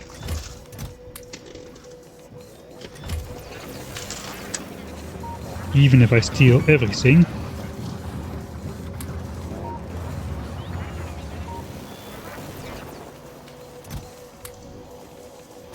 Okay, I am gonna have that. Alright, we still have a bunch of belt buffer here, so we're kinda safe. Still kinda safe to steal from the base here. Alright, that is 10,000 accumulators and 12,000 solar panels, which is exactly 2 trips worth of stuff.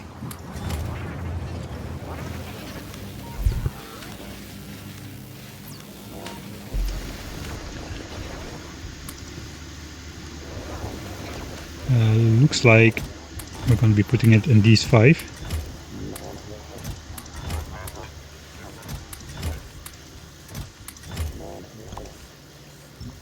Alright, so that is balanced.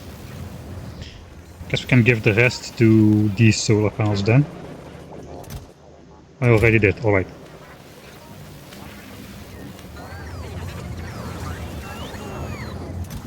That is full again. This will fill up as well. There's a long belt. Okay, we are backing up until this point about.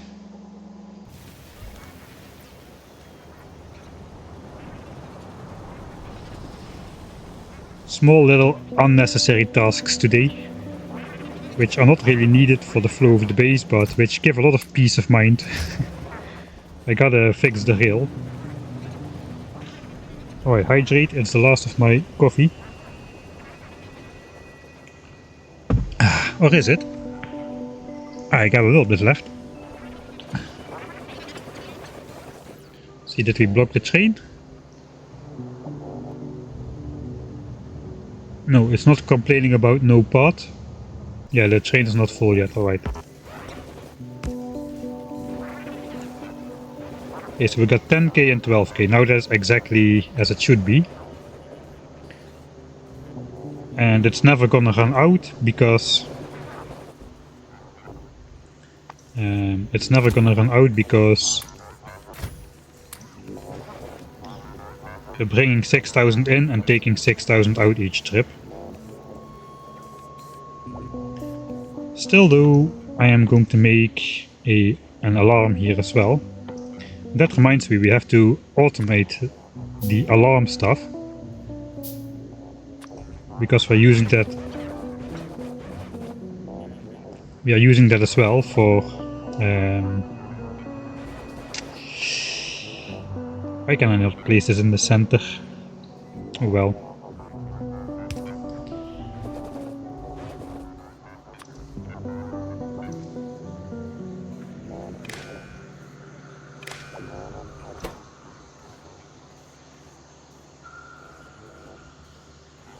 Ah, we need 2 alarms. Okay, so we can place it in the center. I didn't finish my sentence. I forgot what my sentence was.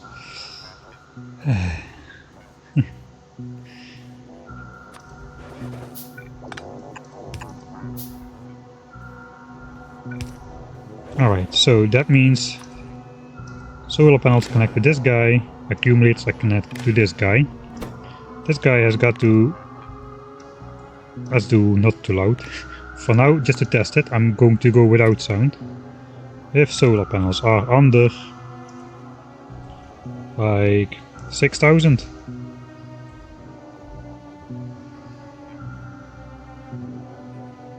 Are we gonna get the alarm if I do 9,000? Not now, but when the train comes.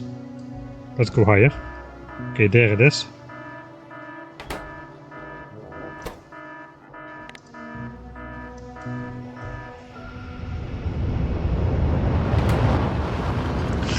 Hello.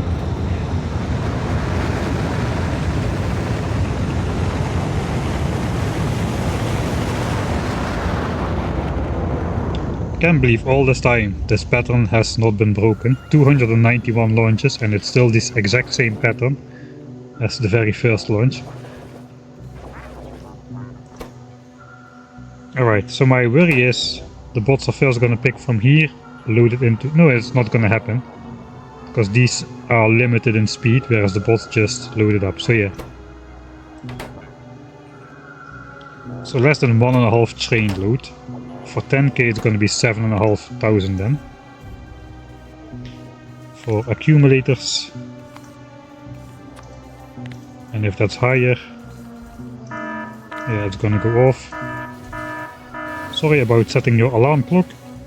We're not going to have the volume, we're just going to have showing an alert.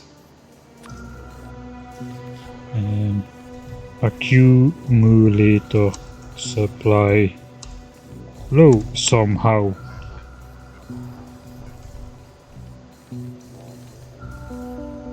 Alright, so now when this happens we won't get the alarm clock, we'll just get a notification.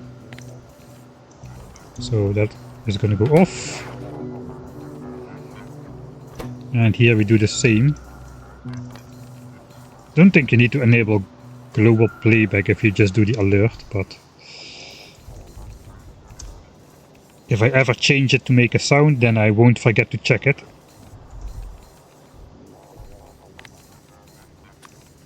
Alright.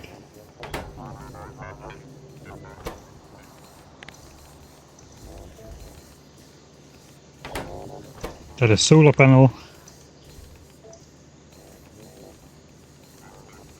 Okay, I get both of them, but I don't get both icons.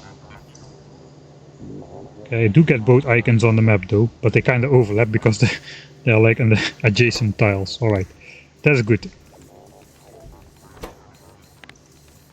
So we need to know about this because the train will bring the wrong amount of stuff to over here, if that ever goes wrong. Train is still alive.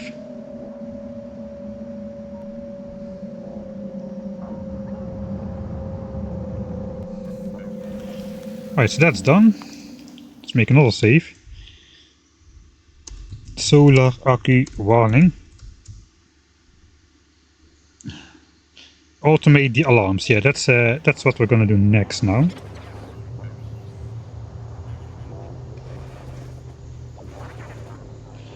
Okay, so how many substations do I still need? Just to check.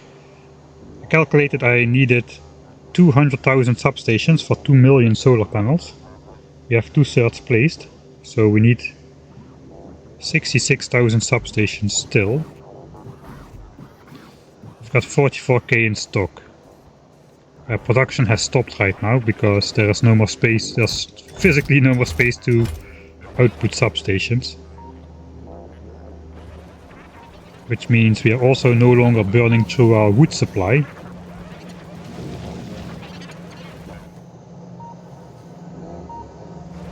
Somehow coal got in there though.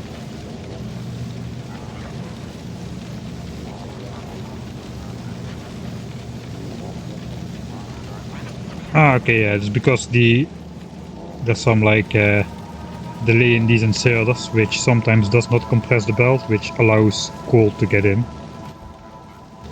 I guess that's okay, we don't really need to care about that. Eventually it will burn up, we'll burn up all the wood. Somehow. We've got 500,000 wood almost in stock, but we'll burn it all up. Before the end of the playthrough, I'm pretty sure of it. Alright.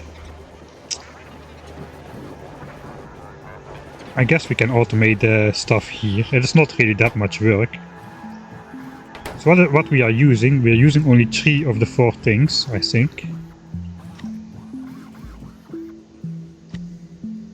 We're using the deciders, the arithmetics and the constants. Oh, we're also using the alarm.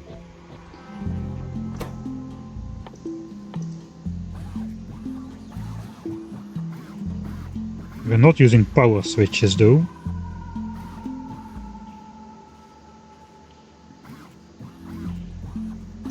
Let's do the alarms on the top. That looks the nicest. Constants. Decider. We'll do it in the opposite order. Okay, I'm not gonna need like 2000 alarms, I don't think. I'm not gonna need... I may need 200 alarms actually, we'll see. 200 of those. I think my clocks... They had 2 of one type, I forgot what.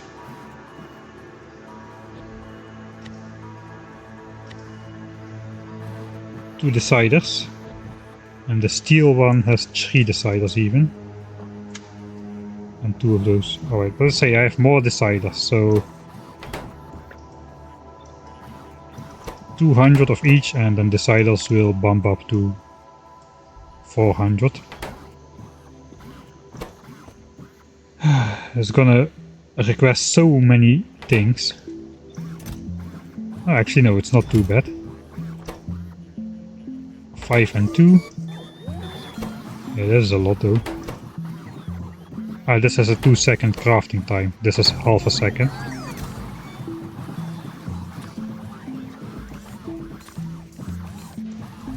I mean, it does not really matter, but it's all the same recipe, right? 5 and 5. 5 and 5. Ah, this is 5 and 2. Ah, okay.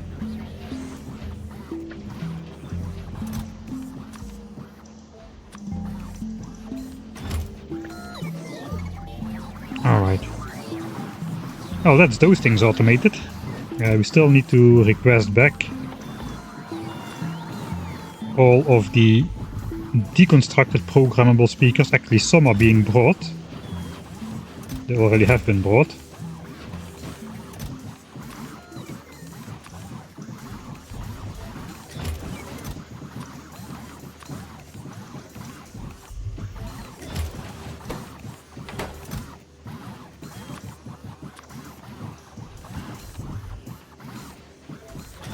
Alright. Another save, I guess. Oh, here comes a train.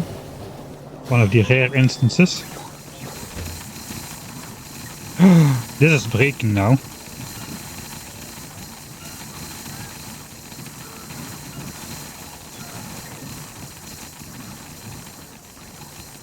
Yeah, this is gonna slightly break right now.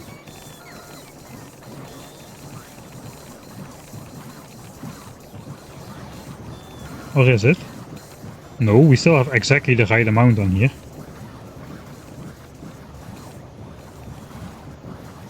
Oh, looks like they reserved their respective slots quick enough for us to not run into trouble. The thing is,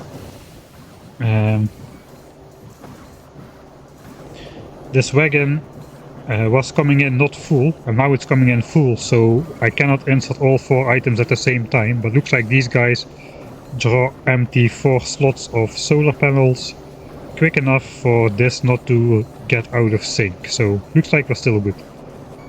I didn't get the alarms even during the switch, and we should still have 12k and 9.9k. That's good enough.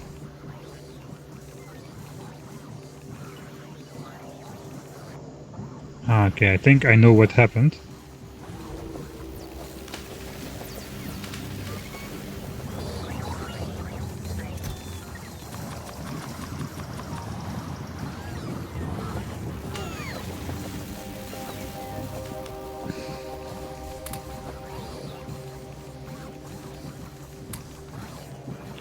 Yeah, we were 1 short. Alright. So what I need to do... What I've been doing is I'm setting the train to depart when there's 6,000 solar panels. Which means there's 10,000 of these. But...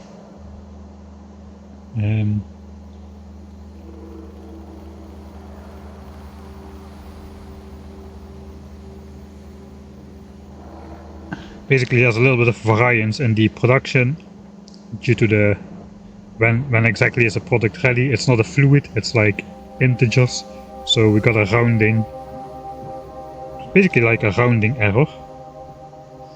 So we basically just fix that by also setting item count accumulator 5000, and then it will wait for both to be true.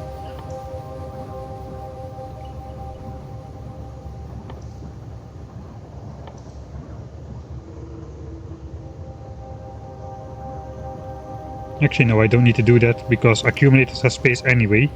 If it now misses one, it will just take it on the next trip, so that's gonna solve itself as well. Alright, so I don't need to do anything about that. I'm walking on rails.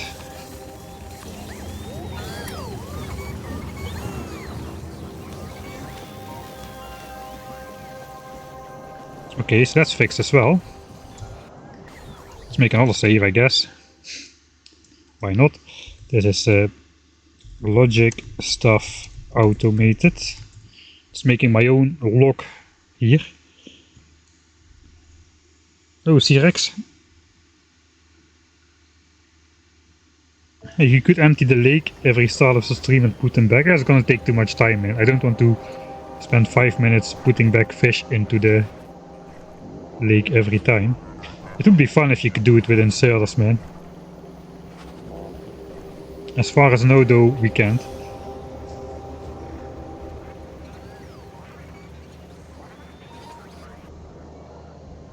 By the way, for anyone who's also on Patreon, the next Raptorio episode will probably be appearing Sunday around noon, European time. Maybe tomorrow, but probably Sunday around noon. So the editing is done, I just need to do the sound. It's gonna take a couple hours. Basically the sound balancing, the volume of all the different parts, my voice, the music and the game effects. And yeah, probably tomorrow I won't have time for that, so it's gonna be a Sunday morning job. Yeah, it is. Mining productivity 51. Hallelujah. We're done. With mining productivity. So that's the threshold which we need to fully compress a belt with 3 miners. Actually, I'm gonna save again, because why not? Min prod 51 finished.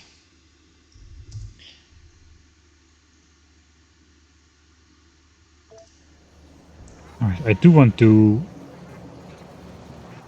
quickly show that. Do I have miners? I do. And do I have 18 speed modules? I don't.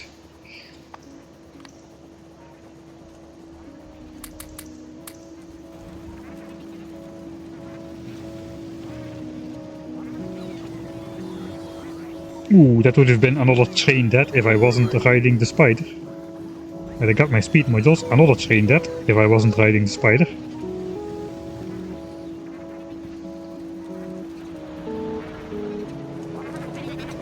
Alright, even on a mine such as poor as this one.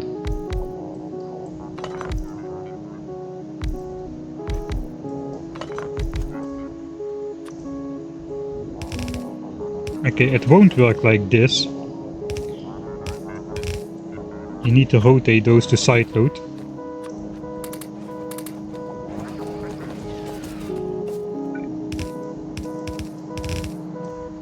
And I'm basically just going to show the gaps in transport belts. And then power this. And now we can get a compressed belt with 3 miners per side. A compressed blue belt. How cool is that?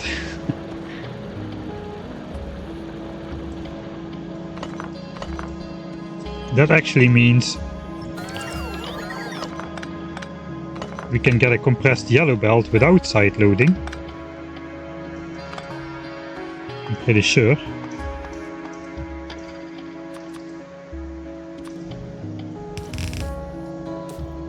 Alright, so these white lines appear when there's gaps in the belt. Normally you need 30 miners in the beginning of the game, 30 miners for a full yellow belt, 15 per side. Here we go. I'm gonna just take up all the ore from the end. That is a fully compressed belt from 1 single miner per side. That's insane.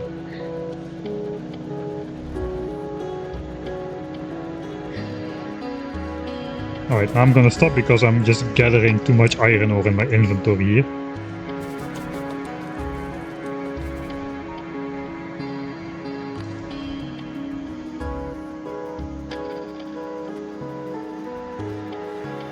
Alright, that's the benchmark we needed. Alright, what else is there to think about? We've got the module production. Now that I've landfilled this in, this is all not readable anymore. I probably should move this to some different location. I think I'll do that off stream. For now I'll just read it aloud. Maybe we can get some background making... this makes it a little bit more readable. Actually, let's check that background. Is it already spreading over the map? No, not yet, but again we are getting a little bit closer. I kind of forgot about my project to square these radar things here.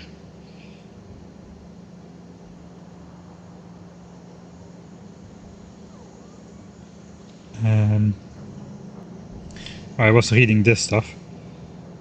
So my module area is the early game one. It makes only 5 of each type of module per minute, so 10 modules per minute.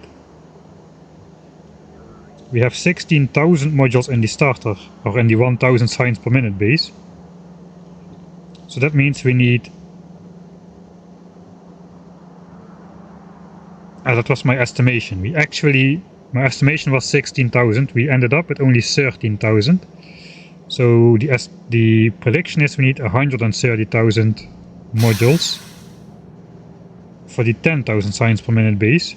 But we're actually going to need more because all of the miners now require 3 Mark III modules apiece as well.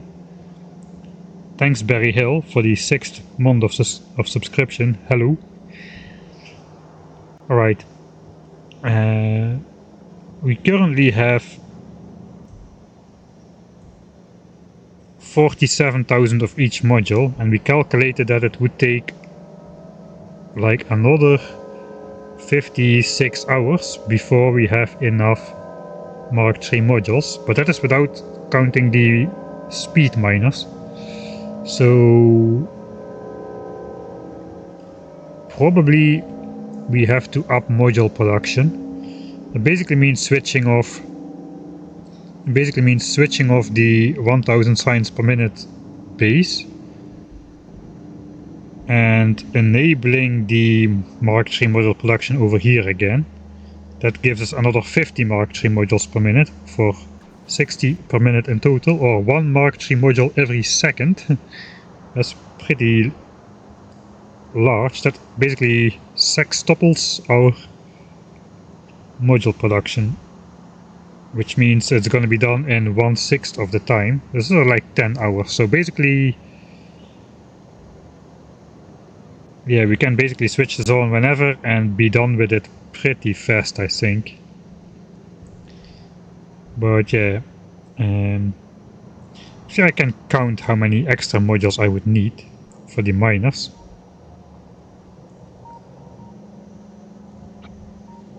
So we've got,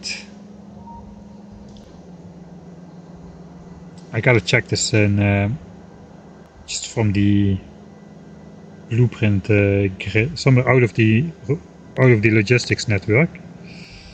Let's grab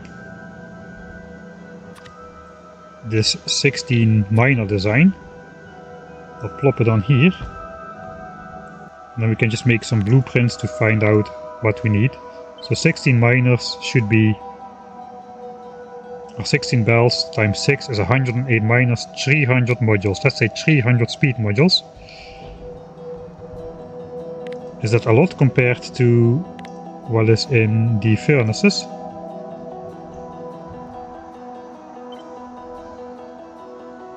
This is something. There's 900 modules in the furnaces.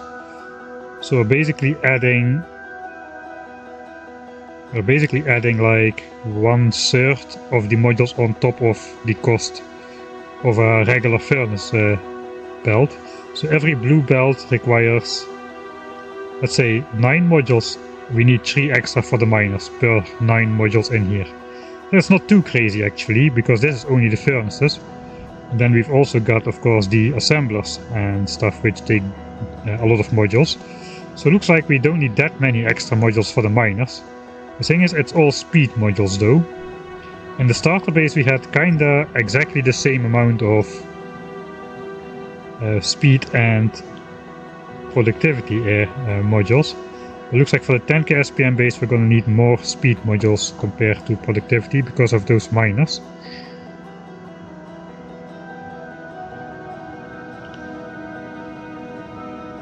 I don't really think we need to take any action right now. I do want to finish my nice 50-hour graph of science production if I can. Oh, we're almost there actually.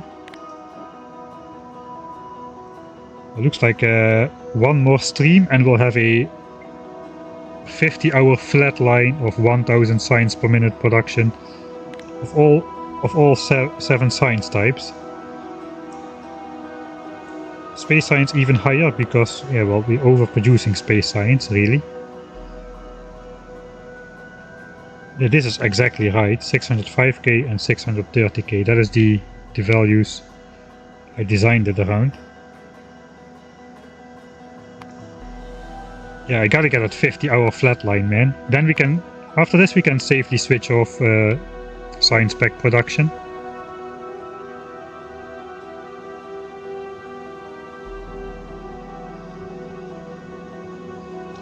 Only 1000. Right, what else can we do?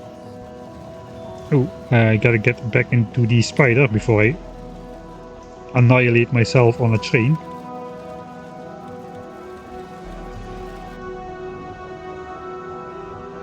I guess this is all done. Oh yeah, we should finish up this stuff, and we should finish up this stuff.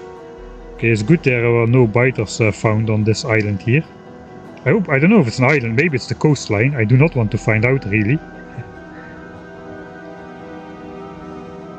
Alright, I gotta be a bit more careful then with my scanning habits.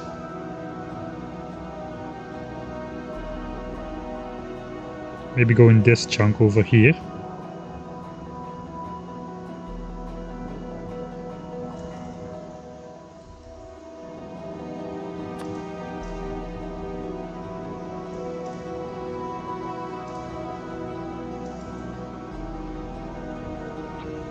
Copy this thing.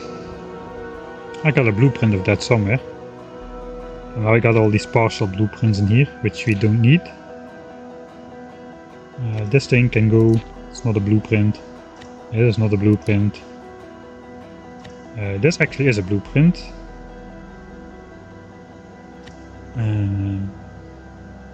This can go as well. Yeah, we want this thing. Can we fit it in this chunk? We can.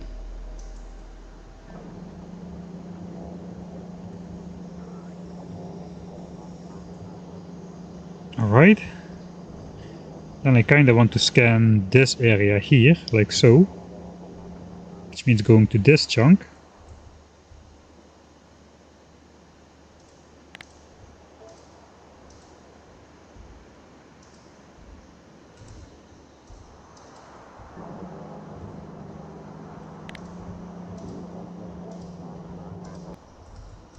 Alright.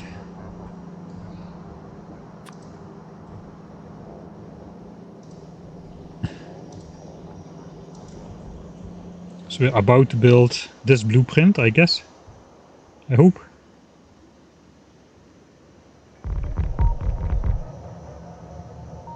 Alright. That's gonna scan out that part. Now we go here. Meanwhile, let's see what we can do here.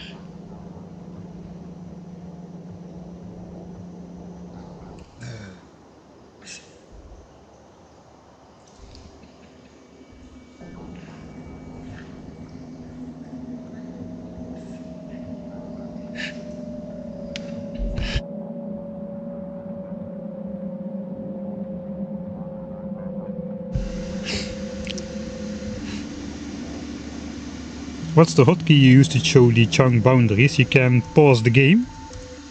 You can also use a mod called Chunky Chunks, which lets you configure a chunk grid overlay. Right.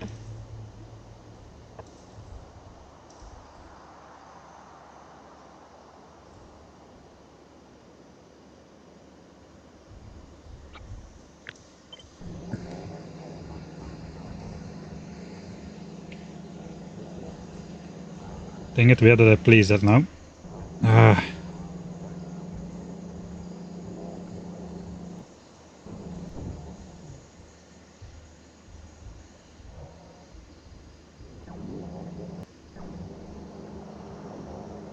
Ah, here. I don't want this to remain on the map forever.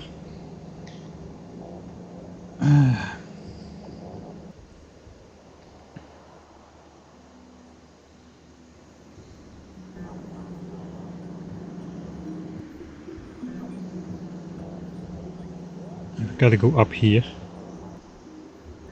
I think I'll just do the same again.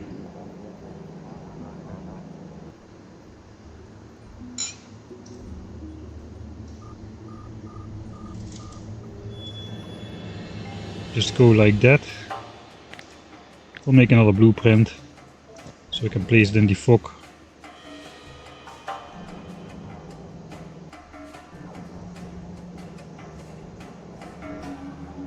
Here as well.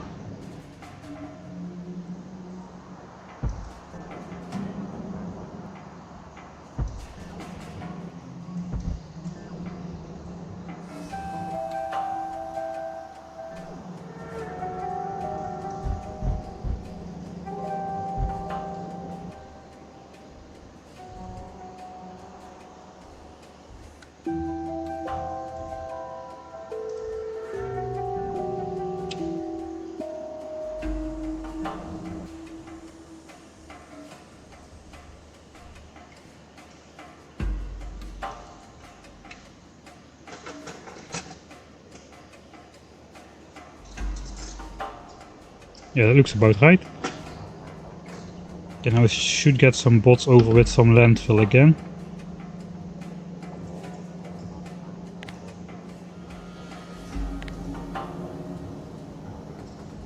Okay, they're coming out from far away, it looks like.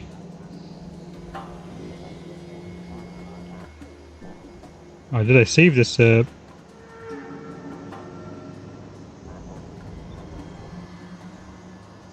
I don't think that's still in my copy-paste queue. No.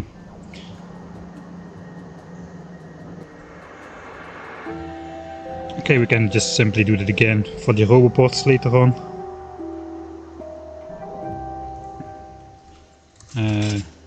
This one is in the middle, so this one has to be on the chunk border.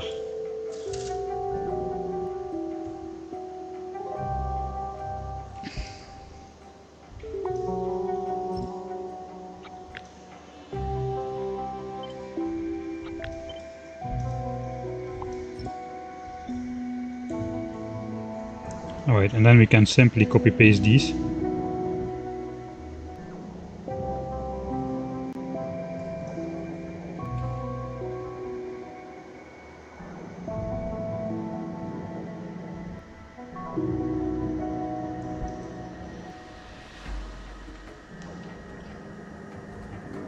Oh yeah, we gotta get the radars in there as well, forgot about those.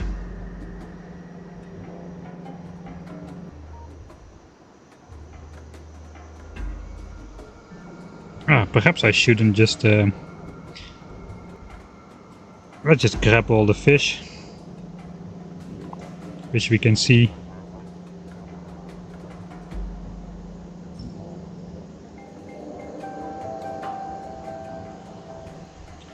And then we'll just do it like step by step. We'll just paste all the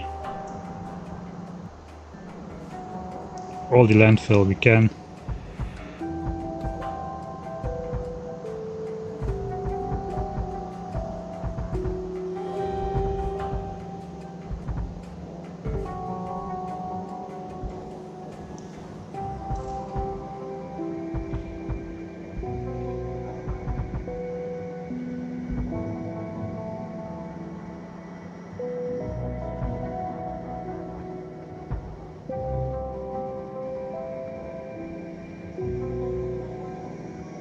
Yeah, that looks like everything.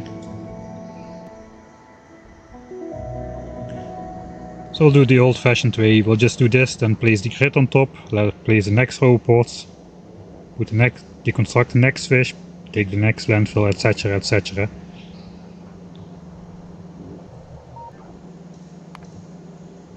Alright, so this should scan this. The next area should scan this. I definitely do not want to scan this, because there's a big chance we'll reveal some biter nests there. So the next one is going to go here, I guess.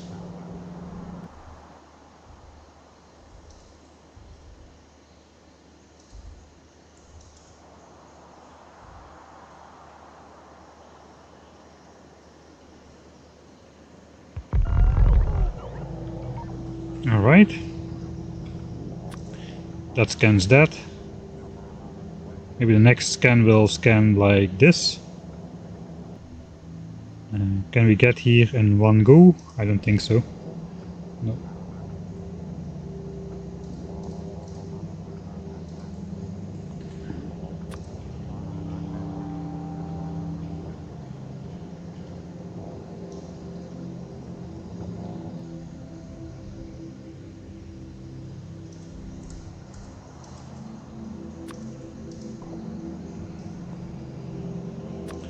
Alright, so that scans this. Guess next we'll scan this.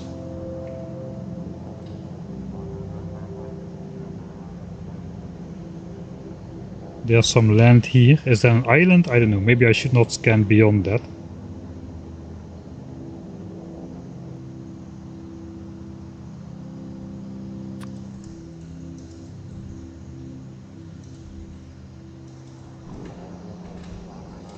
Okay, spider can reach that.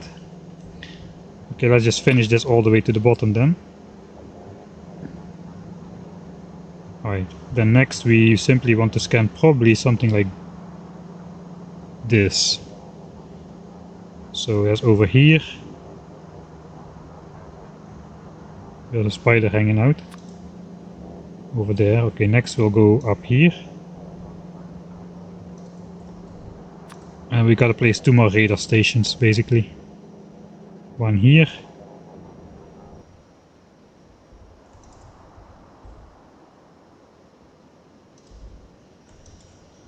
And one just a little bit lower.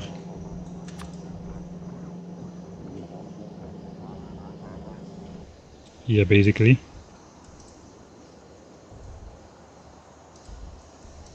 Okay, that's all the radars pre-placed for here. That should make some nice, at least a nice blocky core. What the heck is this? That one artillery shell explodes too close to the chunk border. Yeah, we cannot do that with radars. That's just too far.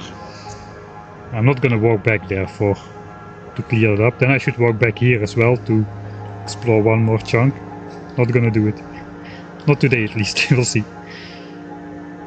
Right, the landfill bots looks like have all been deployed on the way. Let's check the nuclear fuel train.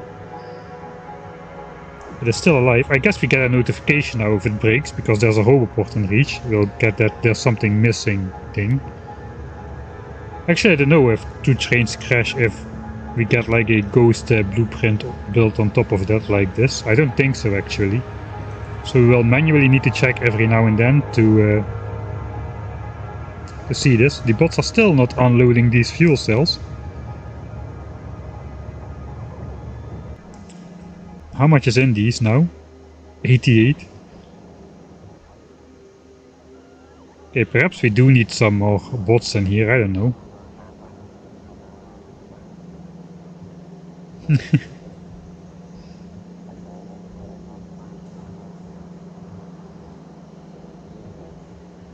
Alright, I think for now I'm just gonna keep researching some worker bot speed levels until we decide we need more modules. 16 million for worker bot speed 20. I think I decided on a level which would take roughly 20 hours, same like the mining productivity which we just finished. Okay, bot level 16 is 2 million research points, 30 hours. So we researched mining productivity for 30 hours. Mining productivity 51. Looks like bot speed 16 will also take roughly 30 hours. Really? I guess that's 1.5 million signs in total. Whereas mining productivity is just 100k a level. Was just 100k a level. Okay, let's hold off on that. Perhaps we'll switch to. Yeah, that's a little bit much. Perhaps we will switch. Okay, all of this has been built. It means the black spider can go back to the beginning. Because I'm pretty sure these first 2 ones have already scanned out to their maximum range. So those can be deconstructed again. Now we just need to wait for all of this black area to get revealed. Hopefully without scouting new biters in the process. These will be done almost immediately as well. This one is gonna take a while. I guess we could help this guy a bit. Just by placing 1 more down in an adjacent chunk. That will speed it up. And then we'll go to deconstruct these first 2. Right, that's the last of the bots placing the landfill here.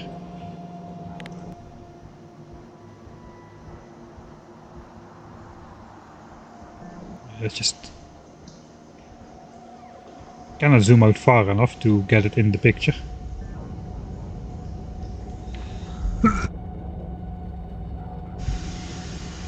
Right, my chat, thanks for hanging out and see you next time.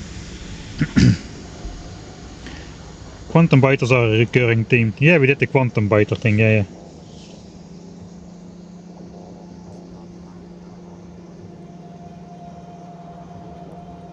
I hate building. After the ultimate death world challenge, I do never want to build defenses again. Alright, all the landfill has been placed. So I guess it's time to grab the old grid and we can place a lot new roboports and stuff on top.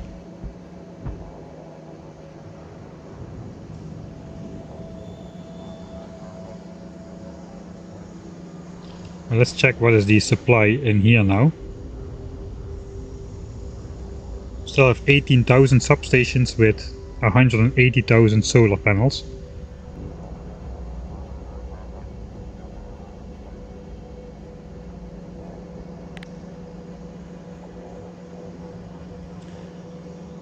It's 1K, 2K, 3K, 4.5K, 5, 6, 7K on this side, 8, 9, 10, 11, 12, 13, 14, 15, 16, 17. We have done enough. We need 17,000 more substations.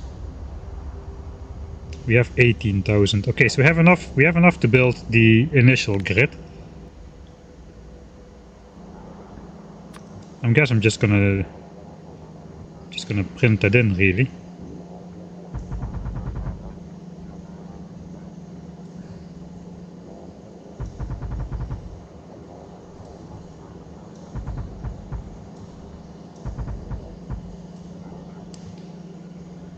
That's really the last of it.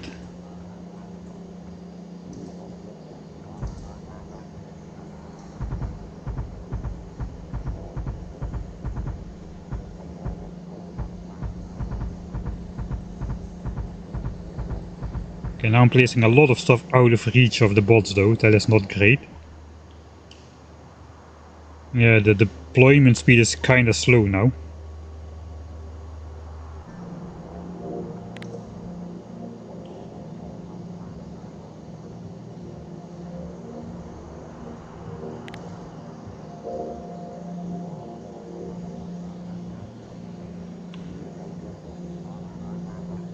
It's fine. It will get done.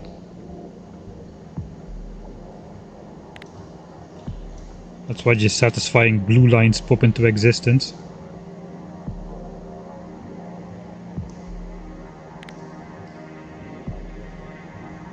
Oh yeah, now we're gonna get the crooked connections. Actually only this one looks like. This one is not intended. We can just delete that for now. It doesn't do anything. It will just get fixed on the next one. I think this is already part of this center mark over here. Okay, let's get all the fish we can see.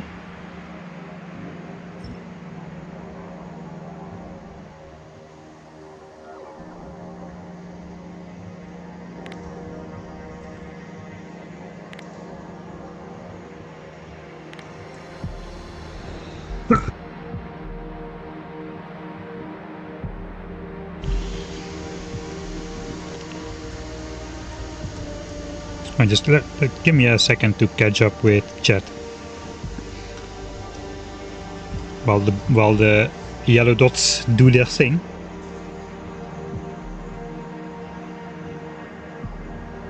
I missed a lot.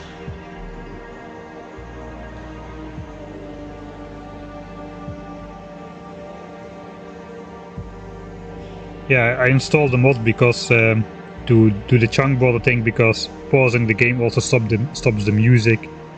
It is kinda a very sick grid. Kinda breaks the flow a bit, so this chunky chunks mod just lets you toggle the chunk grid without pausing the game all the time, which makes it a bit more fluent.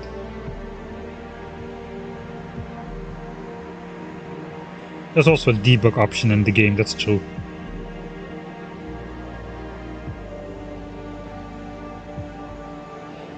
The actual button shift spacebar pauses the game. It's a kind of a little bit obscure way to pause the game.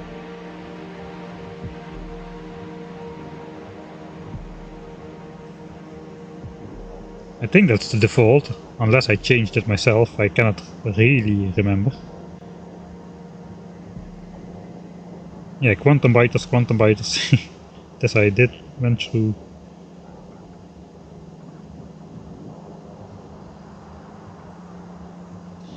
building over ore patches is unavoidable when you build a giant solar grid. At least if you also want to have access to enough ore patches for 10,000 signs per minute in a reasonable way, you just have to accept it.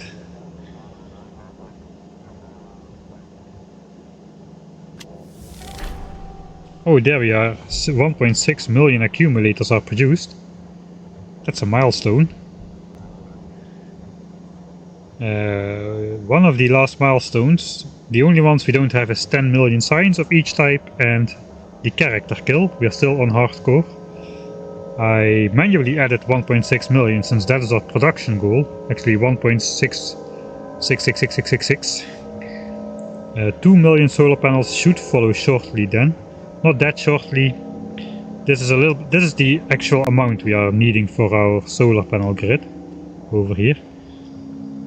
But of course we have also been launching like 2500 rockets, which also eat up a 1-to-1 ratio of solar panels to accumulators. So that's 250,000 accumulators and 250,000 solar panels used into the rockets. So it's gonna take a little bit longer for solar panel to reach 2 million. I guess we're in 1.9 now. Yeah, 1.9.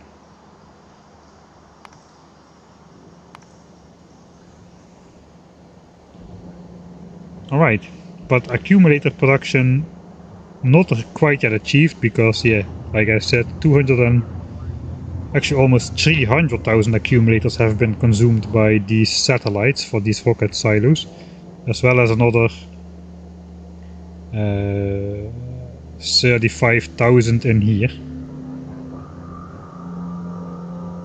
Okay, so we got 350 launches on this rocket silo and 295 on these only, so we're about to catch up.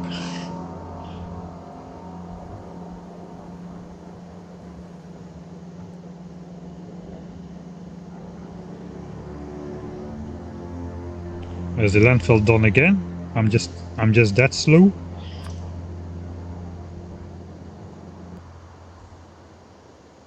Okay, no, those chunks are just not landfilled. That is yeah, okay, that's my mistake. I'm just gonna use the big one.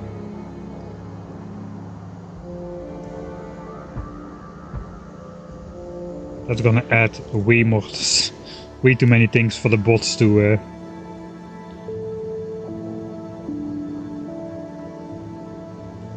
add to the list of stuff they can't reach, but oh well. Slowly but surely it will get built. Definitely slowly, maybe surely.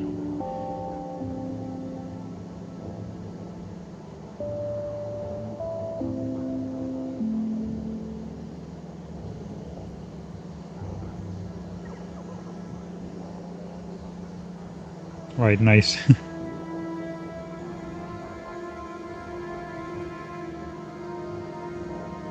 Do you have plans to edit these streams? I'm probably not gonna edit the streams themselves, but as you may have noticed, I'm making 1 billion saves everywhere, so I can easily go back and refilm spots in key points, and I can refilm them properly. I'm not gonna save right now, because I don't have a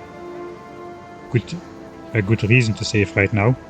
But all those saves are points where I can do some refilming. Not all of them, but most of them. So I probably will take some stuff from the streams, but I'm not really making notes when interesting stuff happens. So I'll probably... I plan to make a summary series of this once most of it is done. But yeah, it's probably going to be mostly refilmed stuff from save points in a nice and scenic way, instead of just cutting some parts of the stream where I just zoom around like a maniac.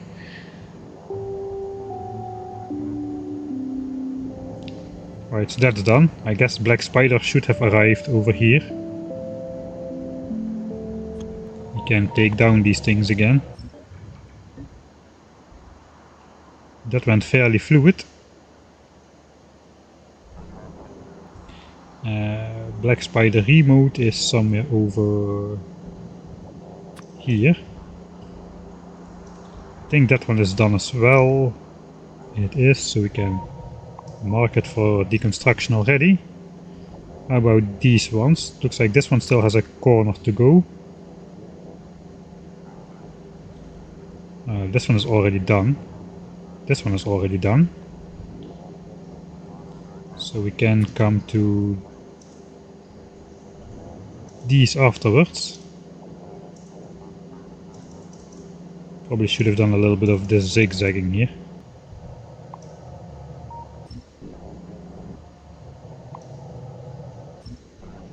They will disappear from, or at least these chunks will disappear from being visible if you stop the radar, so I gotta be sure to not mess that up. Yeah, this guy still has a little bit of work to do. But I guess all of these guys still have some work to do. Oh, this is already getting there. This is done. I guess these are still having some work to do as well. So I guess after that we just go to this guy and wait around. Perhaps we can also put another one down here. Alright. Whew. Well, that was a lot of things done already in this stream.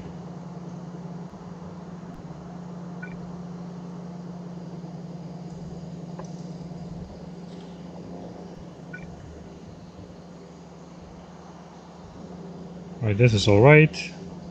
There's a gap in my base here. Well, I cannot really do much about that though. I don't want to build on the path. This was supposed to be my old Roboport highway. It was going in this direction, but then we decided we were not going to go in that direction anymore.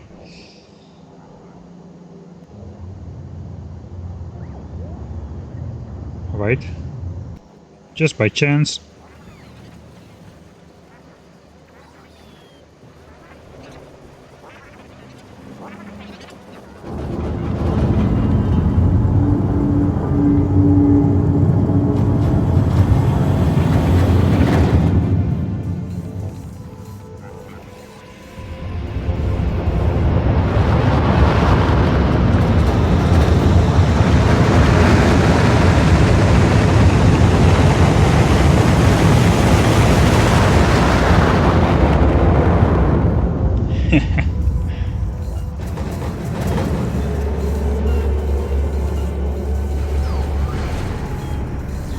Nice. Finally rocket launch without the annoying wah sound of that the rocket silo is preparing. I walked in here before that sound effect was hearable, and it's basically one long sound effect, so if you arrive too late it just won't play for you. So we just got the rocket launch sound. That was nice.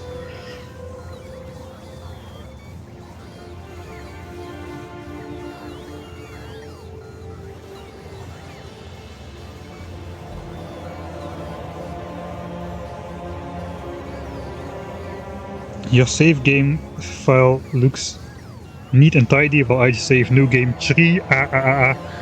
Basically, my save games are nice and organized, but how your save file folder is, that is usually how my video production process goes. I always have final Warptorio 9.5 final version v3, absolutely final this time for sure. .mp4, those kind of things.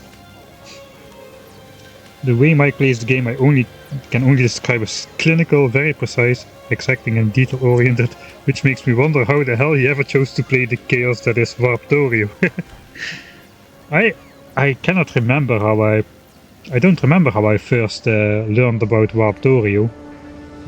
It's been over a year now since I first played it. I don't remember how I got, but I think somebody suggested it. And I took a look and it was interesting. It started off as a biter-focused challenge. My first playthrough went like everybody's first playthrough, just warping around like a maniac, dying to biters because you're forgetting to pay attention to them. That's basically the main culprit in Warptorio. You are forgetting to pay attention to the biters, and in Warptorio it is like that. If the biters start to overwhelm you, there's no stopping it, and you're normally not ready to just warp away. But in practice, Warptorio is actually really easy. You can basically just warp away whenever you want without any real negative repercussions. Sure, the next warp timer will be slightly longer, etc., but it's never gonna bite you in the behind like you might be scared it will. And still not. Alright.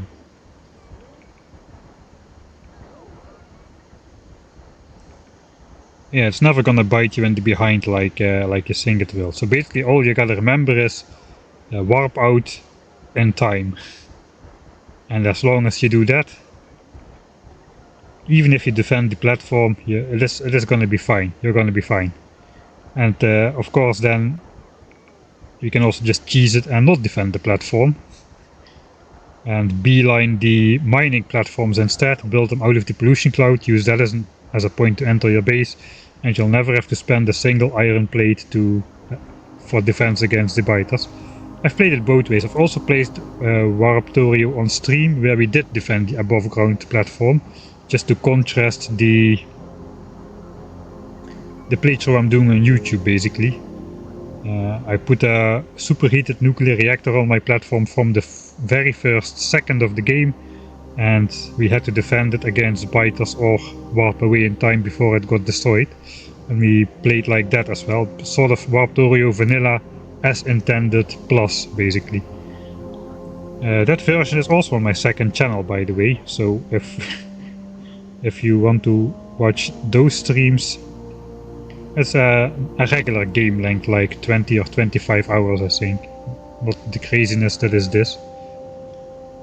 Anyway, time for the next stamp over here, the final one. After this all the landfill will have been placed.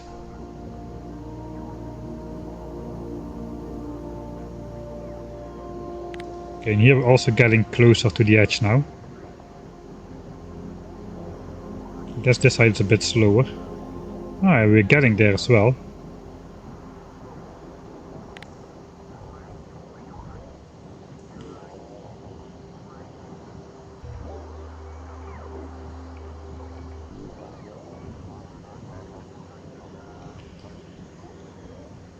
Okay, black spider. Looks like the helper things. I think this is the last pass. Yeah, this is the last section. Okay, like 2 more.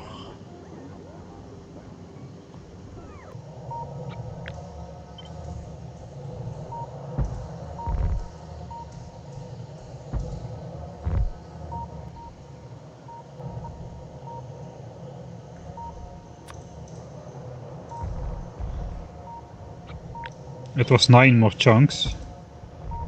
So let's place 9 raiders, then it will get scanned in a single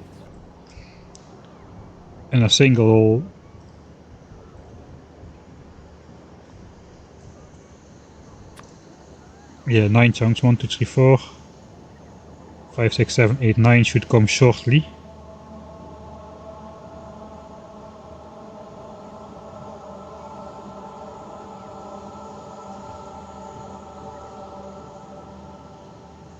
Ah, 9 is going to be the last one. That radar will get placed a little bit later. There it is. Alright.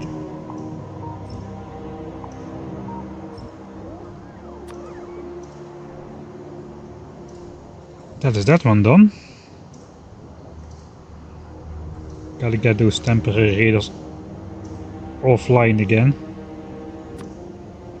For the UPS, the late game UPS. This is done. These are also on their last line, and these will not really conflict with each other too much, so that's good.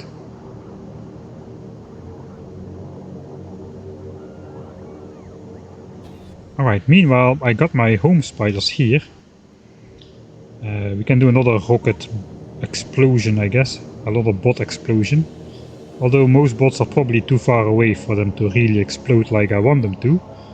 But we'll see how that goes. Let's send the 2 spider groups in.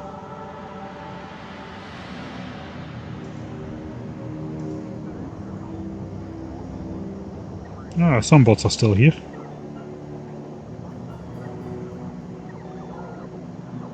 Alright. Loading ourselves up with rockets again. I guess purple spider is here as well, so this guy may as well jump in here. I'm just gonna send these spiders out to whatever there looks like to be the site where we need to explore the most. I think we are fully done for the rest of the game with exploring on this side. Pollution is not gonna spread out here, especially since we're gonna be building our base here. Pollution is... I mean, the 1K SPM is here, so pollution is centered around that now, mostly. 10K is gonna be here, so that's probably not gonna push through too much, I hope. I hope it stays on this side of the lake, really. Definitely not gonna go all the way to here, I don't believe that. The bottom, I think we've explored enough as well. This is of course the first edge we need to explore further. But once the entire base is built here, we're also going to have to explore some pollution over here. Of course we could build defenses against the biters, but then again, biters will use more UPS than nuclear power does, so we gotta get rid of them. That basically means I'm going to be sending out my spiders again to an area where they will be useful. I guess we're just gonna go back here. This guy as well. This guy as well.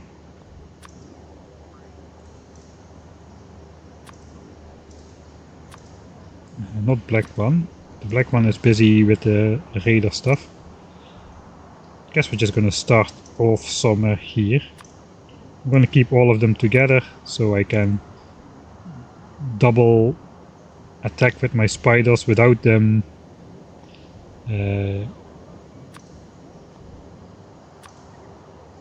running off screen too far. Alright, we won't be exploring new chunks like this, so those spiders can walk for the next 5 to 10 minutes or so, depending on their speed.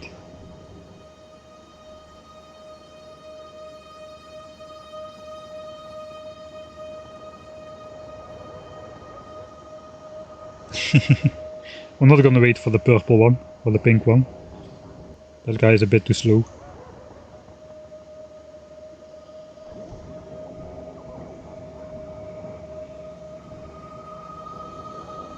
Warptorio has been a great showcase of the Michael Hendricks playstyle. There was definitely a lot of hand feeding in the beginning, that is for sure.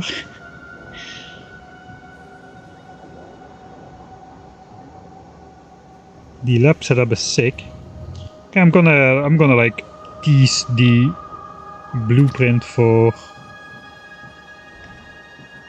Yeah, we're gonna tease the blueprint for the 10K science per minute base. So what I have here in my hand is the equivalent of this thing over here, but for 10K science per minute. It's gonna be roughly this size. And it has a nice 10K symbol in the middle.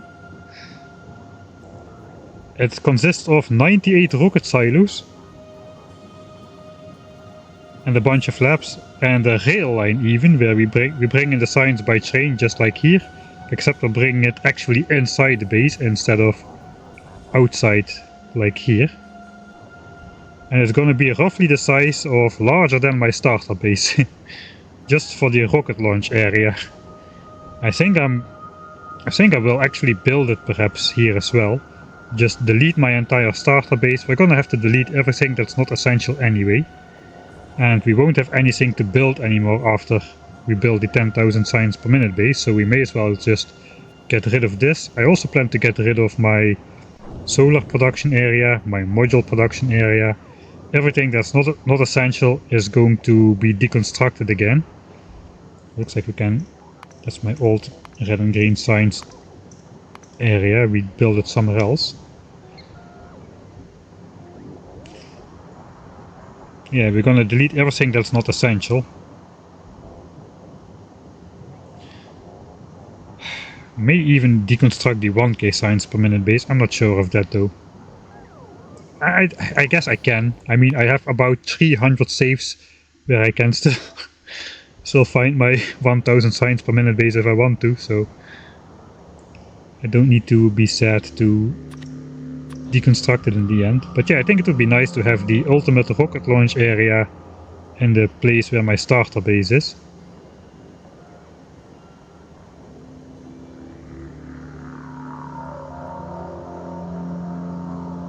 Yeah, that would be kind of sick.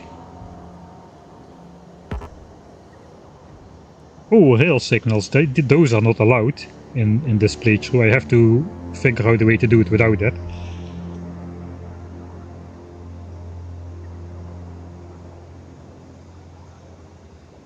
Space exploration, I guess no, but space age, if you mean that the official expansion, yes, I'm gonna stream the first playthrough.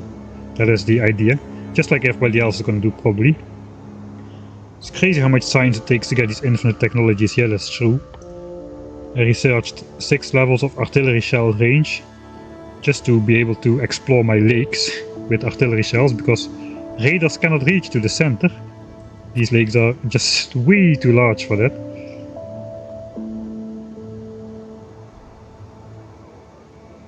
How much more worker speed does level 15 give? Not a lot. It says 65, but it's not 65. It's like additive 65.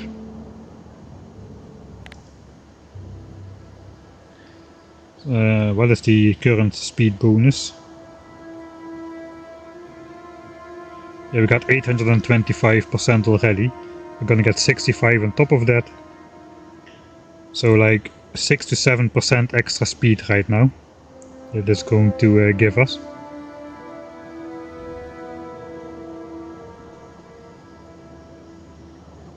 It looks like we can place the final landfill. Yeah, all the landfill is going to be placed now. Looks like some of the fish are going to get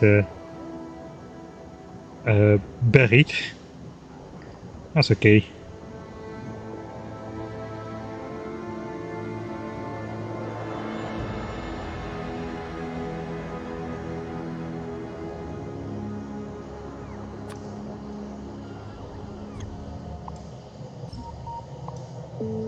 Okay, cleaning up the scraps, so I don't need to do this on Sunday.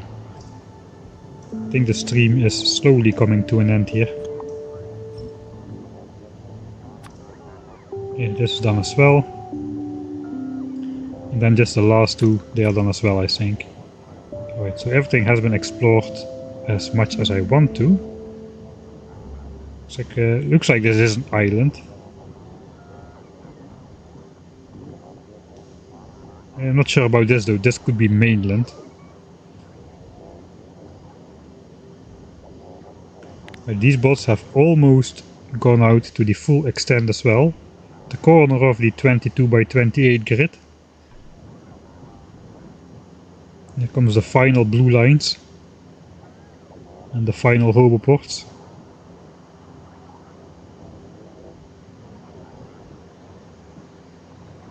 I guess these are going to be slightly later still.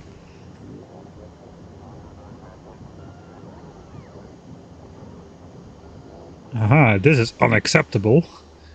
We cannot have these twisted cables. That is, no, we cannot have that.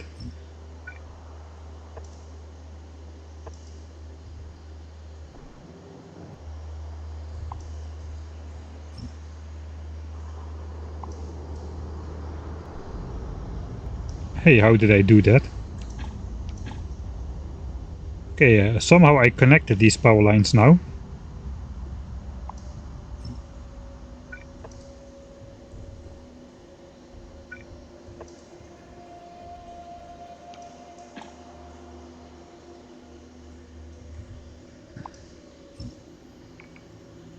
Okay, now they actually got deleted. Don't know exactly how I did that.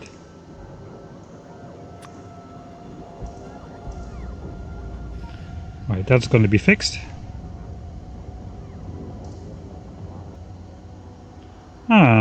Looks like I placed an old rail ghost here to see if I actually could pass this lake, which I can. It is finally in range of the roboports, after all this expanding from the middle.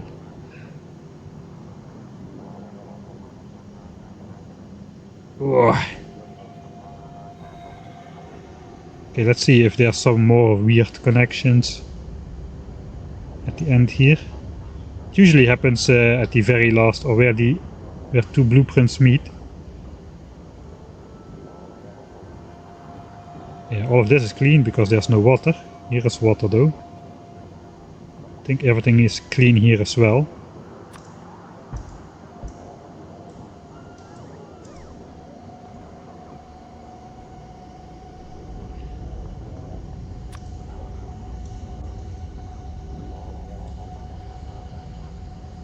Yeah, I don't see any more connections where it should not be. So now we just wait for the bots to place that area. Okay, we're placing the last bits over here. Looks like the entire power grid is almost done.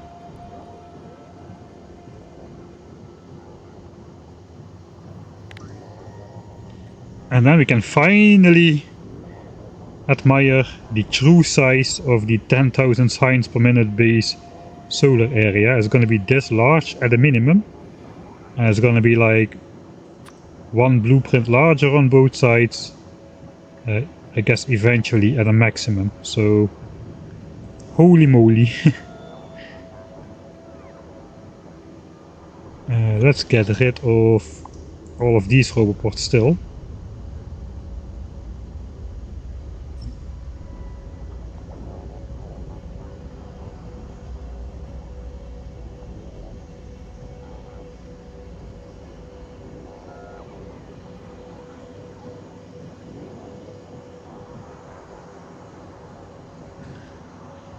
So we keep the mouth of Pac-Man open, our giant robo Pac-Man.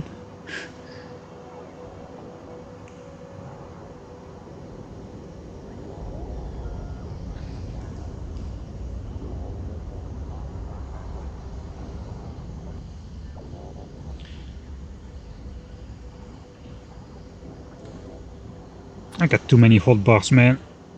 I gotta organize those a bit.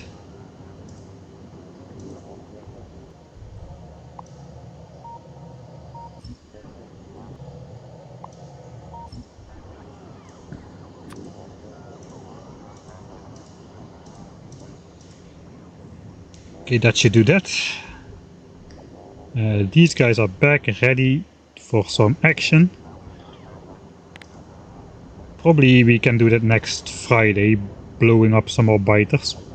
Sunday I want to dedicate to 10,000 signs per minute for blue signs, which we already planned out will be... We already planned the resources out for that, which is good. That means we can actually spend most of the time designing it.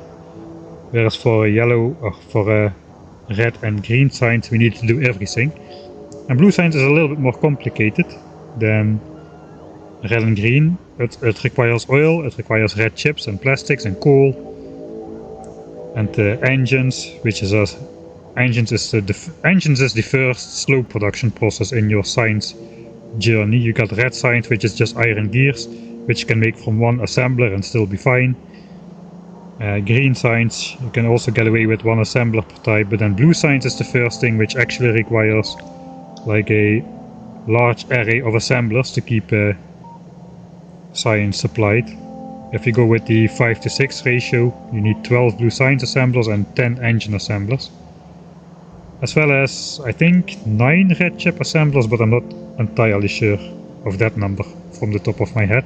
But then again, you want more than 9 anyway, because you also want to start making modules probably soon after blue science. Or maybe even before blue science. So yeah, that's the first things with real crafting times, like 10 seconds per engine, 6 seconds per red chip, 24 seconds per pair of science packs. Which actually is going to be reflected in this area here as well. Blue science is going to be the size of twice the size of green signs basically, so it's going to be slightly larger than this entire area combined. We already designed the signs setup though. It's going to look something like this. It's not even visible when I zoom in. So yeah, maybe we can build it right next to here. We do have space for that if we get rid of the bot highways. So we can do all the production over here, lead in the belts of stuff, and have science production aligned with red and green. That would be nice. We could make a single train stop which loads red, green and blue science. And I'm probably gonna have a separate train stop for purple and a separate train stop for yellow science. So that's 3 stops. And then we gotta figure out a way to get multiple trains on the same track, making the same loop, without them crashing into each other, without using rail signals, because that was the entire premise. Probably that will involve doing something like setting a train schedule with, like similar to this one, with only times. So we'll just manually time how long everything takes and just set a timed train schedule, which means they will always take the same amount of time to complete each loop, which means they theoretically should never overtake each other, save for rounding errors, which may become an issue at some point, but we'll see about that later. Right, is this train still alive? It is still alive. These bots, soon they will have to empty out these chests over here, because we're going to be all out of fuel cells here. They're still not taking any fuel cells from here. We gotta check the uranium stat still. Okay, we're still nowhere near 200. We're like 60% down, 120 fuel cells per chest. Looks like this grid is now finally complete. This guy took everything, so I guess I'm just gonna bring him back. We'll load up on rockets here as well, plus some other stuff. We'll keep walking in this. Wait, this is all. It's gonna walk out of the. Yeah, it's gonna walk out. That's not good. So I want him to walk in this area and then just walk around here for a bit, so the bots have time to offload everything and to give him everything. The bots are way faster than the spider, so I can just do this without a problem. Okay, by this time they should have loaded him again, and we can go out to meet the other spiders, which are located up here, right? So that's the black spider taken care of. This grid has been taken care of. Should I start another solar panel cycle? I'm not entirely sure I should. Right, so we are down. We are down to 1,100 substations in here. That is excellent. 1,000 substations, 500 lights, 200 radars. That is pretty decent on almost 200,000 substations in total. We're going to be bringing in more still with the train, but only in full batches of 6,000.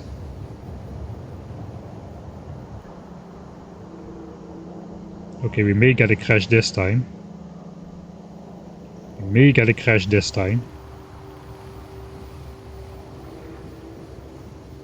Let's catch it live on camera. Ah no, we won't crash. It won't crash. It's taking too long. These chests are not full, so this guy is gonna wait for 2,000 fuel cells here. 2,000 depleted fuel cells, which are still being slowly brought in by the bots, only very slowly.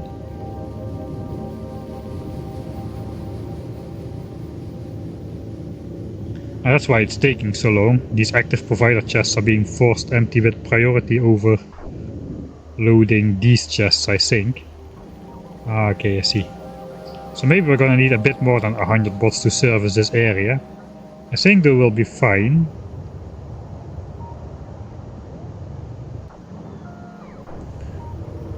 Alright, now we're starting to take these, right? Yeah, this is being emptied now. So basically we're out of fuel cells here. So they have no other option but to empty these chests, so that is good.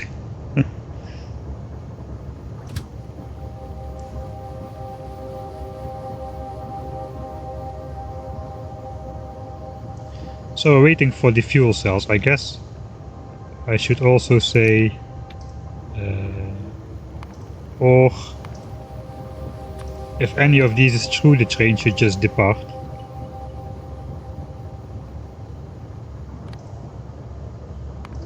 We can only have exactly 2000 fuel cells.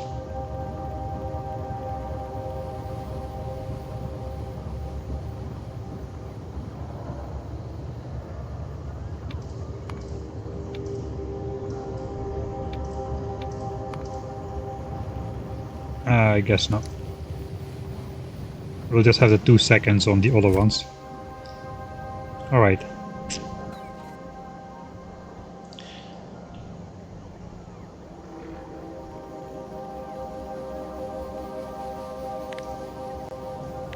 I guess we can still deconstruct the fish from here.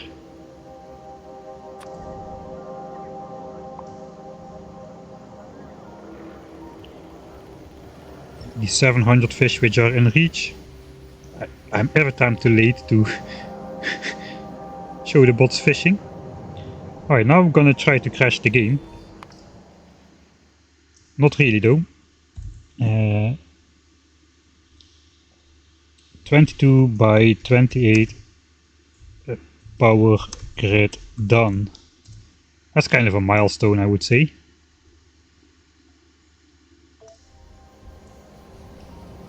Now I'm going to delete everything on the ground in this entire area.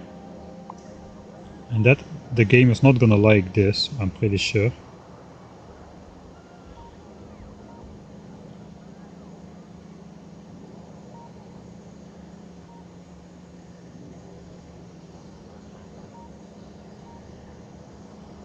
Trying to zoom in, because this is the final one. I want to get it as close to the green line as possible, really. But I have like a slideshow now. 2400 pieces of stone on the ground from all the combat we've done. Okay, now comes the real pain. It's the final time we need to use this deconstruction planner.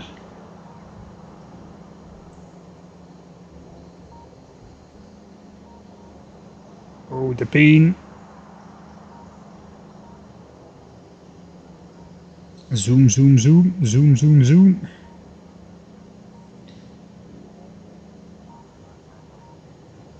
Alright.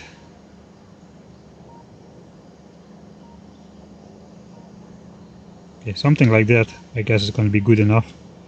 The last 300,000 wood, 50,000 stone, 10,000 coal.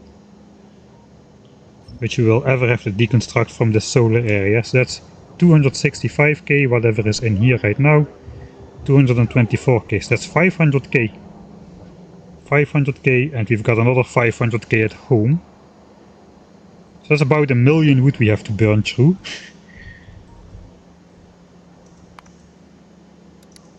And if we look at consumption of wood, we're doing about 6,000 wood per hour. That's a lot of hours. That's 100 wood for 100 hours for 600,000 woods. Okay, we're not gonna burn up. We're not gonna burn through all this wood, I don't think. Not anymore. Oh, who knows? We probably will start production again of belts and stuff pretty soon. I think it is higher when we are producing belts. Yeah, it definitely is higher. This is when we were producing belts and nuclear power plant full stop. Everything was working full power. Now we're just using a fraction of that because we're not producing anything, because we're not building anything. But as soon as we start building again, we're going to use blue belts. And once we start using blue belts, these start producing again. We start consuming iron again. And all of these iron furnaces will start burning wood again. Alright, then let me actually do a slight optimization for this this build here. We'll update those to blue belts and we'll slow down these to yellow belts. That should give the...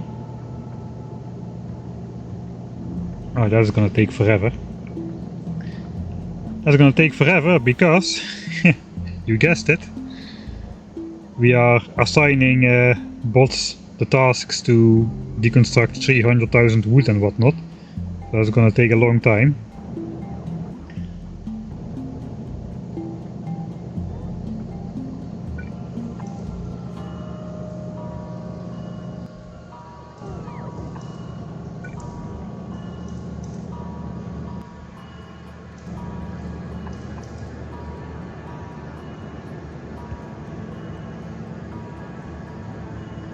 That is really weird.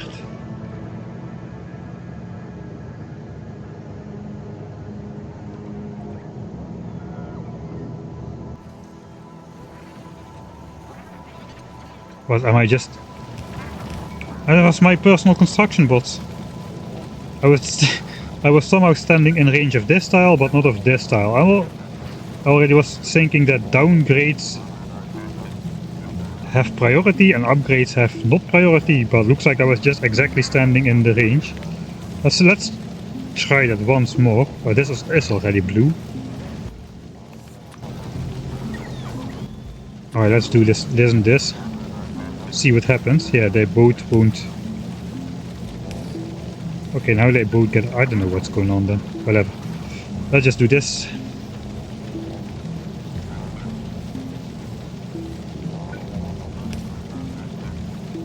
I'll do it myself. Ideally I would place these wood chests a bit more back, but then I cannot place them all in a line, I don't think. Or can I?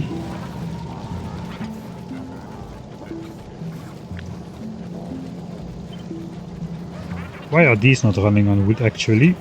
Because I'm not using it at all, probably.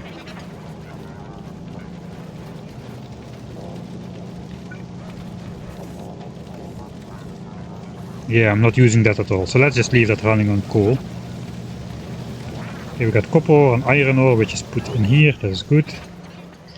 So, I guess let's quickly check through our area here.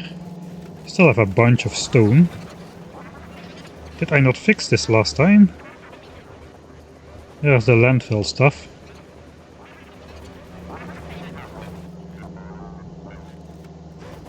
Okay, yeah, we are using all that.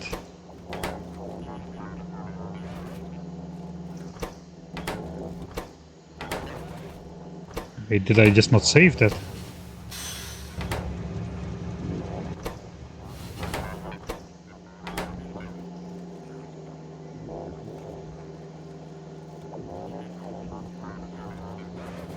We are outputting stone here.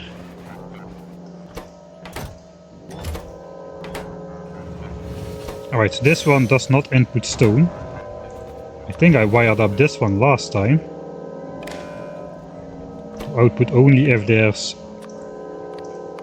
more than like, let's say 1000 stone in there.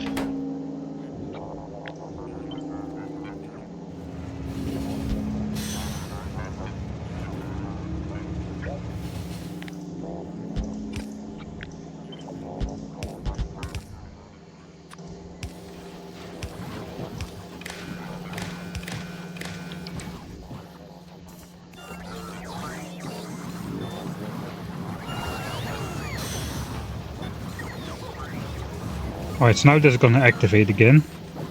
We won't input stone from the belt, but if the bots bring stone from the solar grid area, it is gonna be consumed, because these output only if there's more than 1k stone in this chest. So that is gonna be the case for as long as there's stone in these chests. So now all this stone is gonna get deleted. We do have a bit of belt overflow here.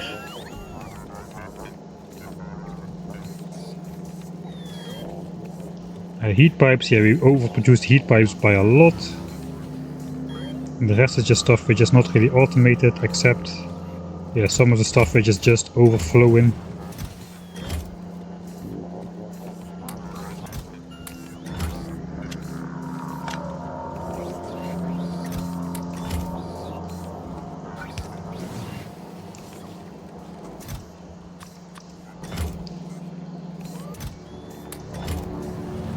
Are the chests not being requested back to their proper locations, or is there just a different problem here? Yeah, these are just full.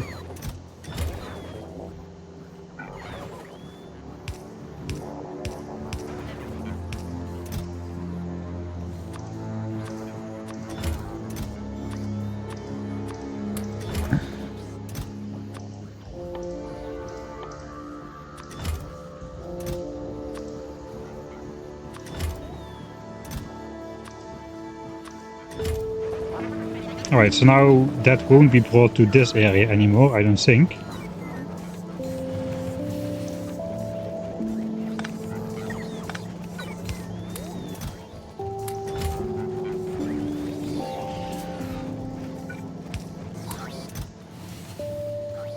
Car.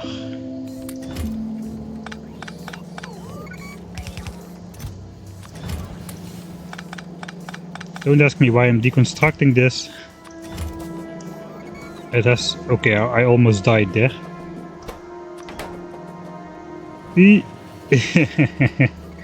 Not this time. Still on hardcore. For how long? For how much longer? I don't know.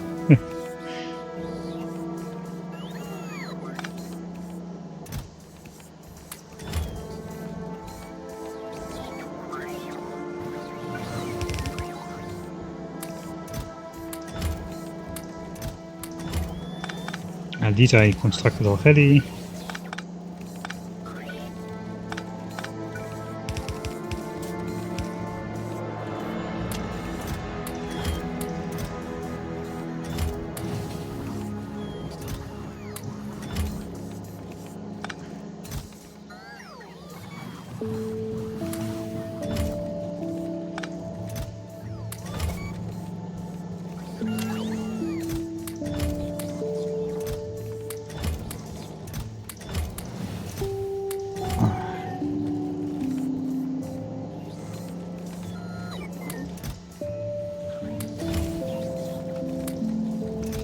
Mark II modules and steam engines.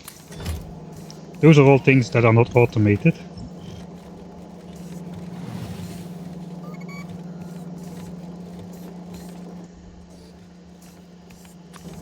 I guess I'll just transfer the stone. Okay, it's gonna get transferred into there apparently.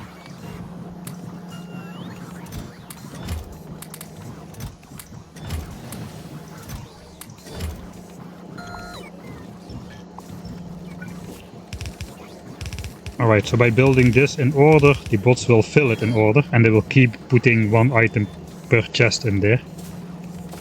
Looks like stone was full. I'll just copy another batch in between here. Although now we should get emptied out really. So let's take that away again.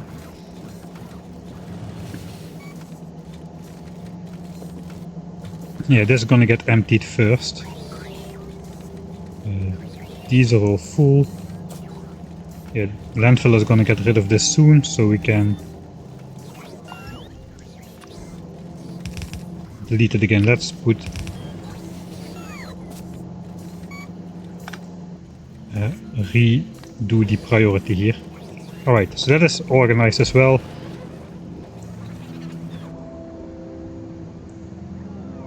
I guess the black spider is almost arrived as well.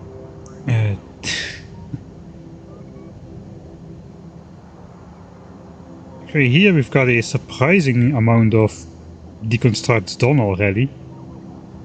I think this is not going to take too much time anymore. We are using a lot of the chests we put down here though. I thought I put down an absurd amount of chests here, but looks like we're using about... yeah, maybe not half, but close to half of them.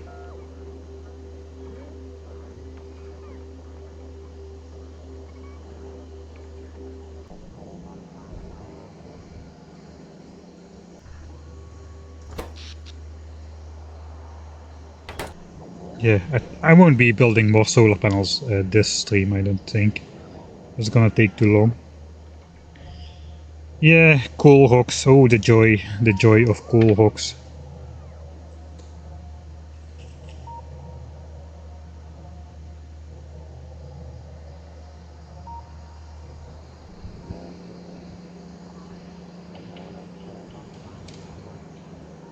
Alright then, I think it's time to check the uranium production thing. We should be out of stuff completely by now.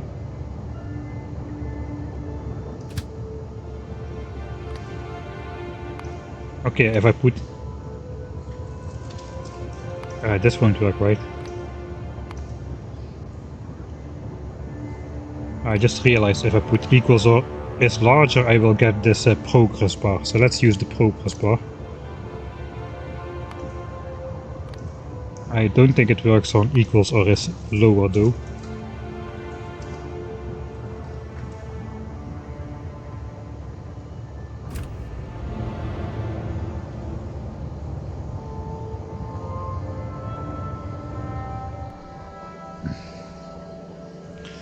Alright, it is the moment of truth. We're gonna check the uranium production thing. Looks like we are still producing a compressed blue belt. Or at least we are not consuming a compressed blue belt with this. So there's less there's less than 1 belt of uranium ore to power a base which is gonna consist of like 600 belts of ore, plus I don't know how many pipes full of oil and water. All of that on one single belt of uranium ore. Not even uranium ore, which requires like... It requires like 10 pieces, right, to make one single uranium. Yeah, 10 pieces to make one uranium. No productivity in here or nothing. Okay, we do get productivity in the fuel cells, looks like just for fun. This basically slows down the entire thing. Yeah, it's time to check the numbers. So let's save. 320, check uranium numbers, and that's going to be the last thing I do.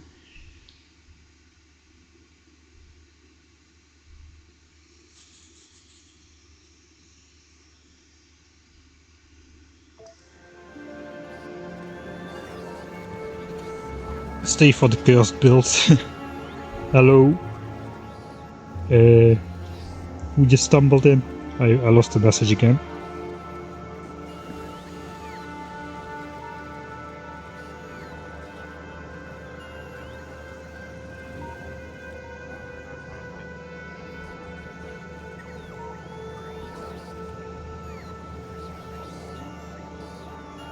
Place the blueprints, coward. No, I'm not gonna place the blueprints. Okay, I've missed a lot of chat again. Is the power grid squares a chunk? No, the power grid blueprints are 6 by 6 chunks, or 36 chunks in total. It is just that large. Missed the other 42 science packs, not this time. That would be a bit too crazy, I think. Make 10,000 science per minute from science galore.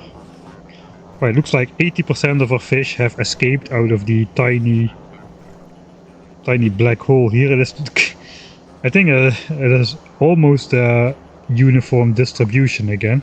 We put all 100,000 fish in this little square. Not too long ago. Right, let's check the actual numbers, which we set out to do. So just uranium. And we'll just go through everything uranium one by one.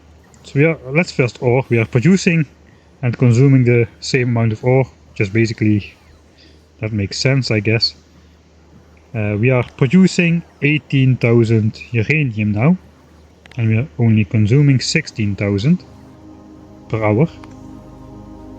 So our increased uranium production was definitely a good call. So we are slightly above what we are consuming, that is good. We go with enriched uranium, we produce 1k and we consume 720, which is also good. These are all the end game numbers already for 10,000 science per minute.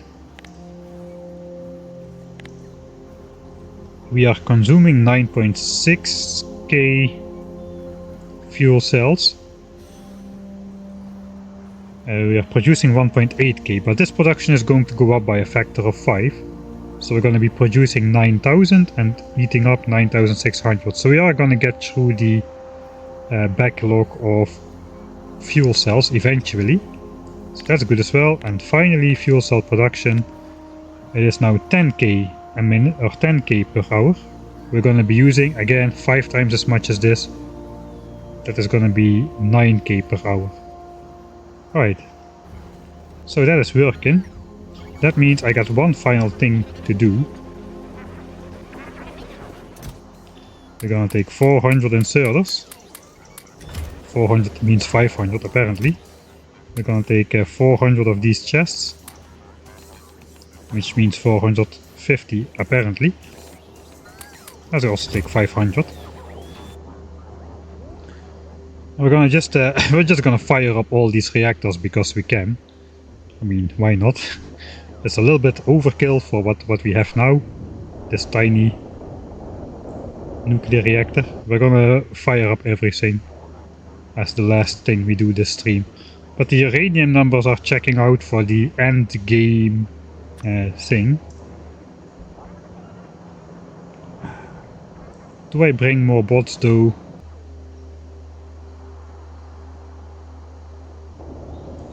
I guess I don't need to. We can just see if it will check out.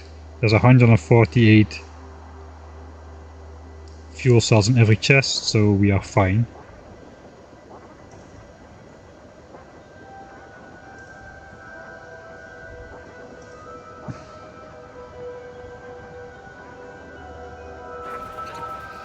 Alright, I'm gonna read through chat a bit while we walk over there. This is the last thing I do on stream. 260k wood. In total it was 1 million. So what is still in the solar area, what's being deconstructed right now, and what is in home, we need to burn through 1 million wood, which is gonna take, at current rate, 150 hours or so. But probably it's gonna be faster once we start building the base, because we're gonna be producing belts again, which means we'll be starting to consume iron again in the starter base.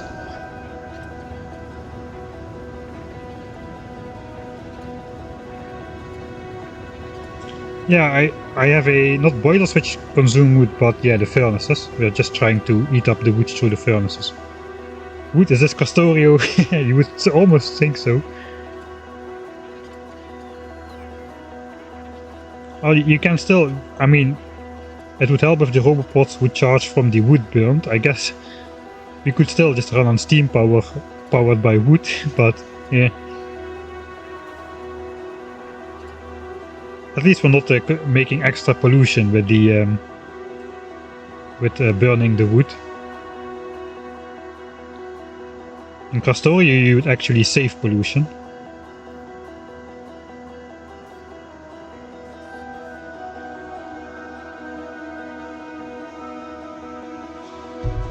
Oh, this is another loud song.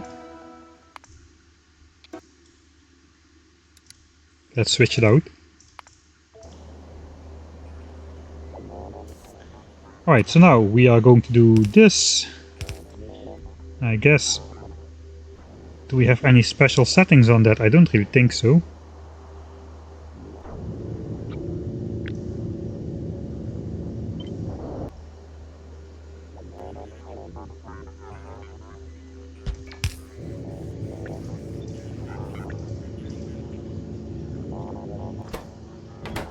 Oh, we override stack size for 1. Okay, I guess that makes sense.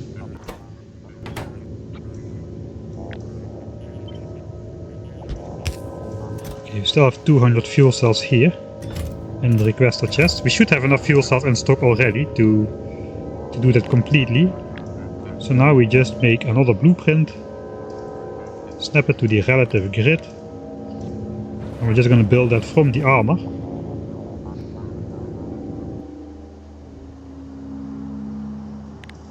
I guess we're gonna have that overlay anyway if we copy pasting.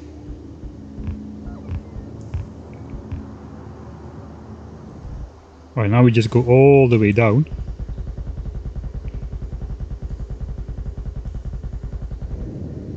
Did I mention that this is a big nuclear reactor? This is quite a big nuclear reactor. Alright, that's all 500 of them. The bots were not fast enough last time, so let's take out a couple legs. Maybe not all of them. So the bots can keep up with the spider. That should help a little bit with the bot speed. So we'll just walk all the way to this side. Looks like I cannot click. Click. And then the bots should place everything without getting left behind this time. And from this moment on, we have a completely very unnecessary 500 nuclear reactors burning through fuel cells until the end of the game, basically. Even though we only have the nuclear power infrastructure set up for 100 reactors. We're already gonna be burning through fuel cells like we need 84 gigawatts of power. Okay, this part is actually complete, this part is actually functional.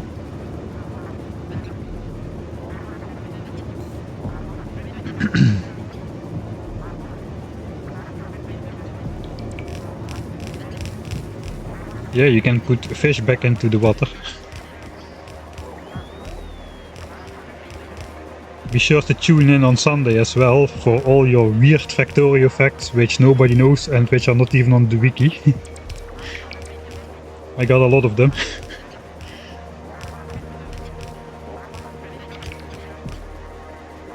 Alright. I think I just brought not enough inserters, right? Yeah, I messed that up. I need 2 inserters per reactor. I needed 1000 of them. Yeah. I guess we can just call the support spiders over here. They are already stationed close by, so it was almost like I intended it this way.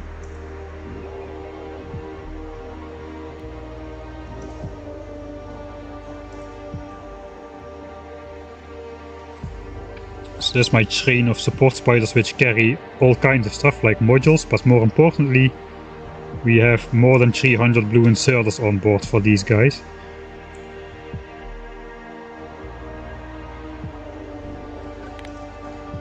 Okay, this is the stick of the pollution. Let's check out some forests if we can find them like this. These trees not looking too great anymore. Actually don't look that bad. I would think they look a lot worse. I don't have a radar set up in this area. Yeah, it's not looking great though. If we compare that with a forest, let's say... I guess I don't have forests anymore and we took all the trees. Anyway, I guess these spiders should be arriving now, any moment.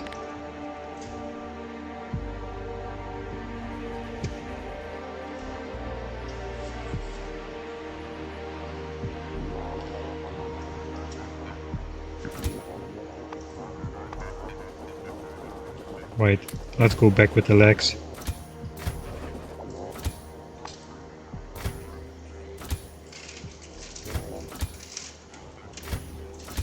Actually, we do not need...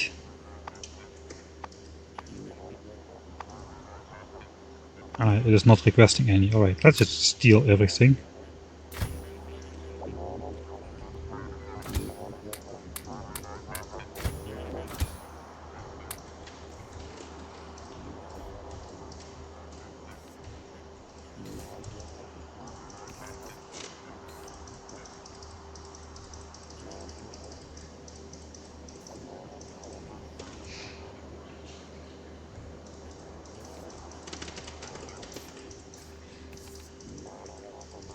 This was the assistant spider. It should not have anything by default. We're not going to be using these guys anymore really, since we are going to be building from the Roboport network, but let's clean up that guy anyway. This guy has the inserters.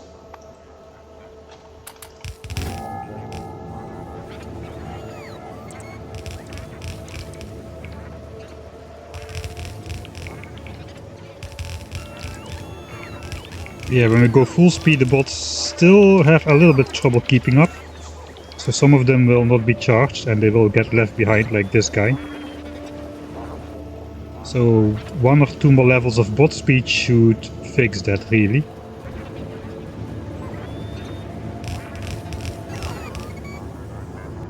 Alright, that is everything. Now we are using 9000 fuel cells per hour.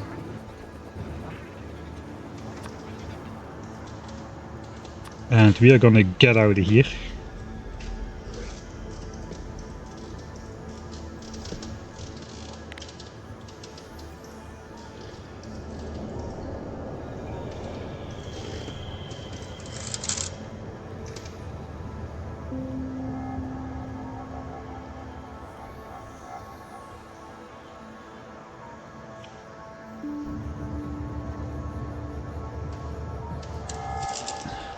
Alright then.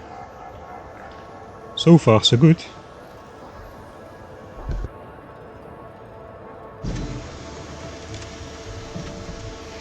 It's probably gonna need a little bit of time.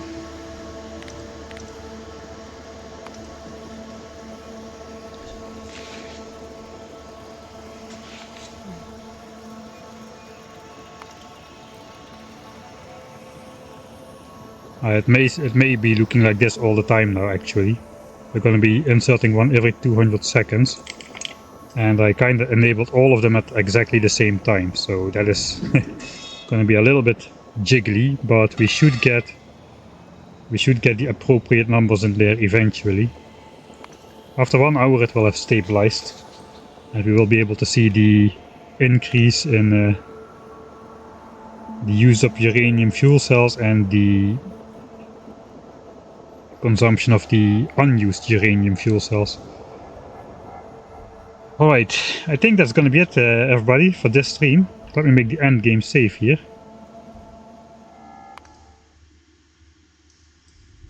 End game save, or end of stream save.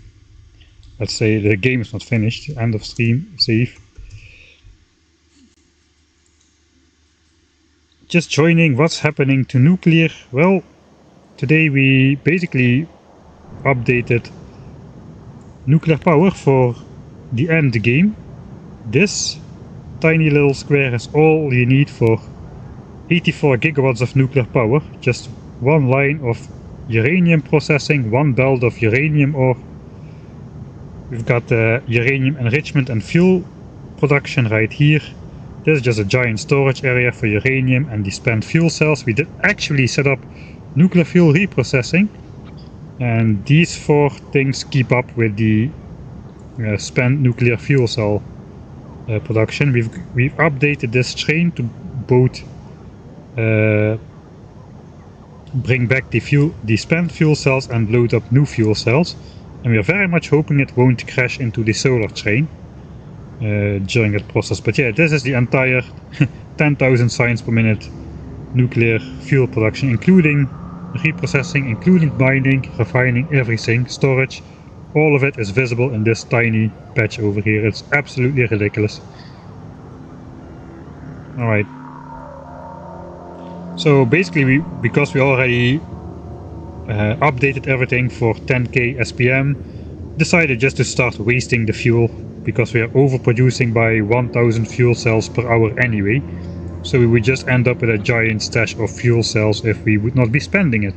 And this way we can test our 524 524 nuclear reactors consuming fuel if we are actually producing enough to keep up. This is all not regulated. It just is burning through at full speed. Alright, so this is gonna be more power than this. We still need to do 1 more loop around this with our 6x6 chunk blueprint grid thing.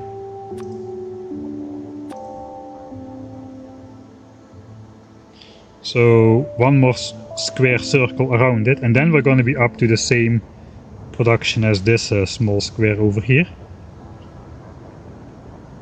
Of course, we still need to fill in this part with solar panels, but that's the job for next time. We did all the landfill though, at least for the 22 by 28 square. We still need to do most of the landfill. The most of the annoying landfill we still need to do.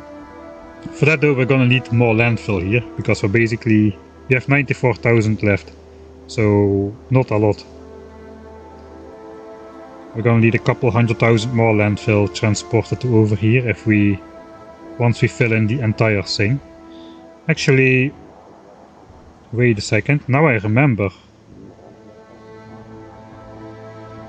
So the 22 grid was not in the right place, but the 24 was, because I'm planning to, if I build a full ring around it, I'm keeping this free, so I need to go 2 chunks into this direction. So basically that means we need to move that one 6 chunks. 1, 2, 3, 4, 5, 6. I have these snapping to 16. That means everything you place is either on a chunk border or in the center of a chunk. So yeah, this is going to be the actual corner. So we need to go 2 chunks out. That is a lot of landfill into this lake though. That is like 12 chunks of landfill deep.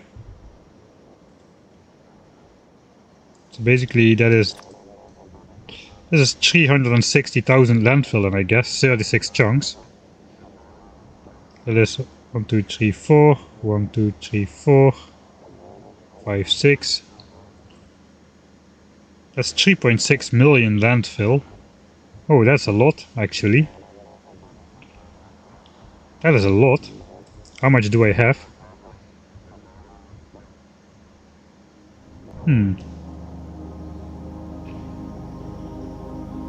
I have 2 million right here.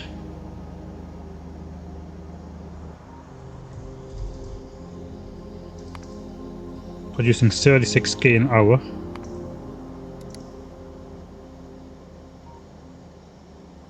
Looks like every time we research a level of mining productivity, that's going up again.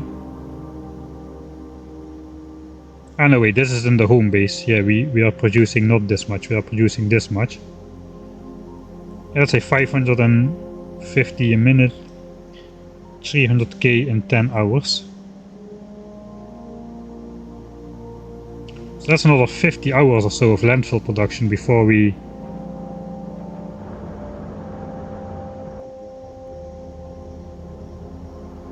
get to the desired value.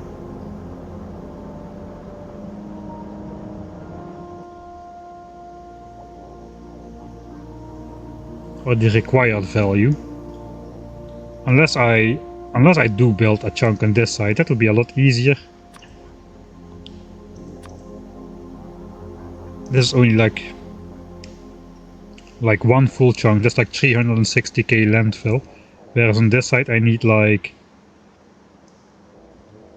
2 million extra or something. I kinda settled on the small grid, which we have now, the 22 by 28. But then I did the nuclear thing. So I guess I got to go the full Monty eventually. Then again, 50 hours is probably still in the scope of this playthrough, so maybe I should not worry too much. Maybe we're gonna be fine.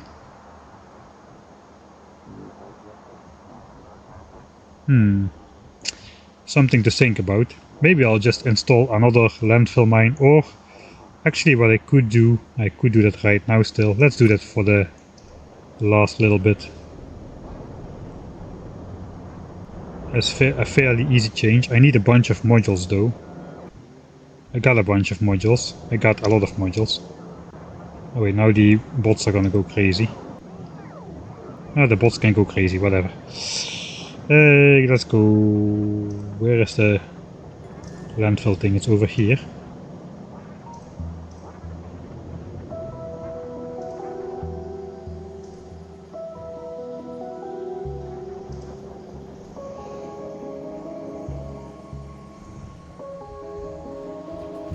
Alright. So basically not all of these miners are active. So what I really want to do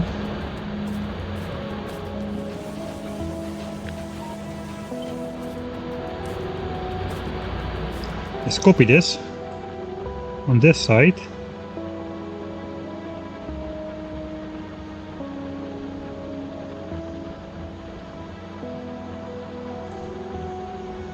Like so.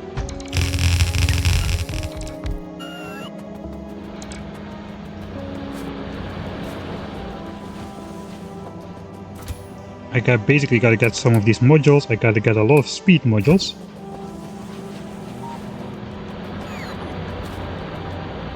And I'm basically just gonna cut this in half. 13 minus long. Let's say 12 minus long. All of the back ones have run out anyway. So 1, 2, 3, 4, 5, 6. This is gonna be reversed.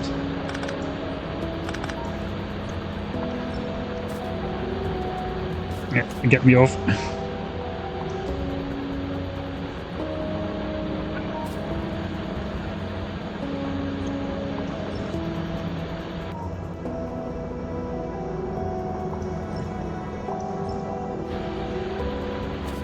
Alright, am I going to do it manually? I think so.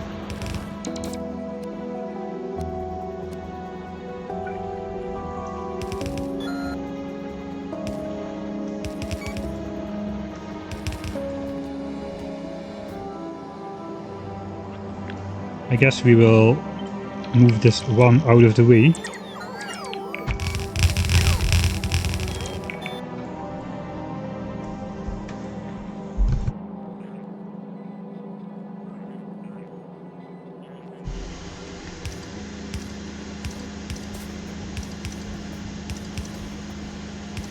And connect these like so.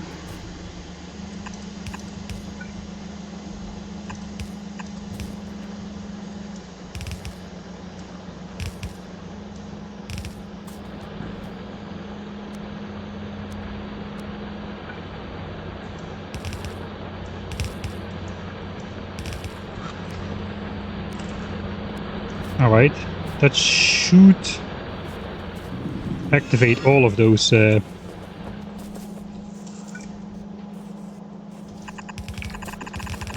miners. I'm out of red belts. Do I care? I guess I have red belts in one of these spider guys.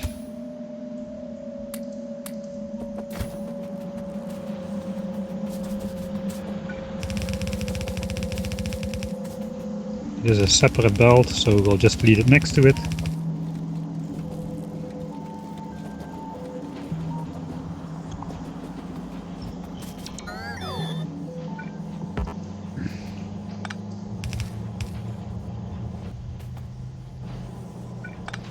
I guess this should work.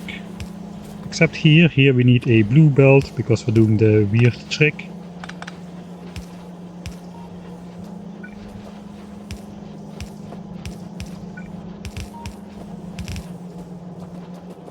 And then we'll just lead it in here. Alright, that should basically kind of double landfill production. Not really quite yet. For that we need one more modification to the miners. And we're gonna be creating a lot more pollution on the stone mine basically. That is 426 Mark III speed modules spent. I don't even have that many. Actually I do.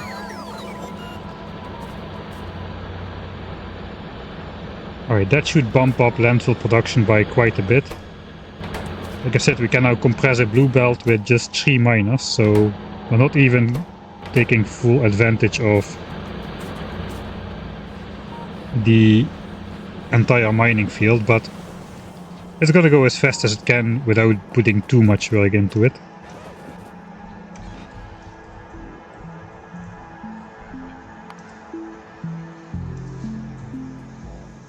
So basically go from 830 to about 1.3k. So not quite double it, but significantly more.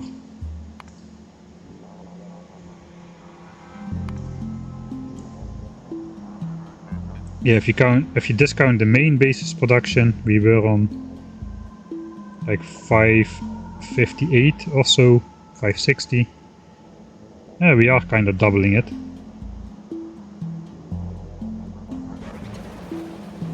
I gotta wait just a little bit more to see that.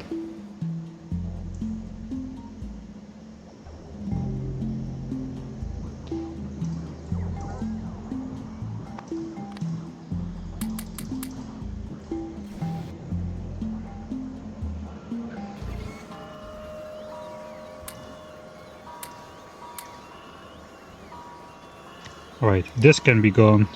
Let's clean up before we go to bed. This is nothing.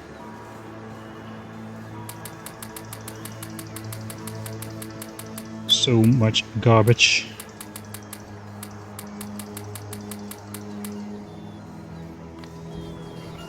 Alright, the spiders are refilled. I am refilled. I think we are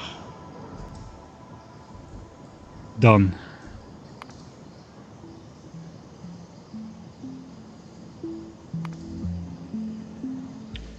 Yeah, it's on 1.2k, whereas before it was on... I think we may have more than doubled production, because some of these miners were out, which previously didn't have enough oomph to produce a full belt anymore. Like these guys now are producing 2.5 times more than they were, and these are out. Looks like we more than doubled landfill production, which is good. Means we're gonna reach it in like 25 hours or so. That is much more acceptable than 50. Because 25 hours it's for sure gonna last until we need to do this. But 50 is a bit pushing it, I think. So yeah, good change, good change. Anyway, that's gonna be all of this for this stream. The left lane you switch is empty of rocks. I guess I just switched everything. I'm just gonna keep this mine around anyway. So yeah, this is not... It's now doing 2.5 times nothing, but that's still nothing. Alright, I guess we're gonna stay somewhere over here for the nice end screen thing.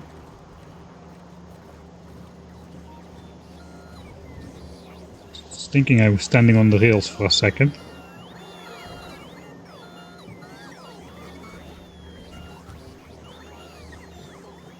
Alright, kinda like this. Alright, that's gonna be it then.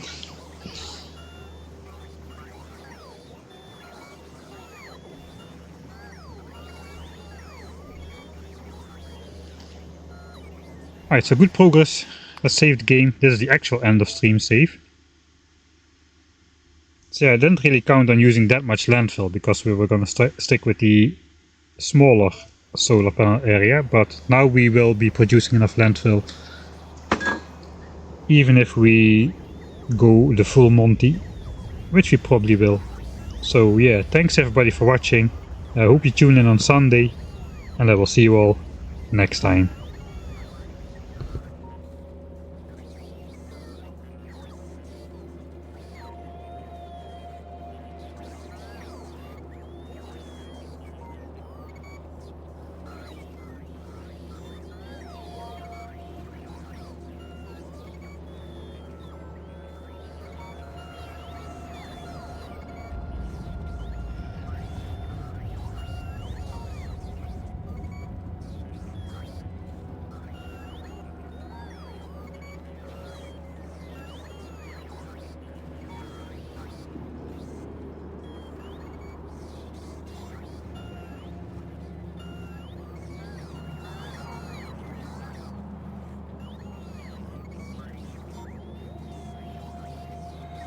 Right, if you're still here, I'm going to drop you off at Mike Lot, since I got the combined force of 2 raiding parties. If you're still here, we're gonna drop you off at Mike Lot, which raided me last time, so I should say thanks.